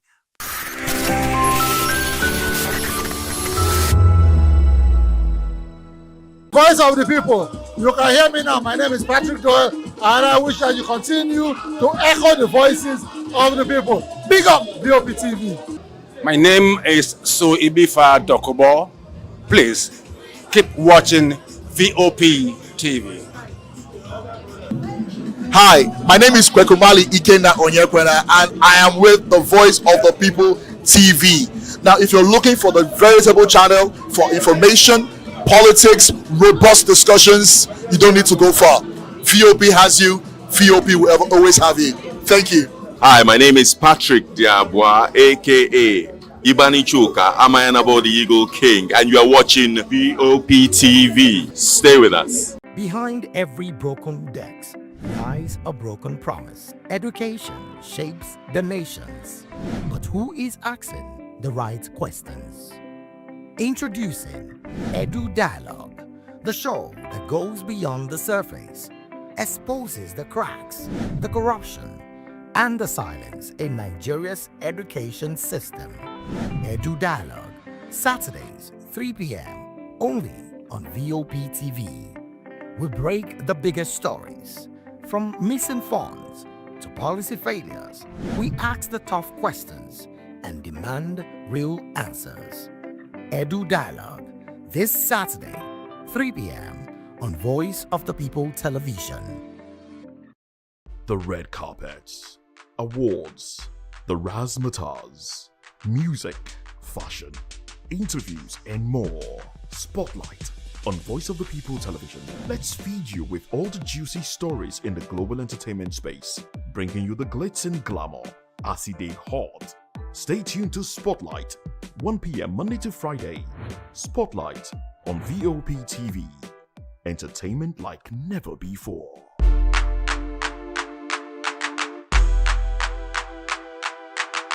We encourage you to click on the like button and subscribe to our YouTube channel. We are Voice of the People TV. Also follow us on all our social media platforms. We are at VOP TV Live. Visit our website www.vop.ng for fresh and trending news. Also watch us live on SLTV channel 264. VOP TV, Voice of the People Television. Join us on People's Voice, where we amplify the voice of those that matters the most. Join the conversation. Share your thoughts with me. I am Xavier Udo. Weekdays, Monday through Friday, from 4 p.m. to 5. Don't forget, our voice matters the most. Let us come together and share our concerns. Thank you.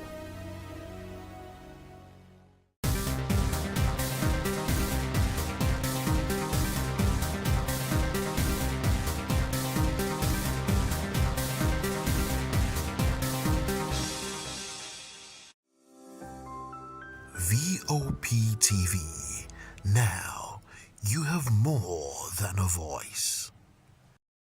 Day, or start your day right with a healthy dose of news, fun, and inspiration. Join us on VOP this morning for the latest news, trending topics, and uplifting stories to set your day on the right vibe. From news and current events to lifestyle and entertainment, you are covered. VOP This Morning, 8 a.m., Monday through Friday.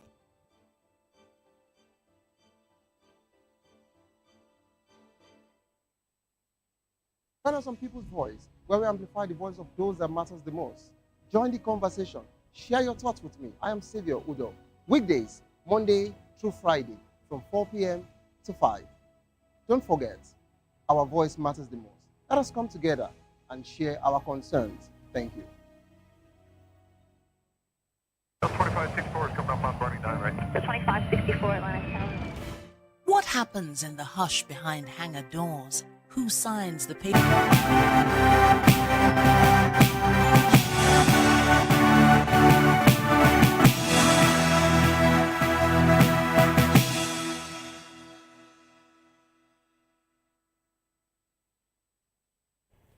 Good afternoon and welcome to the Media News and Voice of the People Television. I am Fina Okechukwu. And I'm Chioma Innocent. First, the headlines. Kanu drops defense, says no case against him. Paul distances himself from Nnamdi Kanu ultimatum. Falana faults Oyo over NURTW prescription. Several trapped in Lagos building collapse. Police warn Shure to stay out of Lagos. 5 teenagers die in Gombe boat mishap. In business, external reserves surged to $43 billion amid FX stability. In sports, Super Eagles to face Egypt in pre-AFCON friendly. And in the world of entertainment, Charles Onyabo sells out Hard Rock Cafe in Italy. Now the news and details. The detained leader of the proscribed indigenous people of Biafra, Nnamdi Kanu, has dropped his earlier plan to call witnesses in his ongoing trial for alleged terrorism offences. At the resumed hearing in Abuja, Kanu told the court he had reviewed the case file and found no valid charge against him. He said that having been subjected to what he described as an unlawful trial, there was no need to present any defense. Justice James Amotosho directed Kanu to file a written address to that effect and serve the prosecution, advising him to consult criminal law experts on the implication of this decision. The judge adjourned the matter to November 4th, 5th, and 6th for the adoption of final written addresses, either on the basis of Kanu's position or for him to open his defense. Meanwhile, former Niger Delta militant Government Ekpemukolo, better known as Tompolo, has denied reports that he issued a 21-day ultimatum to the federal government over the release of IPOB leader Nnamdi Kanu. Tompolo called reports false and propagated by his enemies, reaffirming his support for President Bola Tinubu's renewed hope agenda. The statement was made available to newsmen by his media consultant, Paul Bebenimibio. Moving on, counsel to the National Union of Road Transport Workers in Oyo State, Funmi Falana, has criticized the Attorney General and Commissioner for Justice, Abiodun Aikomo, for allegedly misrepresenting a Court of Appeal judgment. The judgment had declared that the prescription and suspension of NURTW activities in the state are illegal. In a letter to Aikomo, Falana warned that the state government has no power to suspend the union's operations and caution against acts of contempt and disobedience. Over the weekend, NURTW chairman Abidin Olajide, known as Ejogbe, stated the union is ready to resume work immediately. Soludo accused the government of substituting its own interpretation for the clear and binding pronouncements of the appellate court. Now, this report says the Federal High Court in Abuja will begin its annual Judges Conference on December 15 to mark the new legal year, according to the court's Director of Information, Catherine Christopher.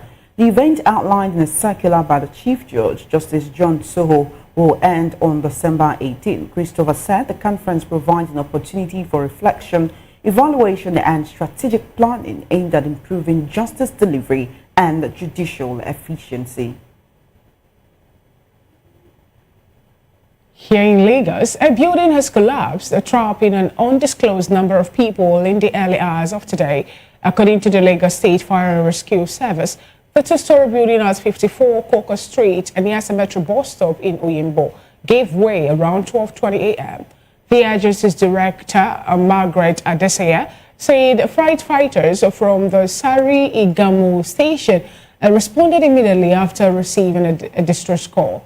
She added that the structure had earlier shown signs of distress before the collapse. Now, away from that story, the Lagos Commissioner of Police, Olondare Jimoh, has warned activists Omoyele Sowore and others against organizing protests over recent demolitions in the state. Speaking today near the 3rd Mainland Bridge, Jimoh said the police have made massive deployment across the city to prevent any demonstrations that could disrupt public order. He stressed that attempts to block major highways or to stop the peace would not be tolerated. Officers have been stationed at key locations including the 3rd Mainland Bridge, Maryland, Ojota, Ganifawa Park, Bagada, Bariga, and the Lekki Toll Gate to maintain security. In the meantime, the Association of Igbo Town Unions has petitioned the United Nations Human Rights Council, the African Commission on Human and People Rights, and the ECOWAS Court of Justice over the continued demolition of shops and properties owned by Igbo traders in Lagos. National President of ASETO, Emeka Diwe, told newsmen in Umahia, the Abia State capital, that the demolitions amount to economic cleansing. Diwe said the group turned to international bodies after repeated appeals to Nigerian authorities went unanswered. ASETO dismissed the Lagos State government's claim that the demolished buildings were on waterways, insisting the properties were legally acquired and approved. The group also alleged the demolition notices were served too close to execution dates, denying owners the chance to seek legal redress, and that officials ignore valid documents presented by victims. The association urged affected persons to remain peaceful and law-abiding and called on Igbo to reinvest part of their wealth in the southeast to strengthen the region's economy. On a tragic note, at least 5 teenage girls have died in a boat accident in Nafada town, Gombe State. Governor Inuwa Yahaya has expressed deep sadness over the incident, describing it as painful and heart-wrenching, especially given the victims' young ages. In a condolence message, the governor prayed for the repose of their souls and comfort for their families. He also called for strict adherence to water transport safety standards to prevent future tragedies and directed the State Emergency Management Agency and Nafada Local Council to support the affected families. You're still watching the Media News and Voice of the People television. It's time for the news analysis, and joining us today virtually to help analyze the news that made it to a bulletin thus far is Sheson Okwade, Public and Political Affairs Analyst. Good afternoon, Mr. Sheson Okwade. Good afternoon to you. Good afternoon to our viewers across the globe. I'm glad to be with you this afternoon.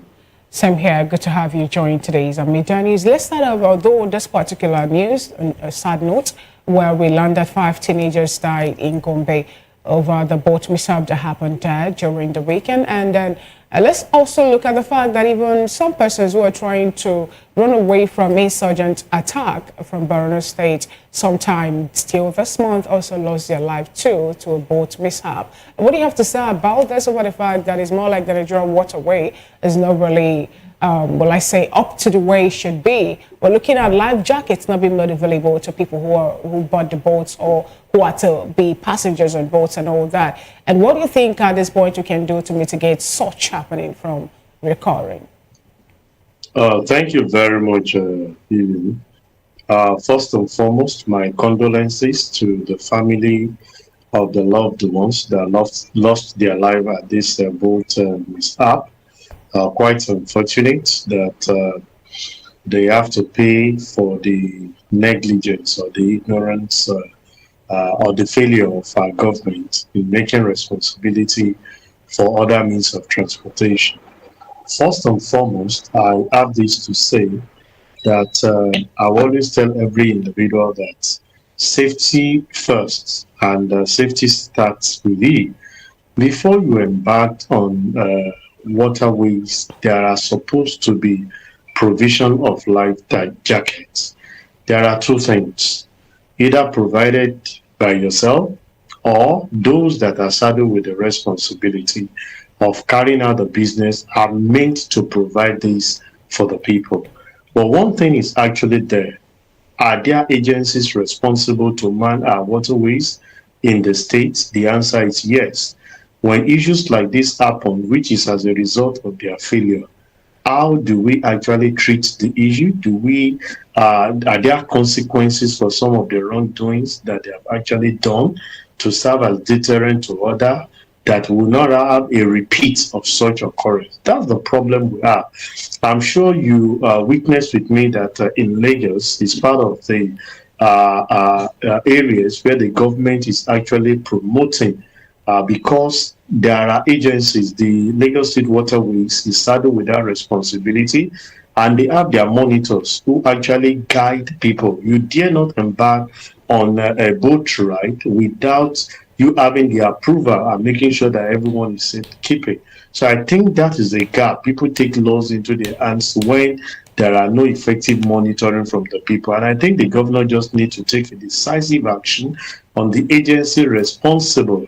If there are no agencies, set it up to make sure that we mitigate this kind of mishap, wasting the future leaders of tomorrow.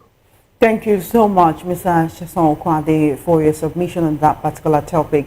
Let's now look at another situation where Igbo unions have petitioned the United Nations and the ECOWAS court due to some demolitions that have been happening for a while now. We've seen where certain buildings at the trade fair complex, which is a very large market in Lagos, which we cannot deny or overlook or underlook the fact that it's largely people from a certain region that own shops and their own buildings, their own warehouses in that particular place. And we also saw some demolitions in Festac, and people are saying that these has ethnic undertones. They've taken the case outside of Nigeria to the ECOWAS court to stop these demolitions. I personally passed through some places where these demolitions were happening, and you could see that it seems it was done haphazardly.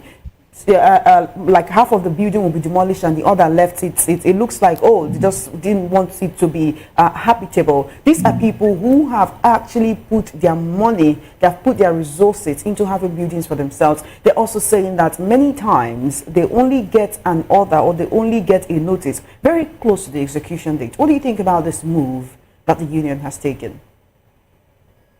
First and foremost, pardon me, when I hear about ethnic correlation, there is no place in Lagos that you can predominantly say is dominated by a particular tribe. It's a mix of so many, but we might have maybe individuals from a specific area having more building or in that area than the other, but it's predominantly a mix of people from different ethnic regions that reside in all nooks and crannies of Lagos State. That's the first submission on my part. But reacting to the aspect of this demolition, I've been an advocate to say when government actually wants to carry out this, it's part of their failure, because you ask yourself, what suddenly happened that a building, because there are claims that some of these buildings were actually approved by the government. If they are approved and there are documentation to it, I think there must be compensation for such people first before you carry out the demolition. And it's part of what we keep telling individuals. And this thing is two-edged sword. At times, when those that are saddled with the responsibility of monitoring the activities that relates to building, when they carry out their activities, some of them do it without having a recourse for the future that they will leave the seat, approved what they are not supposed to approve and commit the government to issues that are embarrassing like this. I feel that when demolition has to be carried out, there must be proper notice. I'm not a lawyer, but I know there must be a good time. And I think we should start thinking of creating a server where people can, or a so-called, where people can actually have their resting place, knowing fully well that they've invested so much. And enough of people moving ahead before the government. Government should be decisive enough to say these areas are cordoned off. Who are the people selling the property to these people that will claim are actually building on the waterways? That was actually the next question I wanted to ask you, Mr. Sheson Okwade, because we know that Lagos, the way it is, you cannot even erect a single bacha without the government officials coming to meet you the next day to ask you what are you doing. So how possible is it that people are being given the go-ahead, people are being given certificates to of, let's say, of occupancy, this particular land belongs to you and all that, and also we have surveyors coming to make sure that the properties where they are sited is where it should be, and sometimes you see 2, 3, 4, 5-story building being erected, and government actually will be mum until when they believe it's now time to act, they'll come to pull down those buildings. Is it possible that individuals will build structures in Lagos without government not being aware of it, especially in Lagos here? Yeah, Fina, I would say it's very much possible because most of the time, the agencies that are actually set up themselves compromise. And that's where I feel government failed without punishing those that are concerned with this responsibility of monitoring and approving some documentation. There are times people just take off their eyes, or they do paddy, or they take money and they feel that, well, it's none of my business, and it goes that route. When you have a proper documentation with the government, you have every right to sue, because that document is binding on the government. Whosoever must have approved it, government is meant to pay compensation in terms of the value, the current value for that particular position. But what we've seen most of the time is that people initiate the process, they go ahead with the construction, and on the long run, they complete it, and government come out to actually trap them. That's why I tell in the videos that there is no need rushing in putting up structures when you don't have the approval of the government, in the sense that it's the same government you claim you are trying to relieve of the burden of the shortfall that we have in terms of housing, that will come ahead and demolish some of these things. And it's something that is quite worrisome. And that's why I will always say that people should follow through to make sure that they have, if you have your documentation with the government that is valid, that is actually approved, because the only person that approved the CFO is the governor.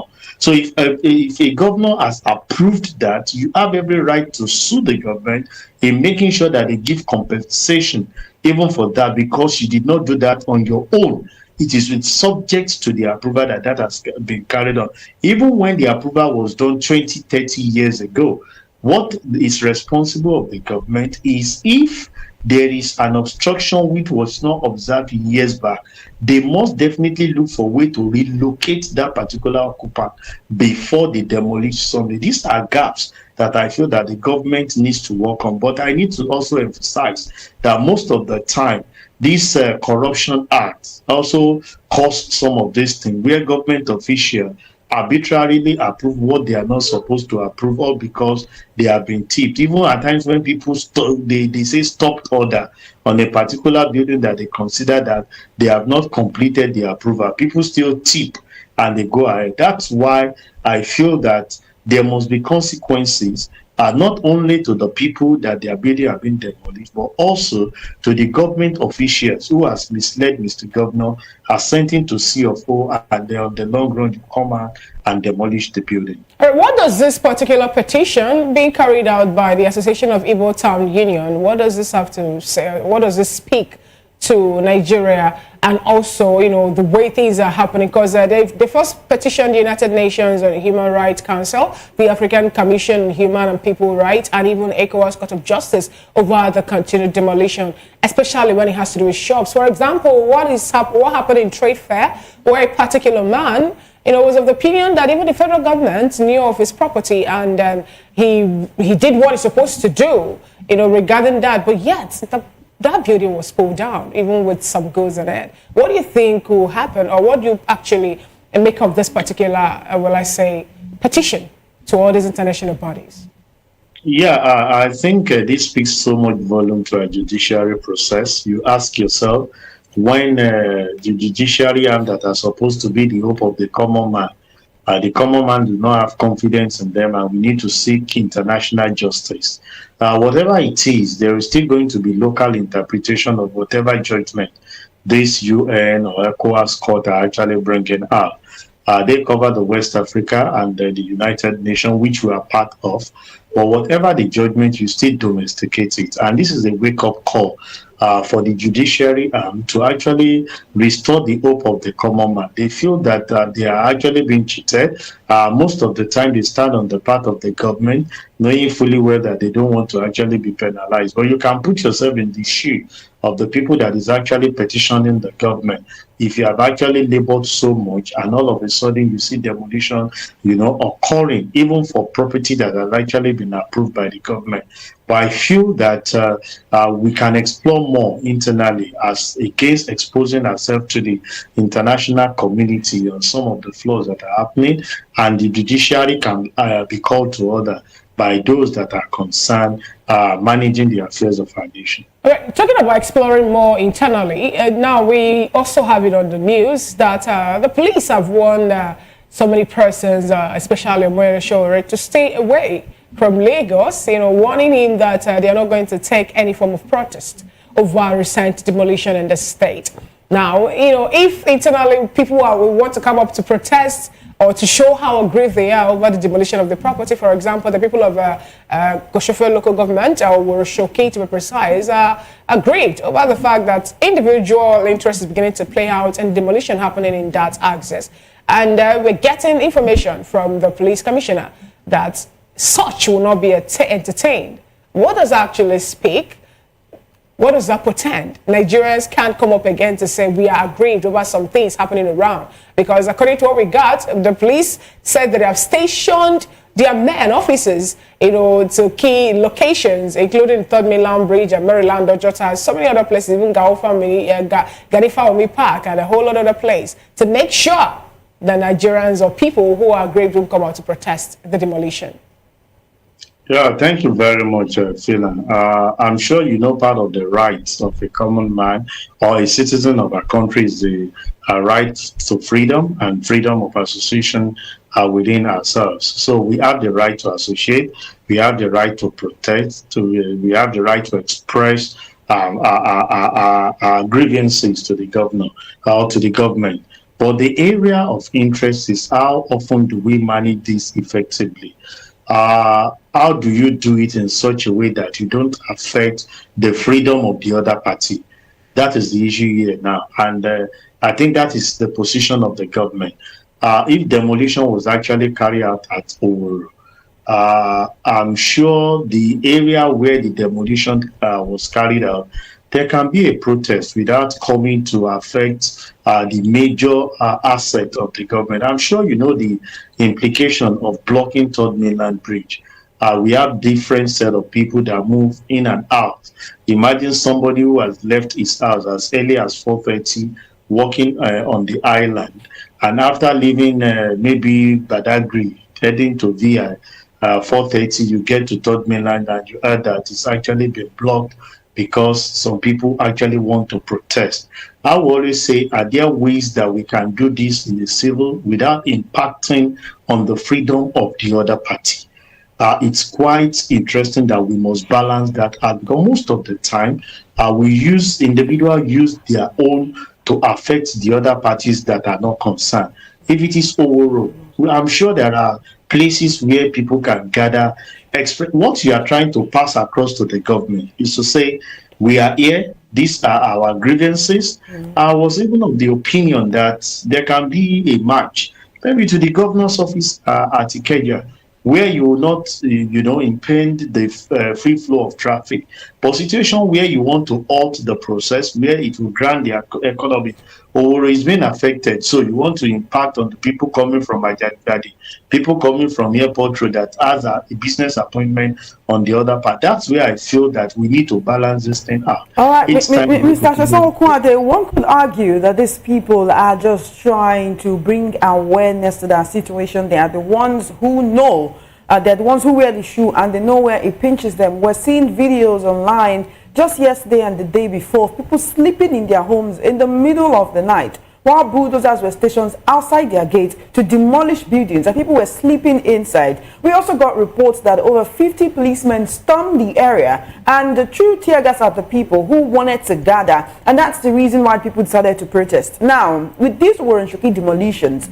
some people have accused the Oba. He said he has no hand in it. How come the Lagos state government, they've also come out to say before that they have no hand in it, they're not doing anything about it? How do we displace people who have lived there for decades? Some people have their family homes there, and then the police now coming to tell a Nigerian not to move to a particular place in Nigeria to actually lead a protest, which is his fundamental human right. Would you say that the police is moving this way just to satisfy the whims of this present administration, who seems to be very averse to criticism and anything that looks like protest? Recall also that he was arrested for leading a protest just last week Monday. Well, when you talked about being averse to protest, I will always say that, reiterate my point, that if you need to carry out a protest, it must not be done to impact the freedom and the peace of others. The wrongdoing have actually been committed, and I think the government needs to be more careful if indeed they understand the implication of what is entrenched in the Constitution. Protecting lives and property is one of the cardinal points that is expected of them. So if the people you are expected to be protected are also being attacked, well, I didn't see the video, must be candid, but it's really, it doesn't really make sense, which I've seen in time past, where police people invade, apartment at the middle of the night while people are still sleeping. And I asked myself, what happened to the daytime when everybody can see what is actually happening? I'm really not in support of that. I didn't see the video, but it's really not the way to go. But I'm still of the opinion that if an issue has actually happened in Owo, we need not to come to the public assets disturbing the freedom of other people. We can take that particular move. We can galvanize and maybe stay at the government house at Alausa to express, because that's where they can listen to you, and they will definitely be addressed while you are there, because you are in front of governor's place, rather than having pickets. From what they say, it's actually not Ouro that they are actually targeting, and government will not actually open its eyes while few with issues is disturbing the activity. Don't forget that when there are protests, I always say this, there are people that rely on daily earning, and you disturb the flow of their activities with that which has actually happened. I want to believe that there are more civil ways of carrying out some of these things, even when we want to register our grievances. All right, talking about civil ways of carrying out things, Mr. Shasonkwade. All right. Sorry to interrupt you, but talking about the civil way, was it civil for the police to come in the dead of the night accompanying bulldozers to pull down houses with people still inside? Now, just this morning, we're also getting reports that demolition of shops with goods still inside. It was ongoing at Ikeja Computer Village. So when we talk about how the people in power, the people who have some form of power over Nigerians, treat Nigerians, you might want to understand that that's the reason why some Nigerians also take the kind of steps that they take to say, look, if we block the third mainland bridge, other people will also feel our plight, and they can also speak for us. The people of Oworoshoki, no matter how many they may be, they are just a little out of the number of the over 230 million people who make up Nigeria as its citizens. So when we talk about civility, are the police being civil in the way they're handling this case? Whichever company is in charge of of pulling down those buildings, the demolitions? Are they being civil? Has the Lagos state government been civil in its response? Will the federal government continue to pretend that it cannot see what is going on in Owerri? Because imagine what it is like to step out of your house and come back and meet a rubble with your belongings that you have been striving to furnish that house. See everything just out there in dead of the night. So we're trying to put ourselves in the shoes of the people who have suffered what they have continued to call an injustice. With the soaring prices of real estate right now, many people are even scrimping and saving to be able to afford their house rent, only for it to now be demolished. So can you really blame these people for blocking the highway to try to let other people feel their plight and speak for them? Okay, thank you very much. I understand the plight. Like I said, I am not a party to people coming overnight, and I said that in my submission earlier, where you pull down building of structures overnight, even when people are there. But I know there are steps and processes people follow before demolition has been carried. And I'm using this opportunity to you don't give people notice of 10 days, 15 days. Most of the time, I'm sure people have as much as 6 months, and I think that is the most ideal way. And as a government, what palliative measures are you actually putting in place to make sure that they concern people? I know most of the time, government will tell you that they build there indiscriminately. They do not have the approval. So when there is no government approval, there is no how. It's just the reality. I'm not defending the government. They will tell you that people erect some of these buildings without government approval. I keep saying, when there are demolition, there are litigation against the government, and we've seen instances where people have won the cases against the government for wrongfully demolishing their building. So I'm not supporting the fact that they should come at the middle of the night. Do certain things during the day when everyone can actually see what is actually going on.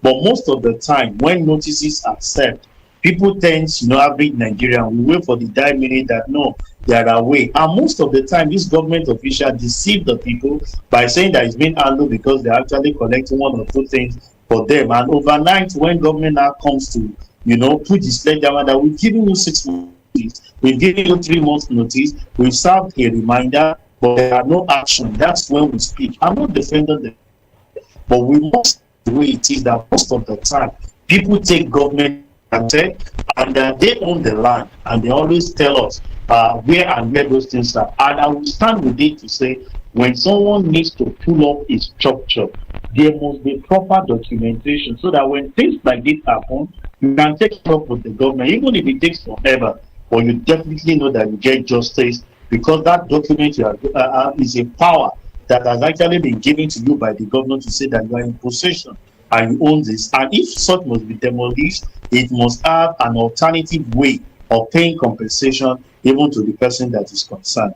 All right, let's move away from that story of demolition to another one where we have a government, Tompolo, distancing himself from Nnamdi Kanu and the 21-day ultimatum. Recall that some persons were of the opinion that government happens to be the person who, gave the 21-day ultimatum to the federal government for the release of the leader of the indigenous people of Biafra, Nnamdi Kanu. But here, he is calling this particular report a false one and a propagated one by enemies, still showing his support for the president. What do you have to say about this particular story? Because so many persons are of the opinion that, the call for the release of Nnamdi Kanu has been sponsored. And we saw Omole Sowore also lead a particular protest on the 20th day of October for the release of the same man himself, Nnamdi Kanu. And now, government has distanced himself from that particular call, 21 days ultimatum.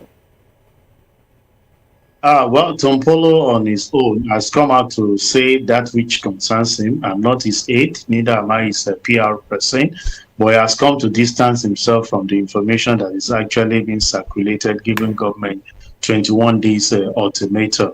It's his personal decision, and he can decide to have it whichever way he chooses to. But the other aspect is when you look at what is going on in tandem with this case that we have before us, that currently the the person in question, Nnamdi Kanu, has actually sent all his legal, what I'll call the legal advisors or people that are actually managing his cases, and said he can stand to defend himself because he feels there is no case against him. And that on its own, is what is given the government to say we have 7 days for you to actually roll out, whether you want to contact those that have understanding of the criminal act or criminal law. One thing I know is that even for the legal luminary, they get even people to stand in their gap to understand how to put defense up against the government. But this that we are saying, I think we will only be elongating the case that we have at hand, because those legal people can see things differently from outside, advising and guiding you the way to go. But on the part of Tompolo, he's an individual. He has his right to say whatever he feels, and he has discredited this news that is saying whether it's enemy at work or not. Government will tell you that enemy at work. Individual will tell you that enemy at work. When are we going to overcome the enemy? Because we seems to be enemy of ourselves in some of the things that we're actually doing. But he has given his words, and that is, I feel, is what the government will say. Whether it's done because it's actually supporting the government is an issue for a different thing. But I feel that the person in question needs to take this case more decisive. You cannot defend yourself. I will always tell individuals, even in a developed clime, it's pretty difficult. That is why you have trained experts who can actually view cases from both sides, advise you on the path to go, and you'll be able to take a decision on the way forward. Talking about defending himself, Kanu has come up to drop the earlier plan, to call up witnesses in his ongoing trial for alleged terrorism offense. As in the particular hearing resumed in Abuja, Kanu told the court that he reviewed the case file and found no valid charge against him. So, what do you actually have to say about that particular statement? Saying that, whatever thing happening between him and the federal government is unlawful. The trial that is being put to go through is also unlawful, and that was what he said. I asked myself, which I don't know, stand to be corrected. I don't know whether he's actually a lawyer, but one thing I know about the issue of law is there are several interpretations to the choice of words that you even have in some of the documents that they give to you. Fina, if they give you a document, I always advise people consult the lawyers. Why? You will see will, would, some of these use that we make, the words we make use of ordinarily, when they are put to use by some of these lawyers, it will twist you to know that what you are reading and having as interpretation is against what is actually documented, because they understand their language much more better than anyone can say. So if he's saying that, I think the judge too have made a submission that he should consult those who understand criminal law experts and seek their advice on the case that we have on ground. But I don't think that individual can understand. I'm an accountant and I won't speak from the place of law, except if tomorrow I become a lawyer who has actually studied the rudiment. But I can tell you that most of the time, even when you prepare your account, you think that you've had it all, until when we get in there. That's why you have an external auditor reviewing your books. You feel that you've done it in, but when an external auditor comes to review your account, you know that that knowledge you claim you have people interpreting some of the posting and some of the figures that you have there. And so I feel that having an independent person to have discussion with him will be much more better than him just giving personal interpretation to the world, because law is deeper than what you just see on the surface. Thank you so much, Mr. Sheson Okwade, for joining us on the Midday News today. We do appreciate you. Thank you very much for having me. It's always a great time to start the week with you. All right, and have an amazing day as well. We have been speaking with Mr. Sheson Okwade right here on the Midday News and Voice of the People television.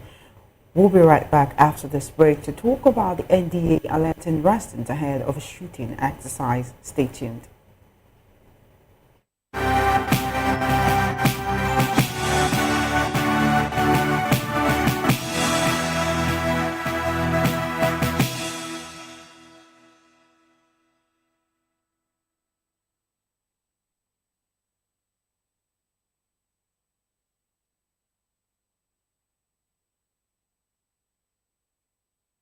Welcome back. The Nigerian Defense Academy has warned residents of Afaka, Kauya and Mando to avoid its open range from Tuesday until November 7. According to Mohammed Maidawa, the NDA is a public relations officer. The exercise will be conducted with all necessary safety measures in place. In another development, the Kaduna State chapter of the African Democratic Congress has accused the ruling All Progressives Congress, APC, of trying to infiltrate and weaken opposition unity in the state. Speaking after a leadership and stakeholders meeting, ADC National Vice Chairman Northwest Jafar Sani alleged that the APC is sponsoring elements within the opposition to create internal crisis and frustrate the party's reorganization. Sani reaffirmed the expulsion of members found guilty of insubordination in anti-party activities, endorsing the decision of the State Working Committee led by Patrick Didam Ambot. He warned coalition members and the public against recognizing the blacklisted individuals and announced the reinstatement of Nanadi Usman and Mohammed Bashir Saidu as chairman and co-chairman of the coalition. Earlier, State Chairman Patrick Ambot maintained that the ADC in Kaduna remains united and would not tolerate indiscipline or personal interest that threatens its collective vision. Now to education matters. The National Examinations Council has launched a new examination center in London, the United Kingdom, as part of its global expansion and commitment to Nigerians in the diaspora.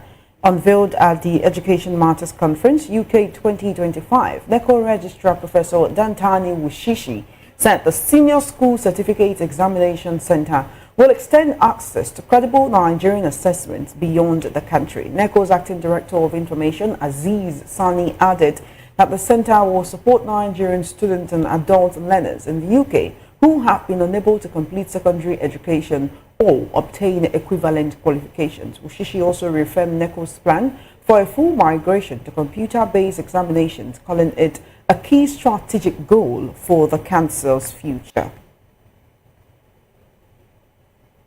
Just to watch the media news and Voice of the People TV. We'll go on a quick break and we'll come back. Business, sports and entertainment up next.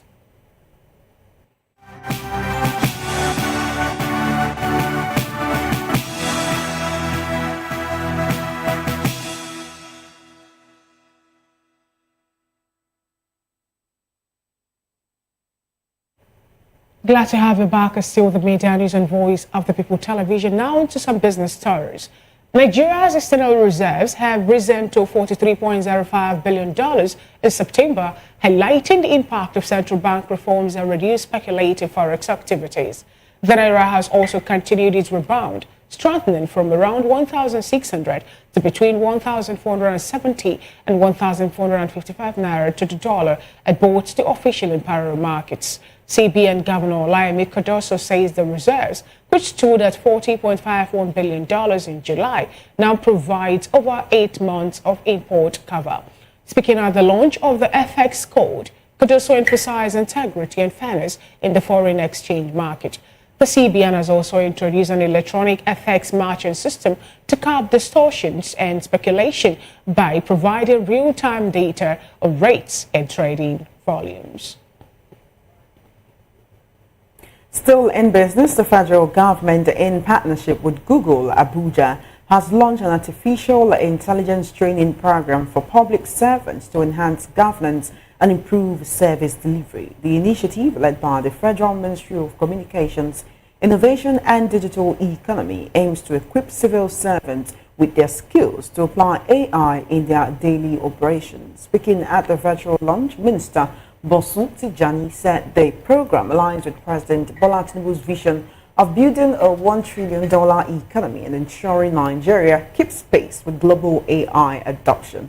Tijani noted that AI can boost productivity in key sectors such as food security, education and healthcare, and must be fully integrated into government operations. Also speaking, Google executives Adewolu Adede and Olumide Balogun highlighted that AI could add $1.75 trillion to global public sector productivity by 2033, positioning Nigeria for significant digital growth. In sports, the Super Eagles will face Egypt in a pre-2025 Africa Cup of Nations friendly on Sunday, December 14, at the Cairo International Stadium. The match will help both teams prepare for AFCON 2025 in Morocco, which kicks off on December 21. Nigeria will begin preparation on December 10, while Egypt will participate in a four-nation tournament in Dubai with Uzbekistan, Iran, and Cape Verde. Nigeria is drawn in Group C alongside Uganda, Tunisia, and Tanzania. Elsewhere in sports, former England striker Wayne Rooney says Liverpool are struggling this season due to a lack of leadership. The Reds have lost 4 consecutive Premier League matches and sit 7 points behind leaders Arsenal. On the Wayne Rooney show, the 5-time Premier League winner expressed concern over the body language of Captain Virgil van Dijk and star forward Mohamed Salah during Liverpool's struggles. In entertainment, Europe-based Nigerian Afrobeat sensation Charles Onyabo made history by selling out the Hard Rock Cafe in Florence, Italy. The son of Afro-folk legend William Onyabo delivered a high-energy show blending Afrobeat, soul, funk, and modern rhythms, performing hits like Ifinkili as Ide Play, Ide Show, and his club anthem, Cho Cho Cho. Still in entertainment, Canadian singer Nelly Furtado has announced she's stepping back from performing for the foreseeable future. In an Instagram post, the Grammy-winning artist said she plans to focus on other creative and personal endeavors without providing further details. The announcement comes shortly after her return to music following a 7-year break marked by the release of her album 7 in September 2024, her first since 2017. And that is it on the Media News and Voice of the People television. But before we go, let's take a quick look at the headlines. Kanu drops defense, says no case against him. Tompolo distances himself from Nnamdi Kanu ultimatum. Misrepresentation, Falana for Toyo over National Union of Road Transport Workers prescription. And in a tragic development, several trapped in Lagos building collapse. Police warn Showore to stay out of Lagos. And 5 teenagers die in Gombe boat mishap. In business, we told you that external reserves surged to $43 billion amid FX stability. And in sports, you heard the Super Eagles will face Egypt in a pre-AFCON friendly. In entertainment, Charles Onyabo sold out a Hard Rock Cafe in Italy. And that is up to the Media. You still want to subscribe to our YouTube channel. On YouTube, we are Voice of the People TV, and on other streaming platforms, we are VOP TV Live. Up next on the schedule of Voice of the People television is the Spotlight Show with Precious Agumanu. I am Fina Okechukwu. And I am Chioma Innocent. Thank you for watching.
From the views on the street, we go to bed empty hunger, to the blaring horns of a hustling city. The loudest voices of the common man got a medium to be heard. This particular administration, they were coming unprepared. It's not a bad thing to renovate the president's lawn. Through top-notch programming, unbiased reportage of news, sports, business, entertainment, and cultural documentaries, Voice of the People 90.3 FM became a symbol for 21st century media. And now, a new baby is born. Voice of the People Television, VOP TV, youthful, full of vigor and penchant for excellence in the continent's media space, exposing the wrongs, applauding the rights, dissecting the news without fear or favor, through factual and accurate stories and contents. Corruption kills three things that makes a society. Representing the interests of the people and giving them a voice. Voice of the People TV is here to stay towards building a fair society. VOP TV, Voice of the People Television, truly a voice for the people. Are you ready for the extraordinary? Something big is happening on your screen.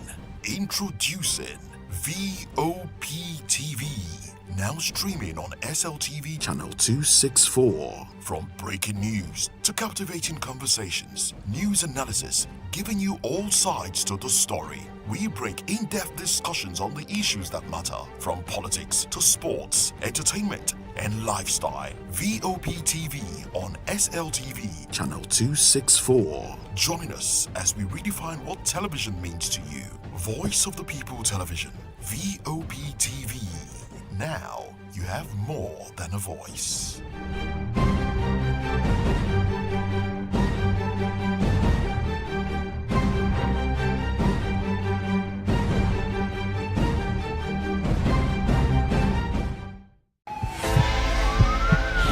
This is Health Check, your weekly guide to better living, smarter choices, and trusted answers. From everyday wellness to urgent health issues, we've got you covered. Health Check, only on Voice of the People Television, where your health has a voice.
Voice of the People Television awuchiela o onye nụ ya ka ọrụ ibe ya. Ị chọrọ ịmata akụkọ ndị gbara n'akwụkwọ akụkọ dị iche iche n'ala anyị kwa ụbọchị. Ị chọrọ ịmata ka o si afịatụ na ndọrọndọrọ ọchịchị, agụmakwụkwọ, azụmahịa, ime njem, ọbụla dị egwuregwu. Mgbasonyere anyị n'oge ndị Igbo na Voice of the People Television. Anyị nwere ndị ọbịa bụ ọkachamara, bụkwa ndị ga-enye aka tapịa isiokwu ndị anyị jiri bịa kwa ụbọchị. Anyị ga-eji ka o siri gbaa n'akwụkwọ akụkọ dị iche iche wee malite tupu anyị akọzie n'uju n'ubi onye anyị bịara na nke ya. Ịgbamụrụ nzem ọzọ kedu ka o si aga ya gaziere onye ukwu ma gaziere onye nta. Mkparịta ụka tọrọ atọ ka anyị ga-ewetara gị bụkwa nke ga-eme ka ịmata ka ihe si aga n'ala anyị bụ Naịjirịa ọbụla dị na mba ofesi. Oge ndị Igbo na Voice of the People Television ga na-abịara gị site n'ụbọchị Mọnde ruo Fraịde na SLTV channel 264. Ekwekwala ka akọrọ gị ya akọrọ. Chetakwa na ọ bụ na SLTV channel 264 ka ị ga-ekiri Voice of the People Television. Voice of the People Television, ugbu a ị nwere karịa olu. 2564 is coming up on 49 right. 2564 Atlantic Tower. What happens in the hush behind hangar doors? Who signs the papers that gamble with lives? Which truths were grounded before they even ever had wings? If you've ever buckled a seatbelt at 30,000 feet, if you've ever stared out of that tiny window and wondered who's really in control of the skies, it isn't just flight, it's power, it's politics, it's pressure sealed in steel. We're peeling back the clouds from runway risks to sky-high secrets. We're diving deep where most dare not to look. Aviation Scope, every Sunday at 7 p.m. only on Voice of the People TV. We don't just report, we reveal. We don't just ask, we uncover. Because when it comes to the skies, ignorance is turbulence. Aviation Scope, the sky isn't the limit, it's just the beginning.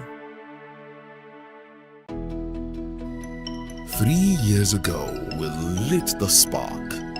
Today, we are blazing the trail for others to follow. VOP Media is 3 years of breaking boundaries. 3 years of being that bold voice that echoes the thoughts of the people. 3 years of telling stories that matter. We have experienced complete breakdown in democratic governance. We are not just a brand. We are a movement, giving voice to the voiceless. We go to bed empty hunger. To every viewer, every voice, and everyone that has made us who we are, we say thank you. VOP Media, 3 years and still counting. VOP TV, now you have more than a voice. My name is Esther. They call me the Oga Padaputa of them are the general overseer of them all. Every man, every woman has got a voice where integrity is the volume. So this is Voice of the People's TV. Voice of the People's TV. So this is the people's voice. And the people's voice is the voice of God. That's the voice populi in Latin. The people's voice is the voice of God. So keep watching Voice of the People. In fact, my name is Voice of the People. Keep watching MC Ado Pikin. Hi guys, my name is Kagan. I am Nigeria's biggest tech content creator, and I just wanted to give a quick shout out to Voice of the People TV. Keep watching, enjoy, and you're welcome. My name is MC Alamano. They say call me Enjoy Med Landlord. It's VOP TV. Keep watching VOP TV. Don't touch it down. Even if you want to touch it down, increase the volume. If you don't increase the volume, I told me. My name is Collins Agawabe, popularly known as No My Day, but last, more than No My Day. Or more. Not be also the cook right at the fry plantain. We keep on watching VOP TV. The voice of the people, the voice of Edo. If you don't want to get the authentic news for Edo, the way it be, that's why they show and all they cut anything come on. At VOP TV.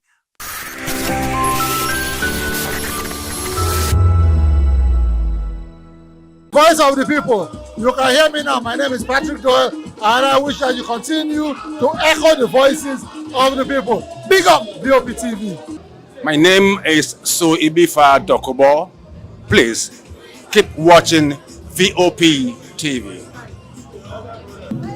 Hi, my name is Kwekumali Ikenna Onyekwena, and I am with the Voice of the People TV. Now, if you're looking for the veritable channel for information, politics, robust discussions, you don't need to go far.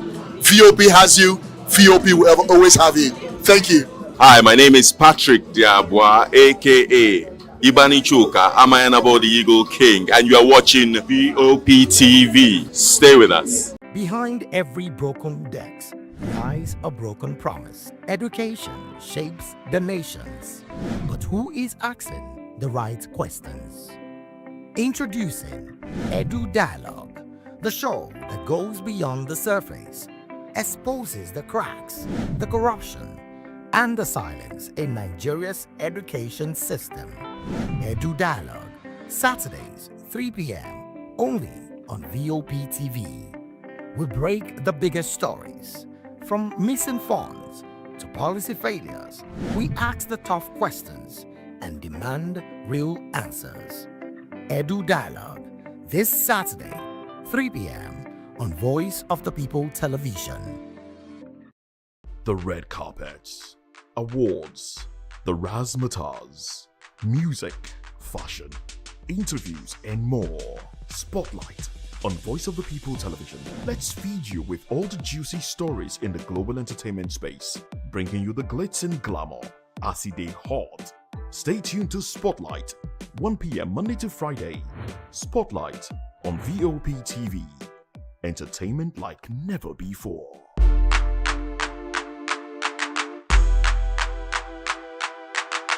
We encourage you to click on the like button and subscribe to our YouTube channel. We are Voice of the People TV. Also follow us on all our social media platforms. We are at VOP TV Live. Visit our website www.vop.ng for fresh and trending news. Also watch us live on SLTV channel 264.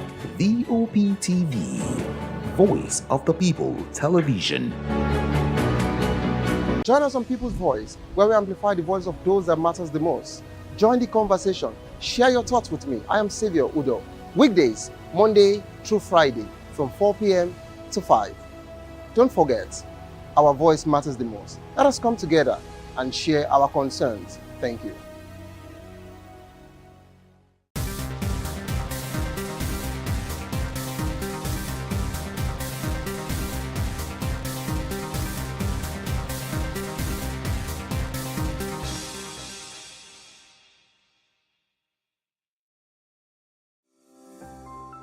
VOP TV.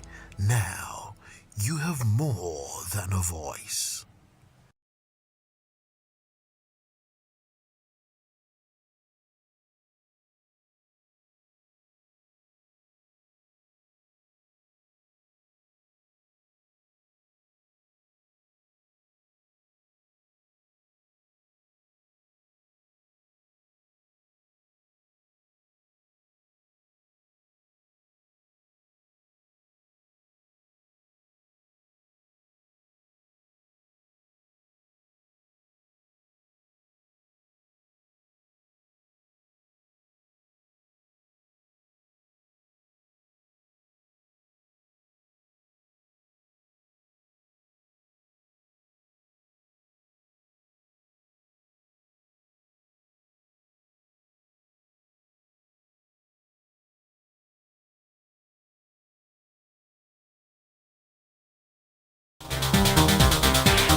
Hello, beautiful people. How you doing? Yes, this is a beautiful week and a beautiful day. Welcome to Spotlight on VOP TV, your favorite hub where we shine the light on creativity, culture, style, music, and purpose-driven people. And yes, you can't forget that. I'm your girl, your special baby, Precious Agmanu, aka call me Prezi. And at this point of the time, I want to call this special person, but right now he's semi-special. But then, let's continue because we are on a deal. Please, let's welcome Gio. He's even laughing because he knows why. All right, welcome on board. My name is Savior.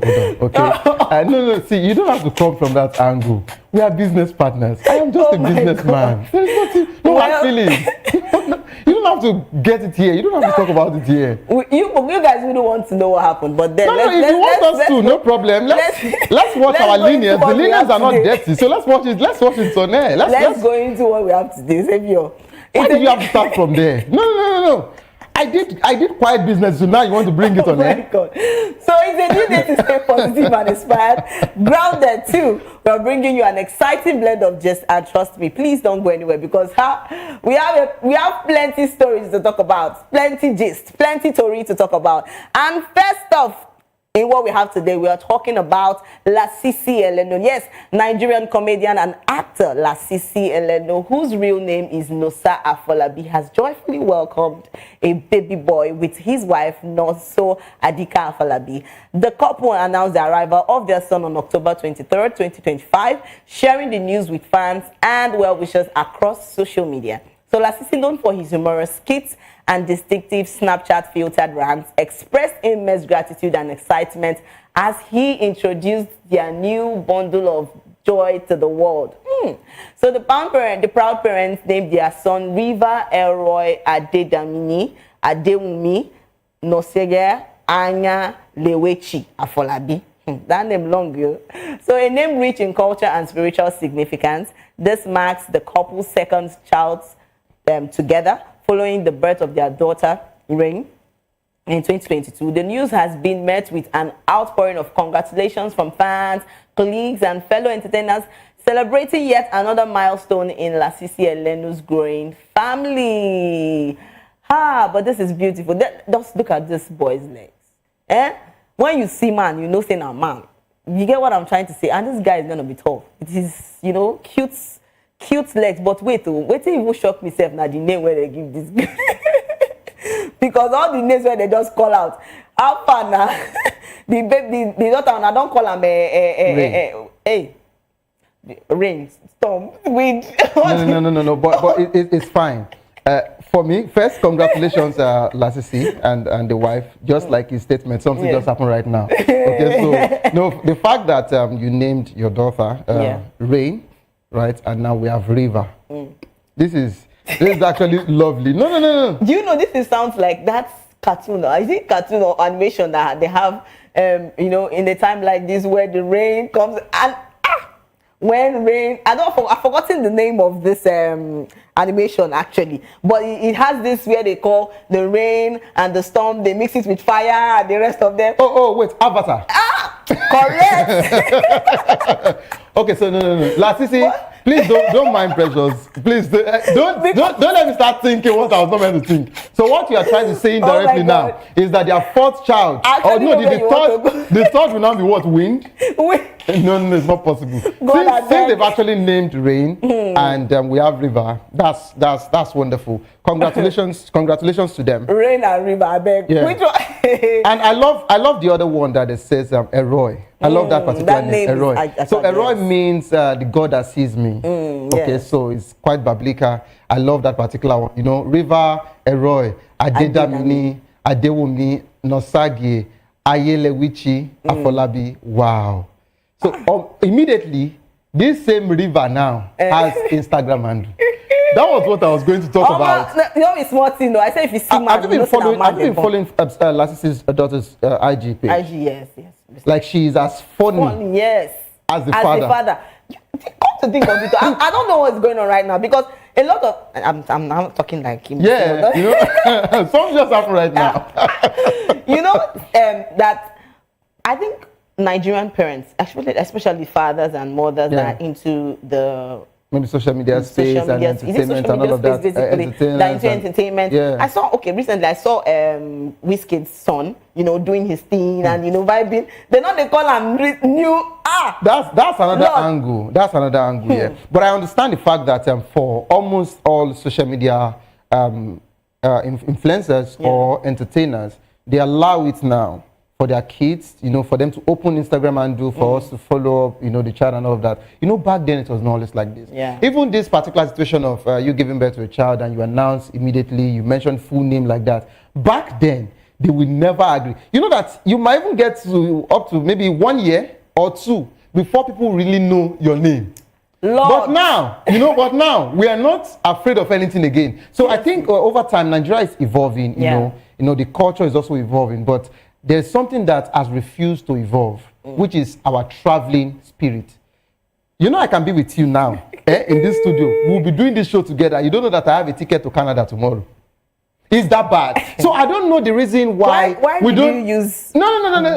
It's just an example. I don't know the reason why we have decided. No, I'm not living. I love this country. I'm Nigeria. I'm just saying it's just an example. Okay. I don't play. They know the truth. No, I'm serious. Don't worry, I'm still here with you. So, but I don't know the reason why we get to keep some of these informations away from each other, especially this traveling thing.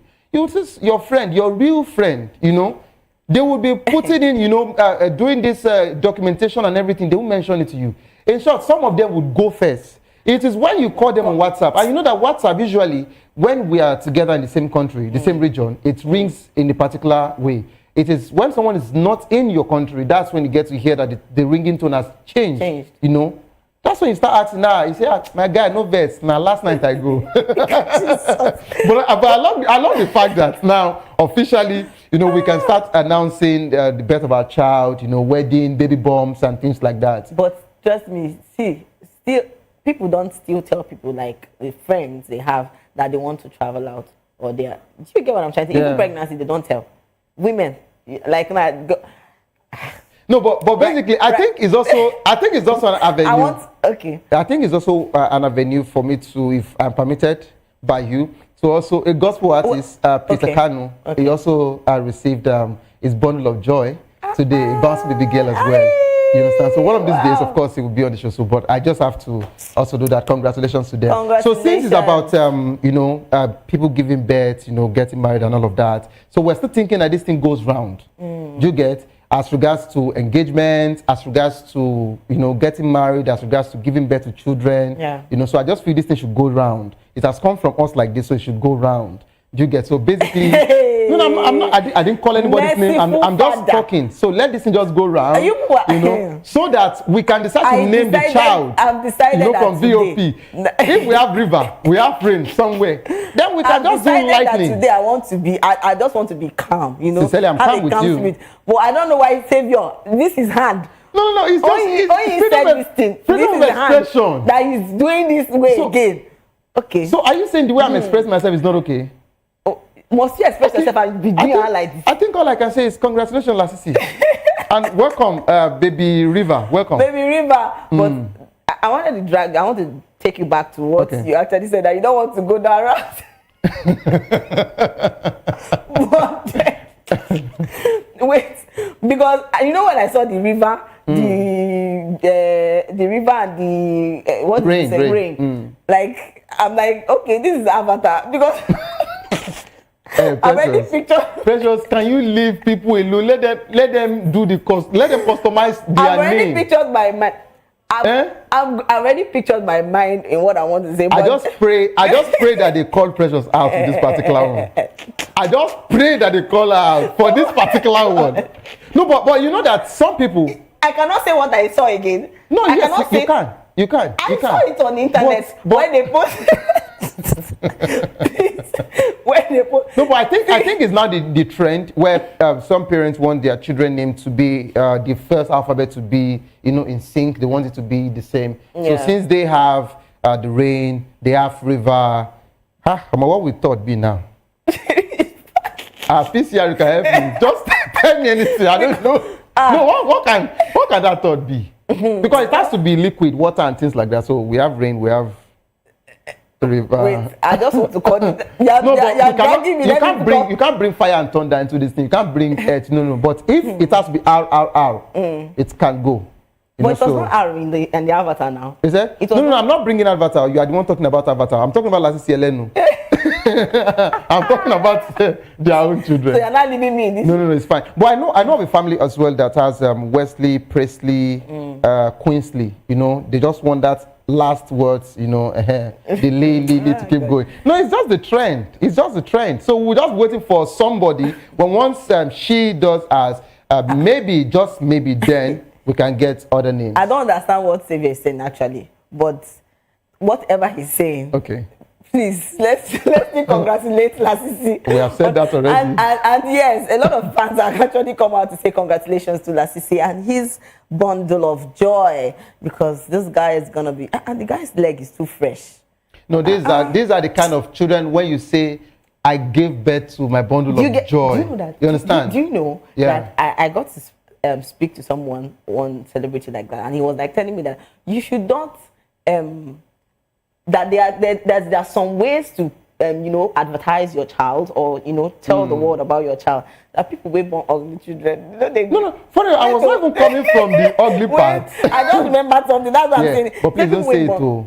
We have people like Hafiz that they are not really blood of Jesus. So we have, and if you decide to tamper with the prompter, it's a problem. Hafiz will come for you. Hafiz, please. I want to say this beforehand. I'm not. Well, you started the conversation. No, you started the conversation. Why you look at Lasisi's son, you would see that they paid for hospital bill and they received birth certificates. But for someone like, okay, let me bring myself in. For someone like I and Afis now, it was receipts our parents collected. Hey, God. You understand? And they will say we don't born, no. You know, so it's fair. It's a fair gift. I didn't just mention Afis. I said I and Afis, so there should be peace. All I know is that Afis, you cannot run away. Hey. When you go back to your sports arena, talk about me. Afis, I'm really sorry for what he's saying right now. It's not on behalf of. I know you will not say, don't worry, but I'm begging on behalf of him. Look at feet now. Look at this baby's feet. Look at how lovely. When you see a baby, a child. The man actually told me that. Not be picking. You know, there are some children that you want to say, you can meet my children. Yeah. No, that's true. So that's a man thing. When you know that your wife is beautiful first, and you have, handsome and, beautiful kids, wherever you go to, you will be the first to call. Namdi, you never see my wife. That's my wife. Will see my children. With the latest trend now. You get. You know they cook. Please, who started that thing? Because I think no. The women did. So the next thing I see is when they do their baby bombs, they save that video, they keep it until they give birth. So the next thing you see, you say, who say I know they cook? Who say I know they cook? You understand? So the cooking now has left kitchen. Cooking now is about it's about childbirth. Precious. Thank your God. I will say you're not fine. We foresee waiting for cook, but let us just tell you. Please. Cooking is not about one person. Cooking is about a wife and husband. If the husband is not as handsome or he's not too fine, the cooking not go. Please. So I'm just saying my. I will still cook. Cook it. But don't let there be too much pepper. Hey God. Well, we are not leaving this particular conversation anytime soon. Even after this particular show, this is a wonderful baby's food. Yes, and actually. They don't need to show us the full picture. With seeing this particular one, with that particular biblical caption, the John 7:38. I love this particular one. Whoever believes in me, blah blah blah blah blah. So river is here. We already have rain, and sooner or later we would have anointing oil. Yeah.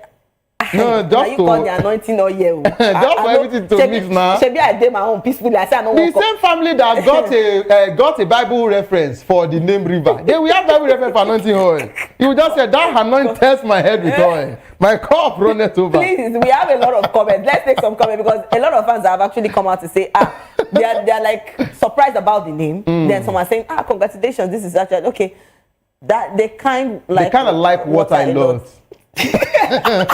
I didn't say so. I beg, man, just see, the next or what? I beg, just see, this is comment section. Just peacefully comment and leave. I don't get strength. I beg. All right, another person said, Triple said, rain.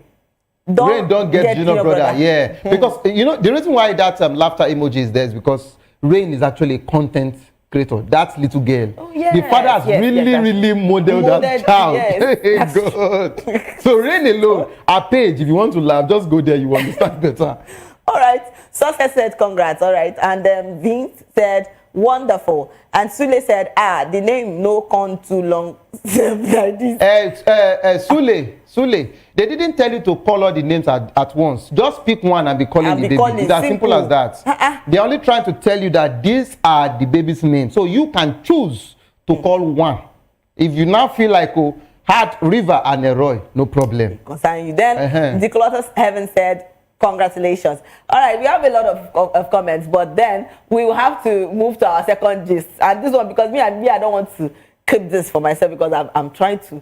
Let's just go to let's go to the second gist we have today. And yes, the next gist we are talking about is about Nigerian singer Daleshawn has opened up about the pressures that come with fame.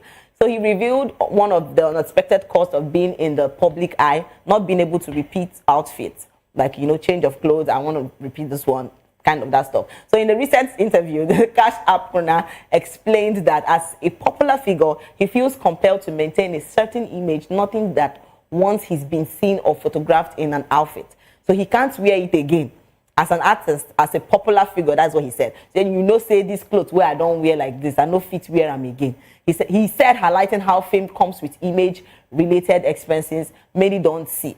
So Daleshawn further elaborated that beyond the financial demands of producing quality music, artists also face intense societal pressure to uphold a glamorous lifestyle. So he suggested that this constant need to look fresh and unique contributes to why Nigerian artists often charge high performance fees. So his remarks shed light on the unseen burdens of stardom, where maintaining public perception often comes as a step to personal and financial costs. So he's saying that cloth wearing wear before, maybe go for an event or maybe don't work out, you know, fit repeat them again. You get what I'm trying to say? God. Me, I go buy expensive clothes finish. You can't tell me make I no repeat them again. Why? Because this generation where we get now, they are under so many pressure.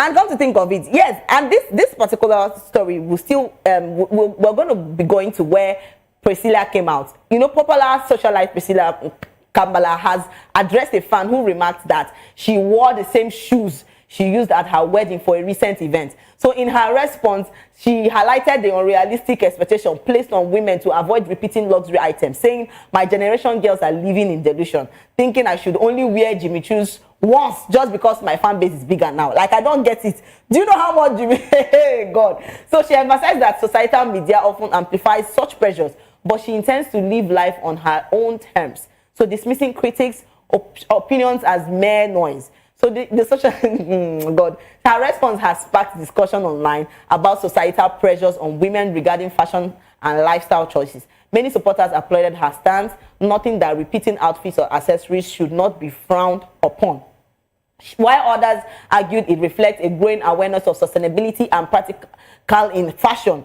Kambala's comments reinforce her position as a bold voice, unafraid to challenge conventional expectations of women in the public eye. So I'm still talking about, please, I want to say this thing. Yeah. Savio, do you get, maybe I buy a very expensive dress, and because I buy it just to show off, then I can't repeat that dress. It doesn't make sense. So when I buy clothes like that, I have to start giving them out or throw them away. Okay, so you use the statement that is quite, will I say, controversial? Yeah. Or that would also pin you to a particular position. If you get a clothes just to show off, yeah, and that's the reason why sometimes you get to buy something that you cannot wear again. But if you buy clothes because you used your hard-earned money to buy it, yeah, and the clothes was meant for wearing, okay, I see no reasons. So let me give us a backstory as regards to the build-up to this situation. Yeah.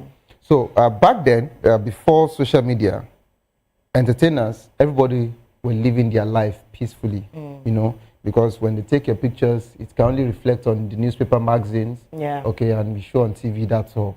There was no social media. So you can repeat your stuff. So when social media came, that was when we started having social media police. Oh, that's true. Yeah, where whenever you wear something or you carry a packing bag, for example, yes, and you repeat it again for another event, they tell you, oh, no, this doesn't. And they said all of these things, the so-called entertainers, yeah, because I don't want to say celebrity or whatever, so-called entertainers started feeling, you know, the tension and running unnecessary raids. Did you notice that the African Magic Viewers Choice Awards has gone from just being a random award now to fashion show? Yes. So it's no longer about the movie industry anymore. Because if it's about the movie industry, why are you telling us that you are compelling people to become the best dressed, the best this, the best that? And people are they are not really caring about who's getting the award. They just want to come dressed to kill. So, if you look at that particular trajectory, you would agree with me that over time, entertainers have been putting themselves on unnecessary spots. And that's the reason why one thing I've learned as regards social media, if you give social media things to say about you, and you've given them the right, or you bring your stuff out there, they will help you to finish the conversation. I'm telling you, they will help you to finish the conversation. Except you decide to restrict and let people know that there's boundaries. Yes. So you are buying the clothes. What comes to your head at that boutique or wherever is that you want to buy a clothes? Once I'm done wearing this clothes, I'm not going to wear it again. No. So I'm not in support of you saying because, oh, it's your clothes, you wore it now and you want to immediately repeat it. No, you have other clothes, right? But that doesn't mean you are not going to wear it at all. So I love the fact that you actually took this conversation simultaneously. Yeah. We have the Bella Shmuda who says he can't repeat clothes. Has he repeated clothes before? Yes. But he said he can't repeat clothes. That means he's lying. So no. He has repeated clothes before. But there is a level of stardom you get to. Don't forget that every artist in Nigeria has to be about grades, right? We have the grade C artists, we have the grade B, we have the grade A. So the reason why we don't usually call grade D is because grade D is always in and out of grade C. Yeah. Do you understand? Sometimes you might have just one hit track. It picks them up again. You understand? The likes of Joy is coming. After that one song, what happens next? So we get to expect them to drop more, and we don't hear anything. Or they drop, it doesn't pick up. Do you understand? So my issue now is, if you feel you have now, moved from different stage, and you feel you can't repeat clothes again, it shouldn't be a thing that you should be talking about, because you have only invited people to start checking. And trust me, he said this on Instagram. Let him say it on Twitter. That's where you see that Twitter guys would go and bring they are not pictures. Smiling. Twitter guys would go bring pictures of when he repeated clothes for different shows or even different appearances. As regards maybe meet and greet or something. I'm telling you. Yes. So you can't say you have never. So you are telling me that every clothes you've ever gotten, that you've given it out, or you know it's not possible. Except the only time, and this was how we were doing it back then. When I use the word we're doing it back then, of course, if you're a presenter for entertainment show, we had the boutiques people that get to say, oh, we're our brand. They give you clothes, you do the advert, you don't cut the label. This thing I'm telling you has been on like that for years, back in the days before social media, where you get to give them credits, outfit buy. And that's when we can say, oh, you wear, you return.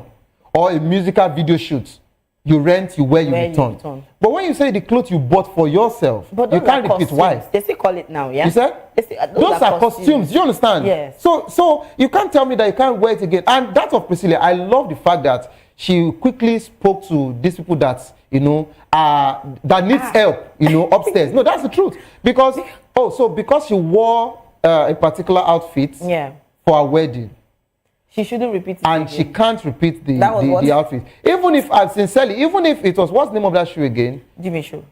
Jimmy Choo. Yes, so even if it was not a brand, even if it was a lower brand, as far as this belongs to you, it is your own. Okay, officially, let me say this here.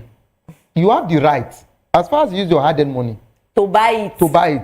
Even aside from hard-earned money, as far as you were gifted and it belongs to you, you have 100% right to wear anything until you now look at it and say, I have won you. Now you can go. And come to think of it, even the fan that actually came to her page to say that why would she repeat the same shoe she actually wore for her wedding? You understand what I'm trying to say? Those kind of people, they don't even get one. No, the question is, who are these people? No, that's the thing now. Who are these people? They don't even get one. I don't know if you saw that particular video.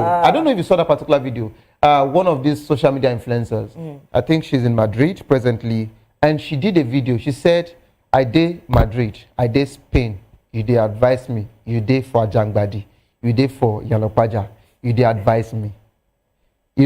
In as much as I'm not against advice, but who gave you the right to comment on people's life? Everybody, when once you come to that social media space, it just looks as if you've given them the right for them to tell you what you can and what you cannot do. Yes.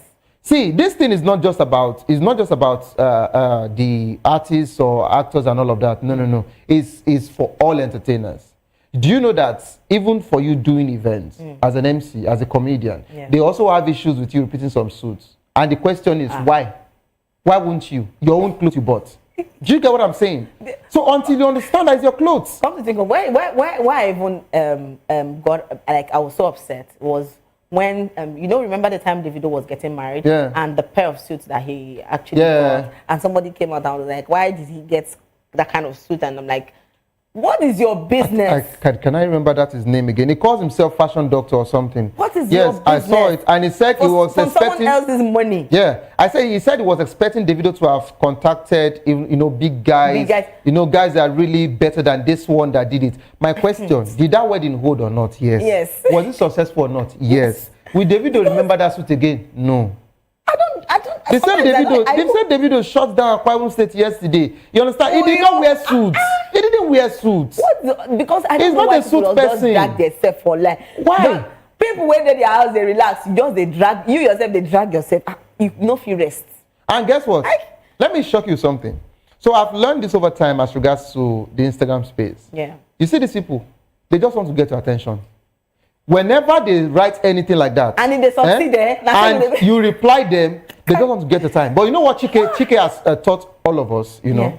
So once they write any negative comments, just tell them, send your account number. Yeah.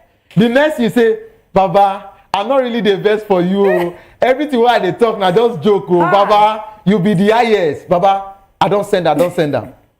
You say, now right. Now joke me too, they do. They let them feel the pain. No, because we call them keyboard warriors. That's what we call them. That's true. Because you can't be telling me what I should wear and what not to wear. I don't know. I don't even know what their business. What's their business? But this thing that Bella Shmurda is setting up now, he just wants to start up what he doesn't need, because I believe at some point that stuff faded off and people didn't really send celebrities or entertainers, whatever you want to wear, you wear your stuff. At some point, Tiwa Savage, she repeated a particular of this. There's this kind of jacket and this inner. I saw it about 2 or 3 times that she did. Why can't you repeat clothes? Is her clothes. Why can't you? Now, you are telling me that even to Davido's wife, there was this particular bag. I don't really know you guys' names of brand and all of that. Yeah. I've seen her she did club with her husband, in Miami, I think, and she used that same bag. There was this particular symposium she went to, she used the same bag. Why can't you repeat it? Why? Even with the plenty money, Davido self is feeded. It's your property. I don't understand why you come out. Well, since that's the order of the day now, perhaps, Precious, this should be the last time I want to see you wear this jacket. This should be the last time I want to see you wear this shoes. Take and play first. Just take and play. See, let me not just say what to happen, but then. I wanted to mention someone else again. Savior. I wanted to mention Hafiz, but I said, let me leave you. Leave this guy to us. Leave Hafiz. Today he will get the sub from me. Today, he has subscribed to me. A lot of fans have actually come out to say things concerning what Bella Shmurda has, the controversy he has actually stirred online, and a lot of people are saying a lot of things. So please, let's take some comments, because people know they agree. They will say, why you not go wear them shoe? They don't know the reason why you don't want to wear clothes, but trust me, I cannot repeat my clothes. That's the. You must repeat now and forevermore. Please let's check the comments. Please, we don't have shame. I beg. It's your clothes, oh. It's your clothes. Let's leave this. See, in this place we don't have shame. All right. BJ Money said. Ajay, that he's just reiterating what Bella said. Okay. It's well. Those ones, they have money is good. Abina, what do you want me to say? Audio money. Yes, DJ Dan YX, right? Yes. I think I'm correct with that. Yes, and he said Portable no will believe this. Why are you people looking for? What? That's you say one thing about social media people. Father. You will be on your own quietly. They will go and look for how to bring you up. My comment family, they took their blood to the hot. They're not even agree. All right, studio said he's right. As a popular figure, you should not use the same car. No. That's what we call sarcasm. God bless you, bro. Yeah, please let me read this one. He said he's right. As a popular figure, you should not use the same car, the same phone, the same toilet, the same bedroom. Okay. The same plate, the same bank, and the same babe. Why you go point babe? No, let me leave the babe. I will not mention the babe. But you see, for that of all you have mentioned, you are right. Bella Shmurda, a direct message from Studio Works Motions being projected by us to you. You are right with everything you have said. Please, we beg you. You are a public figure. Bella Shmurda, you are bigger than your car. I'm telling you. Once you have driven it once. Throw it away, give it out, and buy another one tomorrow. So you should be driving 1 car per day. Now, Bella Shmurda, you are bigger than the phone you use in writing that message you wrote. Yes. You should use that phone just once. You shouldn't be repeating it. You are big. And the same toilet, why should you be repeating toilets? No, you shouldn't. Yes. You go tell me they go bush. No, Bella, sincerely, Bella, you are big. And when you are big, you are big. When you are large, you are large. That is just the truth. Let's call a spade, Bella. Don't repeat toilet, don't repeat bedroom, you know. Even, oh God, cream when they rub. That's true. Precious. For the very first time, I agree with you again. No. Bella, because please. Why would you even repeat what you are using before? All your colognes, please, let them go, please. You don't need that. Give them away. You don't need that. What else, please? Laptops, let them go. You should be buying this. Let the company be supplying you daily. Do you understand? But Priscilla, my dear, use all your things, so please. You just be using your things, so. But for Bella, no, Bella, you are bigger than that. Because I don't understand. And guess what? I think also, Bella, when once you have collected payment once from a particular song, don't take another one again. Try it. Let it go. You are bigger than that. Should you be repeating transactions? You are bigger than that, Bella. Yeah, there are some things that will just happen on this social media. I'll be asking myself, God, Bella, I call you 3 times. Where your plot to? Don't let social media pressurize. Where your things? So? In fact, if they change, wait me, name manager self. No, Nadia, you go see problem. That's where you see problem. If they get out, guess what? That's where you see the manager come out. The manager will just write. Who say you know they change? Who say you know they repeat? Okay, make us start to mention the clause you don't repeat. You understand? No, but someone mentioned Portable. And I said something. Please, I want to beg all of you. You should leave Portable out of this. And I hope Portable will not see these comments. If Portable does, Portable will not just come for Bella. He will also come for the person that commented. The first thing you just hear is wahala. Well, everywhere. When I see saying I mean they did my own, they don't go call me now. When you call they sound like I'm Jesus. My dear.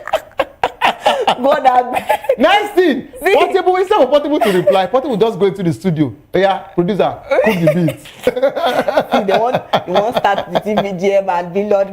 God, the race between VDM and Billard. No, those guys. I don't even want. At last they've rested.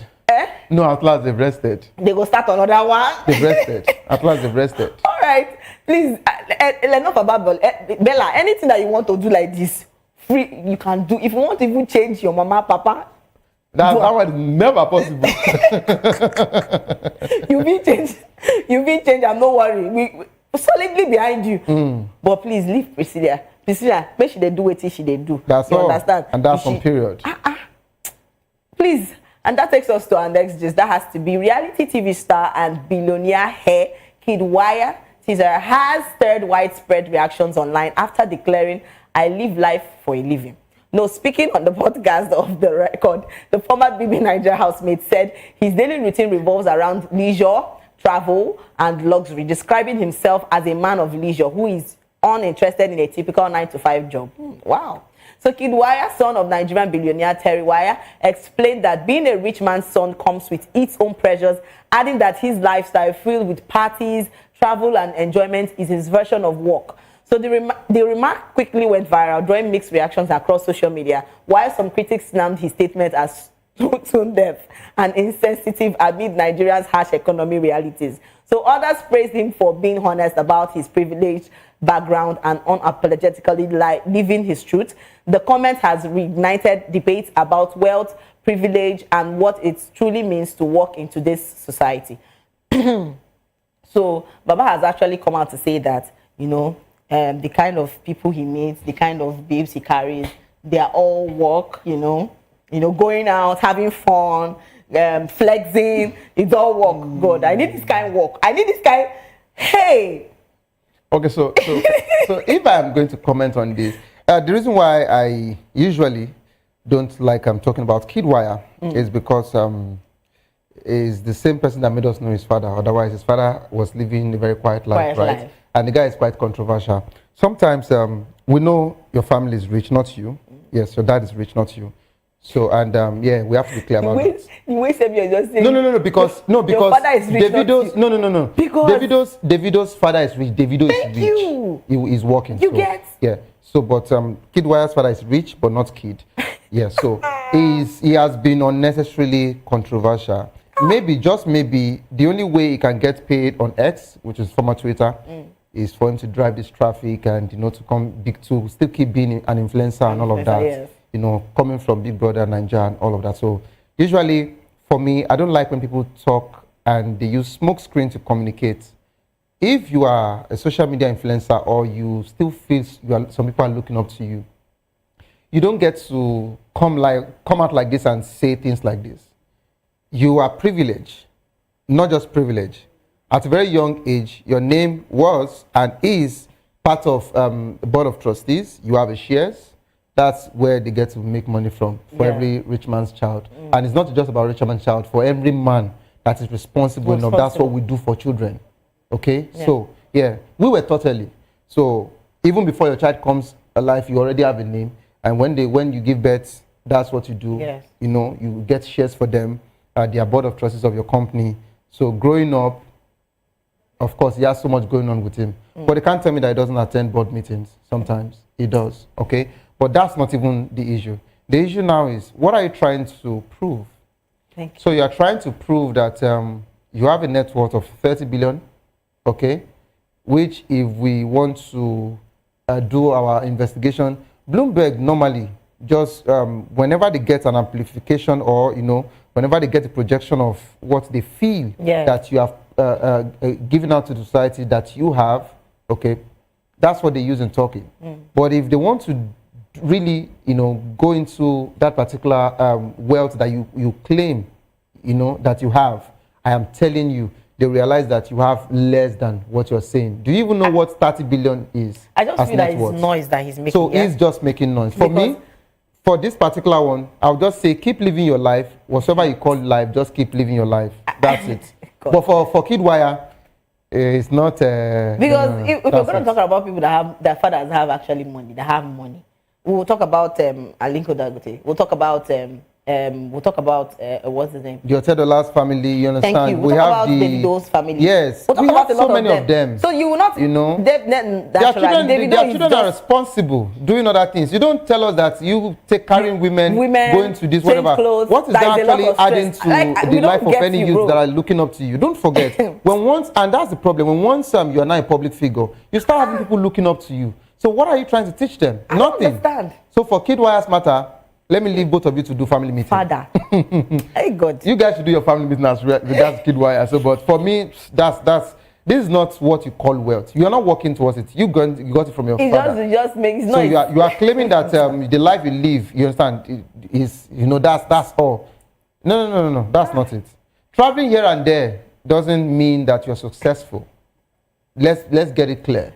I don't even know what to say to him right now, but then we have a lot of comments concerning what you know. I'm really interested in this comment. Because these comment people, they will not. God, let's move to the comment, because a lot of people have actually come out to say things concerning what Kidwire has said. Him living life for a living. You get. Ababa wants to do the drop quote. I live life for a living. All right. You know, official Gizzy music. You know, easy, my brother. I relate with you 100%. My son was feeling just the way in the future. I told him, calm down, because you can't fry a popo with Cameroon pepper without sugar. No, that's sarcasm, right? Okay. You say this person said, "He talk in mind, make una rest." Good. And someone else said that's laughable. Dakwiti said that's laughable. Well, it is very, very laughable. It is very laughable. It is very, very laughable. We have a lot of comments. Let's take more comments. So another person said, I can't wait to be rich. Make my children still they come online. They motivate the poor. But that's not motivation. That's not motivation. For me, that's not motivation. Nothing do you, bro. Keep trying. You know, that's it. And Goodyear said, I'm just living. Me right now, I'm just living. My dear, you are just living, no? You understand? You are just living. Someone actually said something. I think a friend called Destocker, a comedian. Destocker said that this life is sweet when you hoe, but nobody say you hoe people. See lines. Very they cry. Very deep. Lines they cry. I'm telling you. Wait a minute. I'm telling you.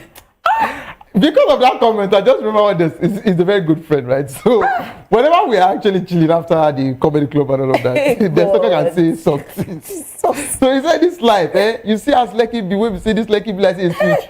Life sweet to when you hope, but when you hope people, you go not say. If people say 20 walk, you go not say Oh, Father, Kidwire, you brought this upon us. Okay, let me say it. Kidwire, we are your food eaters. No problem. No problem. Enjoy yourself. Oh God. Someone else said, no, I can't sit down here. Is that Zuzuwe? Someone, you know this comedian that this comedian that normally comes at Tupac Ishake. Okay, yeah. No, someone actually said something there. But whosoever you are, bourgeois, yes, you said something. I don't know what made you write that particular one. I cannot come on here and call someone son or call someone father first in name and now says so person's son rest. That's on you. I didn't say it and I'm not gonna say it. See what Bell B say. Allah, is it that what there? So yeah, no, but on the most serious note, you don't need to come out to be telling us, that you are this, you are that. Jesus Christ. See, the real money. I was also told that real money don't make noise. Yes. People that don't have, you know what I've learned? It is people that don't have that get to act like they have. People that don't have, they don't make noise. They look for every little opportunity to make it feel like, oh, I want to show off. I can do this. I can also do this. I also have money in my pocket. Yes. But people that really have, they look and they laugh off. Because someone once said, someone once said that money does not like noise. That's the reason why we don't play music in the bank. Please, I'm giving you quotes. I give you quotes. Lights they cry. This is spotlights. Let's put the lights on the spot. They can play first. Yes. What? I'm telling. Precious, that's it. I've told you my mind. I never sweat for the light. Telling you now. Telling you. But let's take more comments. A lot of people have actually come out to say things. So now another person said, quote for my future kid. That's the thing now. This guy, Ricardo Obayo, is well with you. So Folami Okun said, how Natek they believe say his father is a billionaire? Billionaires and their business for Nigeria, even abroad now. All right. Mr. Black said, if you view this guy's story for Snap, you can understand it's really hard work. Bro is always traveling and partying, especially with white people called Abeg. What is this? Wait. My dear, this guy, Fola Miokun, right? He said, how Natek believe say his father is a billionaire? You see that question? For you to even use the word that you are a billionaire in dollars. Yes. I think people don't know what it means to be $1 billion rich. It's not million. We have few people in the world that's true. that are rich in billions. Yeah. $1 billion, not millions. I'm going to think of it. I think Alin Kondaguti now, his net worth has increased. Do you understand what I'm saying? So it's just we have few. So for you to be saying people I am like rich, you understand, in dollars and billions, not millions. It's like you play a lot in this country. That's why somebody came and said, you are never depressed, bro. You understand? Sister, you are not depressed. Just come to Nigeria. Come to Nigeria. That now. depression will leave you ASAP. The only thing you have to have in Nigeria, have data. Then have like small food in the house so that it can be keeping you going. Then stay in an environment where you have light or your friends to on gen.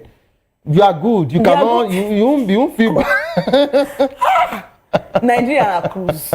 I'm telling you, Nigeria are where you go just be like this, Other countries, see, that's why. See, I love my country. See, people who want the Japa. I love Nigeria. This is one of the reasons why I love Nigeria. This is one of the reasons why I love Nigeria. We like cruise well. But my dear, aside from cruise, don't forget, there's hunger in the land. We want to eat. Yes, I have to bring the serious talk. There's hunger in the land. So let us round off with hunger. Who not they hungry? He go relax, saying no japa. Because they've mentioned it, and I think it's a psychology thing. They've actually made it clear now that the grass is greener on the other side. And that's the reason why it is looking like people are moving. And when they get there, they realize that the grass is equal everywhere. You just have to walk. And maybe because the cost of living is quite accommodating over there. That's just the difference. Yeah. So, but if you are talking about hunger, it's everywhere. I want to see. It's not even easy. So somebody can be patriotic if with empty tummy. If you're talking about Japa syndrome, it's not even easy there. You know, this guy came out to say that that people that he has seen people that are actually abroad and they work like how many jobs just to sustain. You go see one to this. They go work. How many? They feel they do 15 jobs in a stretch. My dear. Say it better say than my dear. Say it better say than Nigeria. How would enjoy their life? How would you feel if you have there's someone? No difference. How would you feel if you have someone there that is calling you for urgent 2K? Let's close with that. See. Hey God. Savior. I don't tell you which I want to tell you now. Take and play first. This is where we actually draw the curtain. Better. Me and this guy we get deep. We never finish our deal, but then thank you so much for staying with us. To our very amazing viewers, thank you so much for staying with us on Spotlight Show. It was a blast, and trust me, I enjoyed myself, and I'm sure you did. Please, if you're going viral or going global, don't forget to tell your story with heart. And yes, follow us on all our social media handle at VOPTV Live, and please subscribe to our channels for more exciting episodes and updates. Until next time, I am Precious Agumano, and yes, this has been Spotlight, and I didn't do this alone. I am here with Savior. All right, thank you so much for staying tuned. Bye for now.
From the views on the street, we go to bed empty hunger, to the blaring horns of a hustling city, the loudest voices of the common man got a medium to be heard. This particular administration, they were coming unprepared. It's not a bad thing to renovate the president's lodge. Through top-notch programming, unbiased reportage of news, sports, business, entertainment, and cultural documentaries, Voice of the People 90.3 FM became a symbol for 21st century media.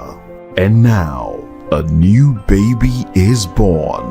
Voice of the People Television, VOP TV, youthful, full of vigor and penchant for excellence in the continent's media space, exposing the wrongs, applauding the rights, dissecting the news without fear or favor, through factual and accurate stories and contents. Corruption kills three things that makes a society.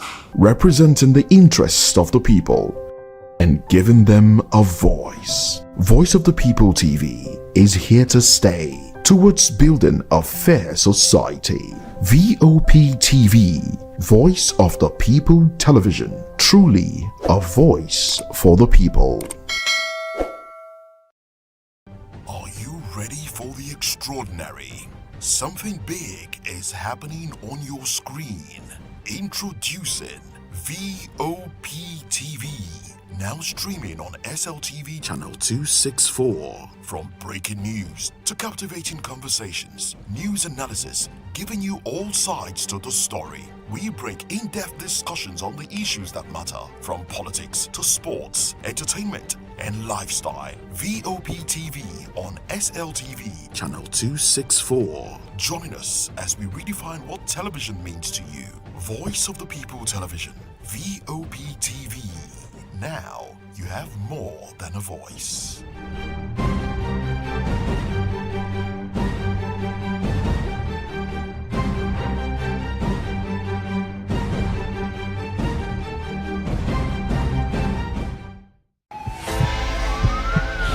This is Health Check, your weekly guide to better living, smarter choices, and trusted answers.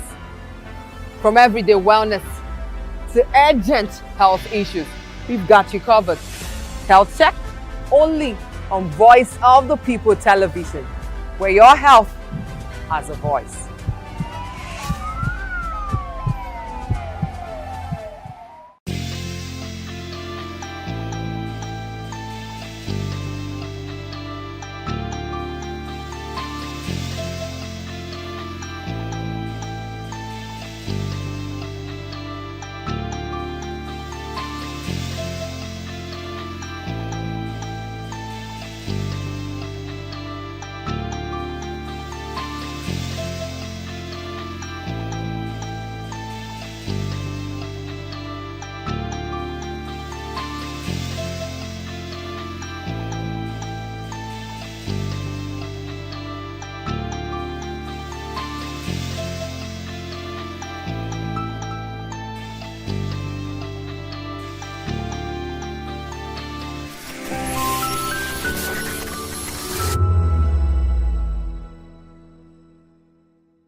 What happens in the hush behind hangar doors? Who signs the papers that gamble with lives? Which truths were grounded before they even ever had wings?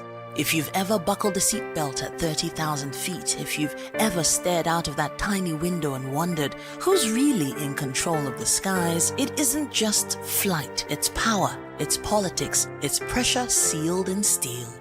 We're peeling back the clouds from runway risks to sky-high secrets. We're diving deep where most dare not to look.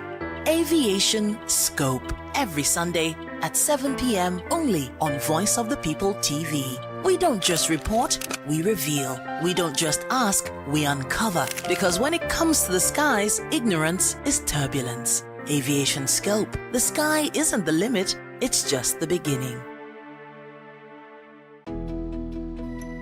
3 years ago, we lit the spark. Today, we are blazing the trail for others to follow. VOP Media is 3 years of breaking boundaries. 3 years of being that bold voice that echoes the thoughts of the people. 3 years of telling stories that matter. We have experienced complete breakdown in democratic governance.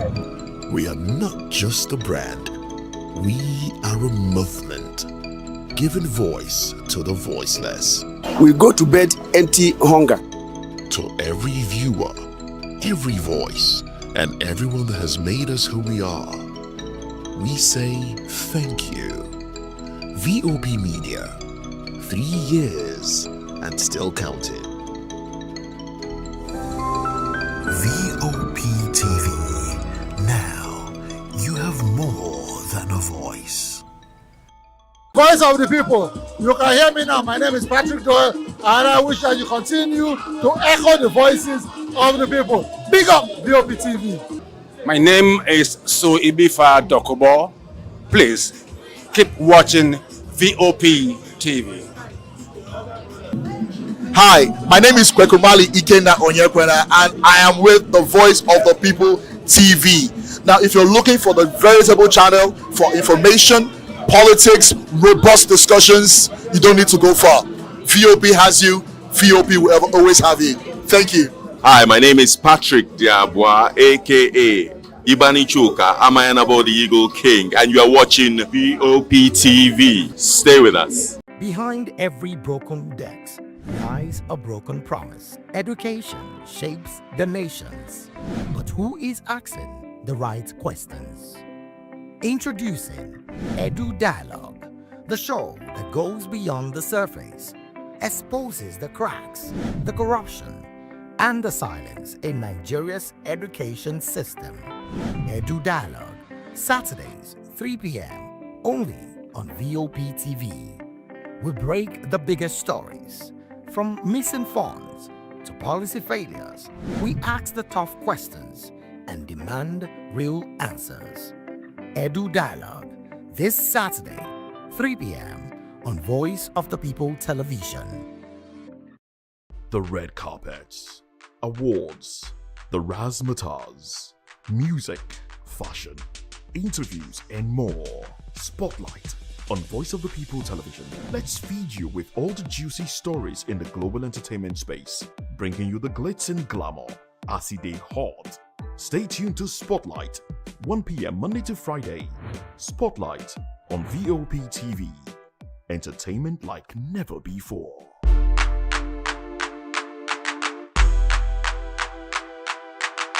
We encourage you to click on the like button and subscribe to our YouTube channel. We are Voice of the People TV. Also follow us on all our social media platforms. We are at VOP TV Live. Visit our website www.vop.ng for fresh and trending news. Also watch us live on SLTV channel 264.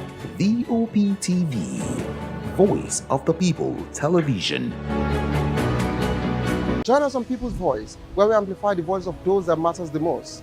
Join the conversation. Share your thoughts with me. I am Xavier Udo. Weekdays, Monday through Friday, from 4 p.m. to 5. Don't forget, our voice matters the most. Let us come together and share our concerns. Thank you. Hello and welcome to the African News and Voice of the People TV. I am Fina. Okay, Chico. Before we begin the news, kindly visit our website on www.vop.ng for fresh and trending news. We begin today's African news from Cameroon, where President Paul Biya was re-elected to an 8th term with 53.66% of the vote.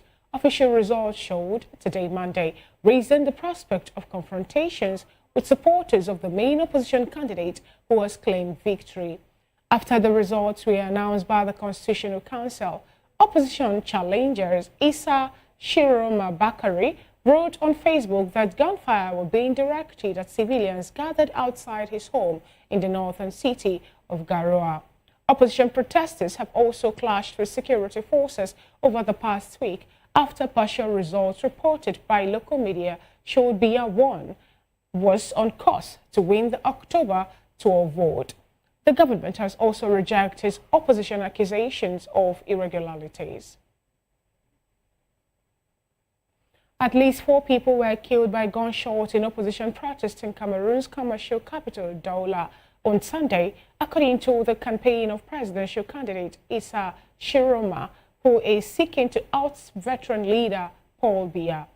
Shiroma called for the protests to demand that the result of an October 12 vote be respected a day before the outcome is due to be announced. Former Ivory Coast Commerce Minister Jean-Louis Billon on Sunday considered defeat to incumbent Alassane Ouattara in the presidential election. He said in a statement, as partial results showed Ouattara with a large lead in many localities. Billon was one of 4 opposition candidates challenging Ouattara, a former deputy managing director of the International Monetary Fund, who is seeking re-election to a 4th term. In the statement, Billion congratulated Ouattara, noting that in initial results placed the incumbent president in the lead, designating him as the winner of the election.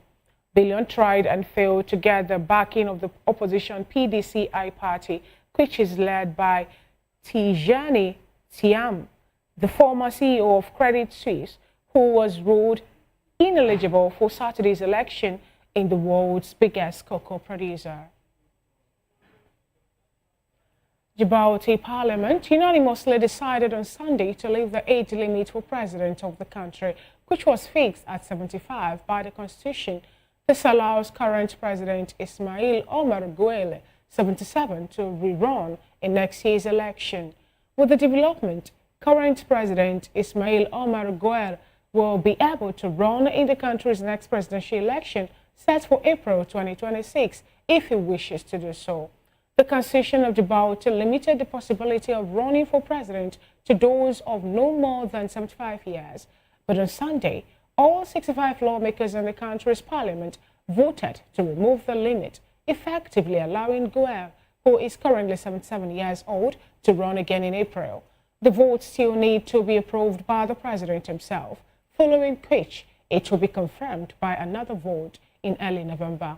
Despite being a small and not very populous country, Djibouti holds great international strategic significance due to its geographic location in the Horn of Africa.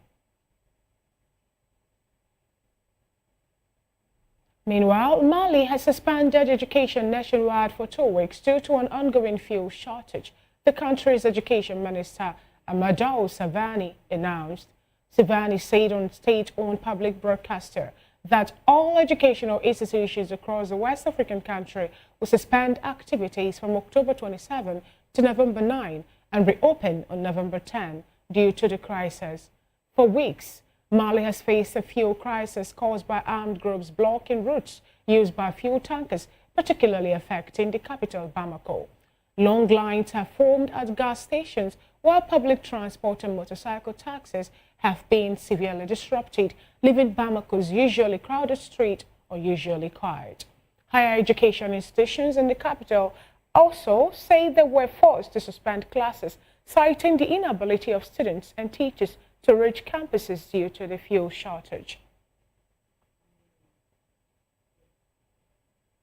Germany on Monday called for an immediate ceasefire in the besieged city of El Fasher in western Sudan. In a social media post, the foreign ministry expressed grave concern about the situation, citing reports of significant civilian deaths as the paramilitary rapid support forces RSF pushed into the city.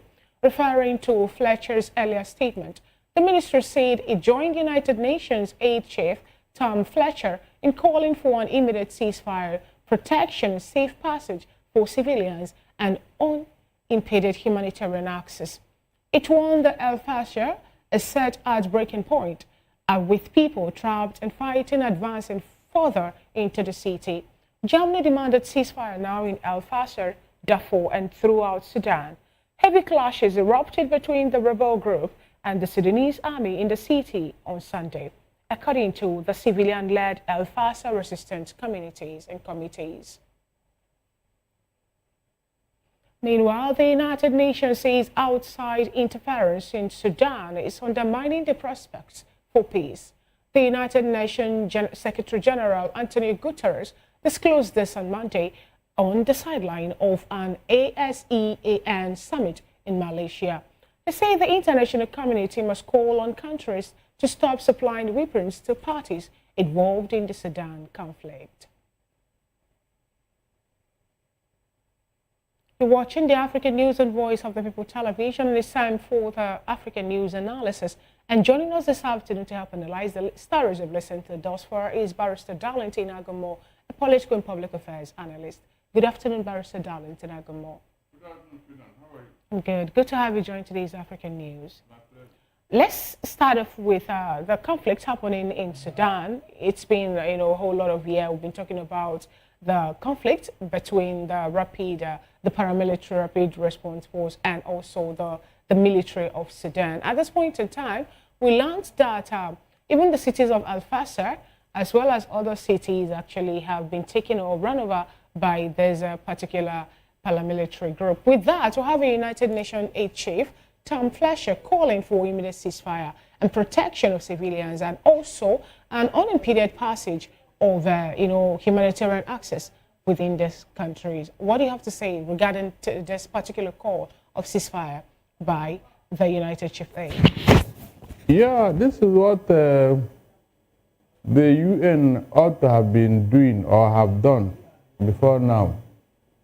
You know, this international community, they always act behind time. When the Sudanese imbroglio broke out, they should have stepped in. This thing he's saying now, does he mean it? Can he be able to enforce it so that that place can have peace? But he just said it now. The countries that are doing business with this ROSF, they will continue to do that because no sanction, no enforcement. You know, they want to do business with them because somebody behind is fueling this crisis in Sudan. Now that you just made mention of this, Antonio Guterres, happened to be the Secretary General of the United Nations, says that countries, surrounding Sudan, especially the ones supplying them with weapons and every other part, should do well to desist from such. He said that as a particular time, that all the international communities must come together to make sure that they were able to suppress all these countries. Recall that some people have called on some countries, and their presidents of such countries come up to say, we don't have any hand in all this. Let's take that also to just put what's happening in DR Congo, where according to what we learned, that even international interference also is part of what is fueling the crisis in DR Congo. Recall that most of the African nations where we're having all this back and forth, they have rich deposits of high-valued mineral resources.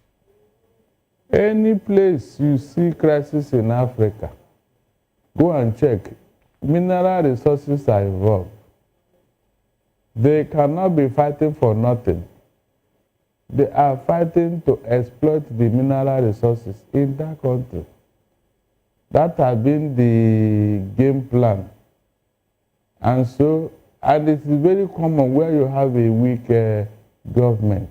Yes, a weak government that can allow, terrorists and foreigners to enter their country at will and do whatever they like. If you have a serious government that wants to protect its mineral resources and people, they will not allow this.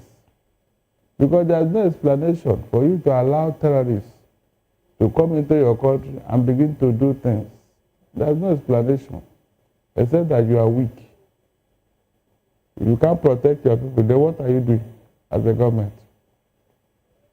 You are meant to protect your people and their property. But if you can't do that, you are failed as a government, that's all. No, but if you look at what is happening in Sudan, the people actually are the ones fighting themselves, if I'm to use that word.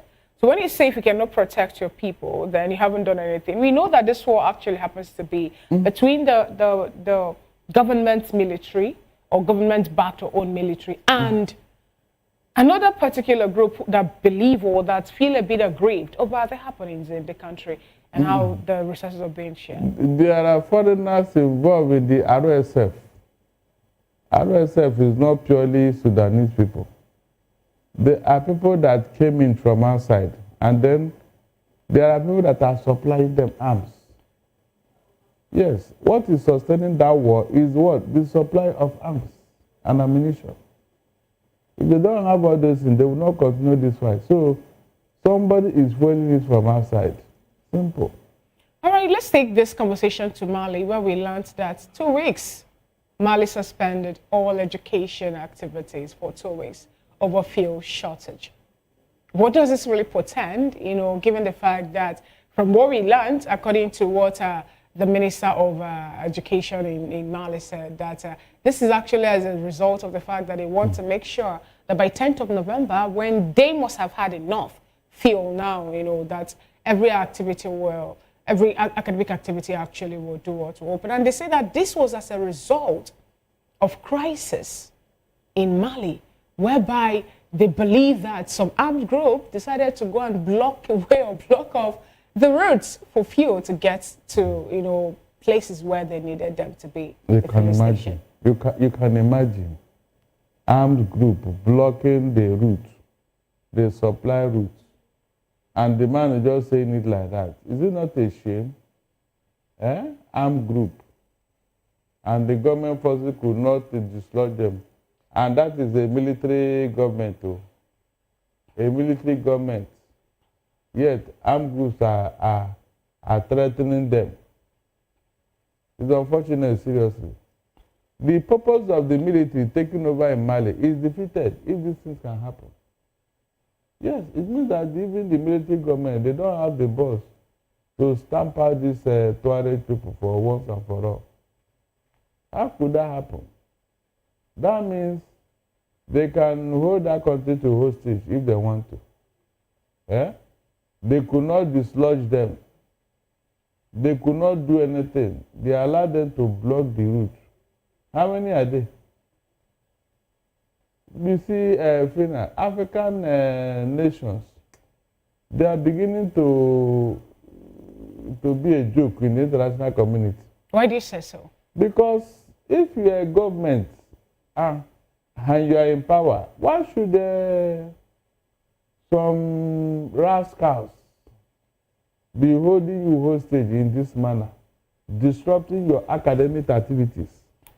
They went to block, it's a direct affront to government. Now, do you think that Africa as a continent have the military strength and might, to be able to protect their territory against any encroachment, maybe from the extended arm of colonialism, which I believe will see a resurfacing, though not really that pronounced, but gradually it's more like coming back. Recall that it took, will I say, the military took over a coup for the people who have been, or who were governor, who are being ruled by the policy of assimilation under the French policy, for them to oust them from their country. And ever since then, they've been having back and forth.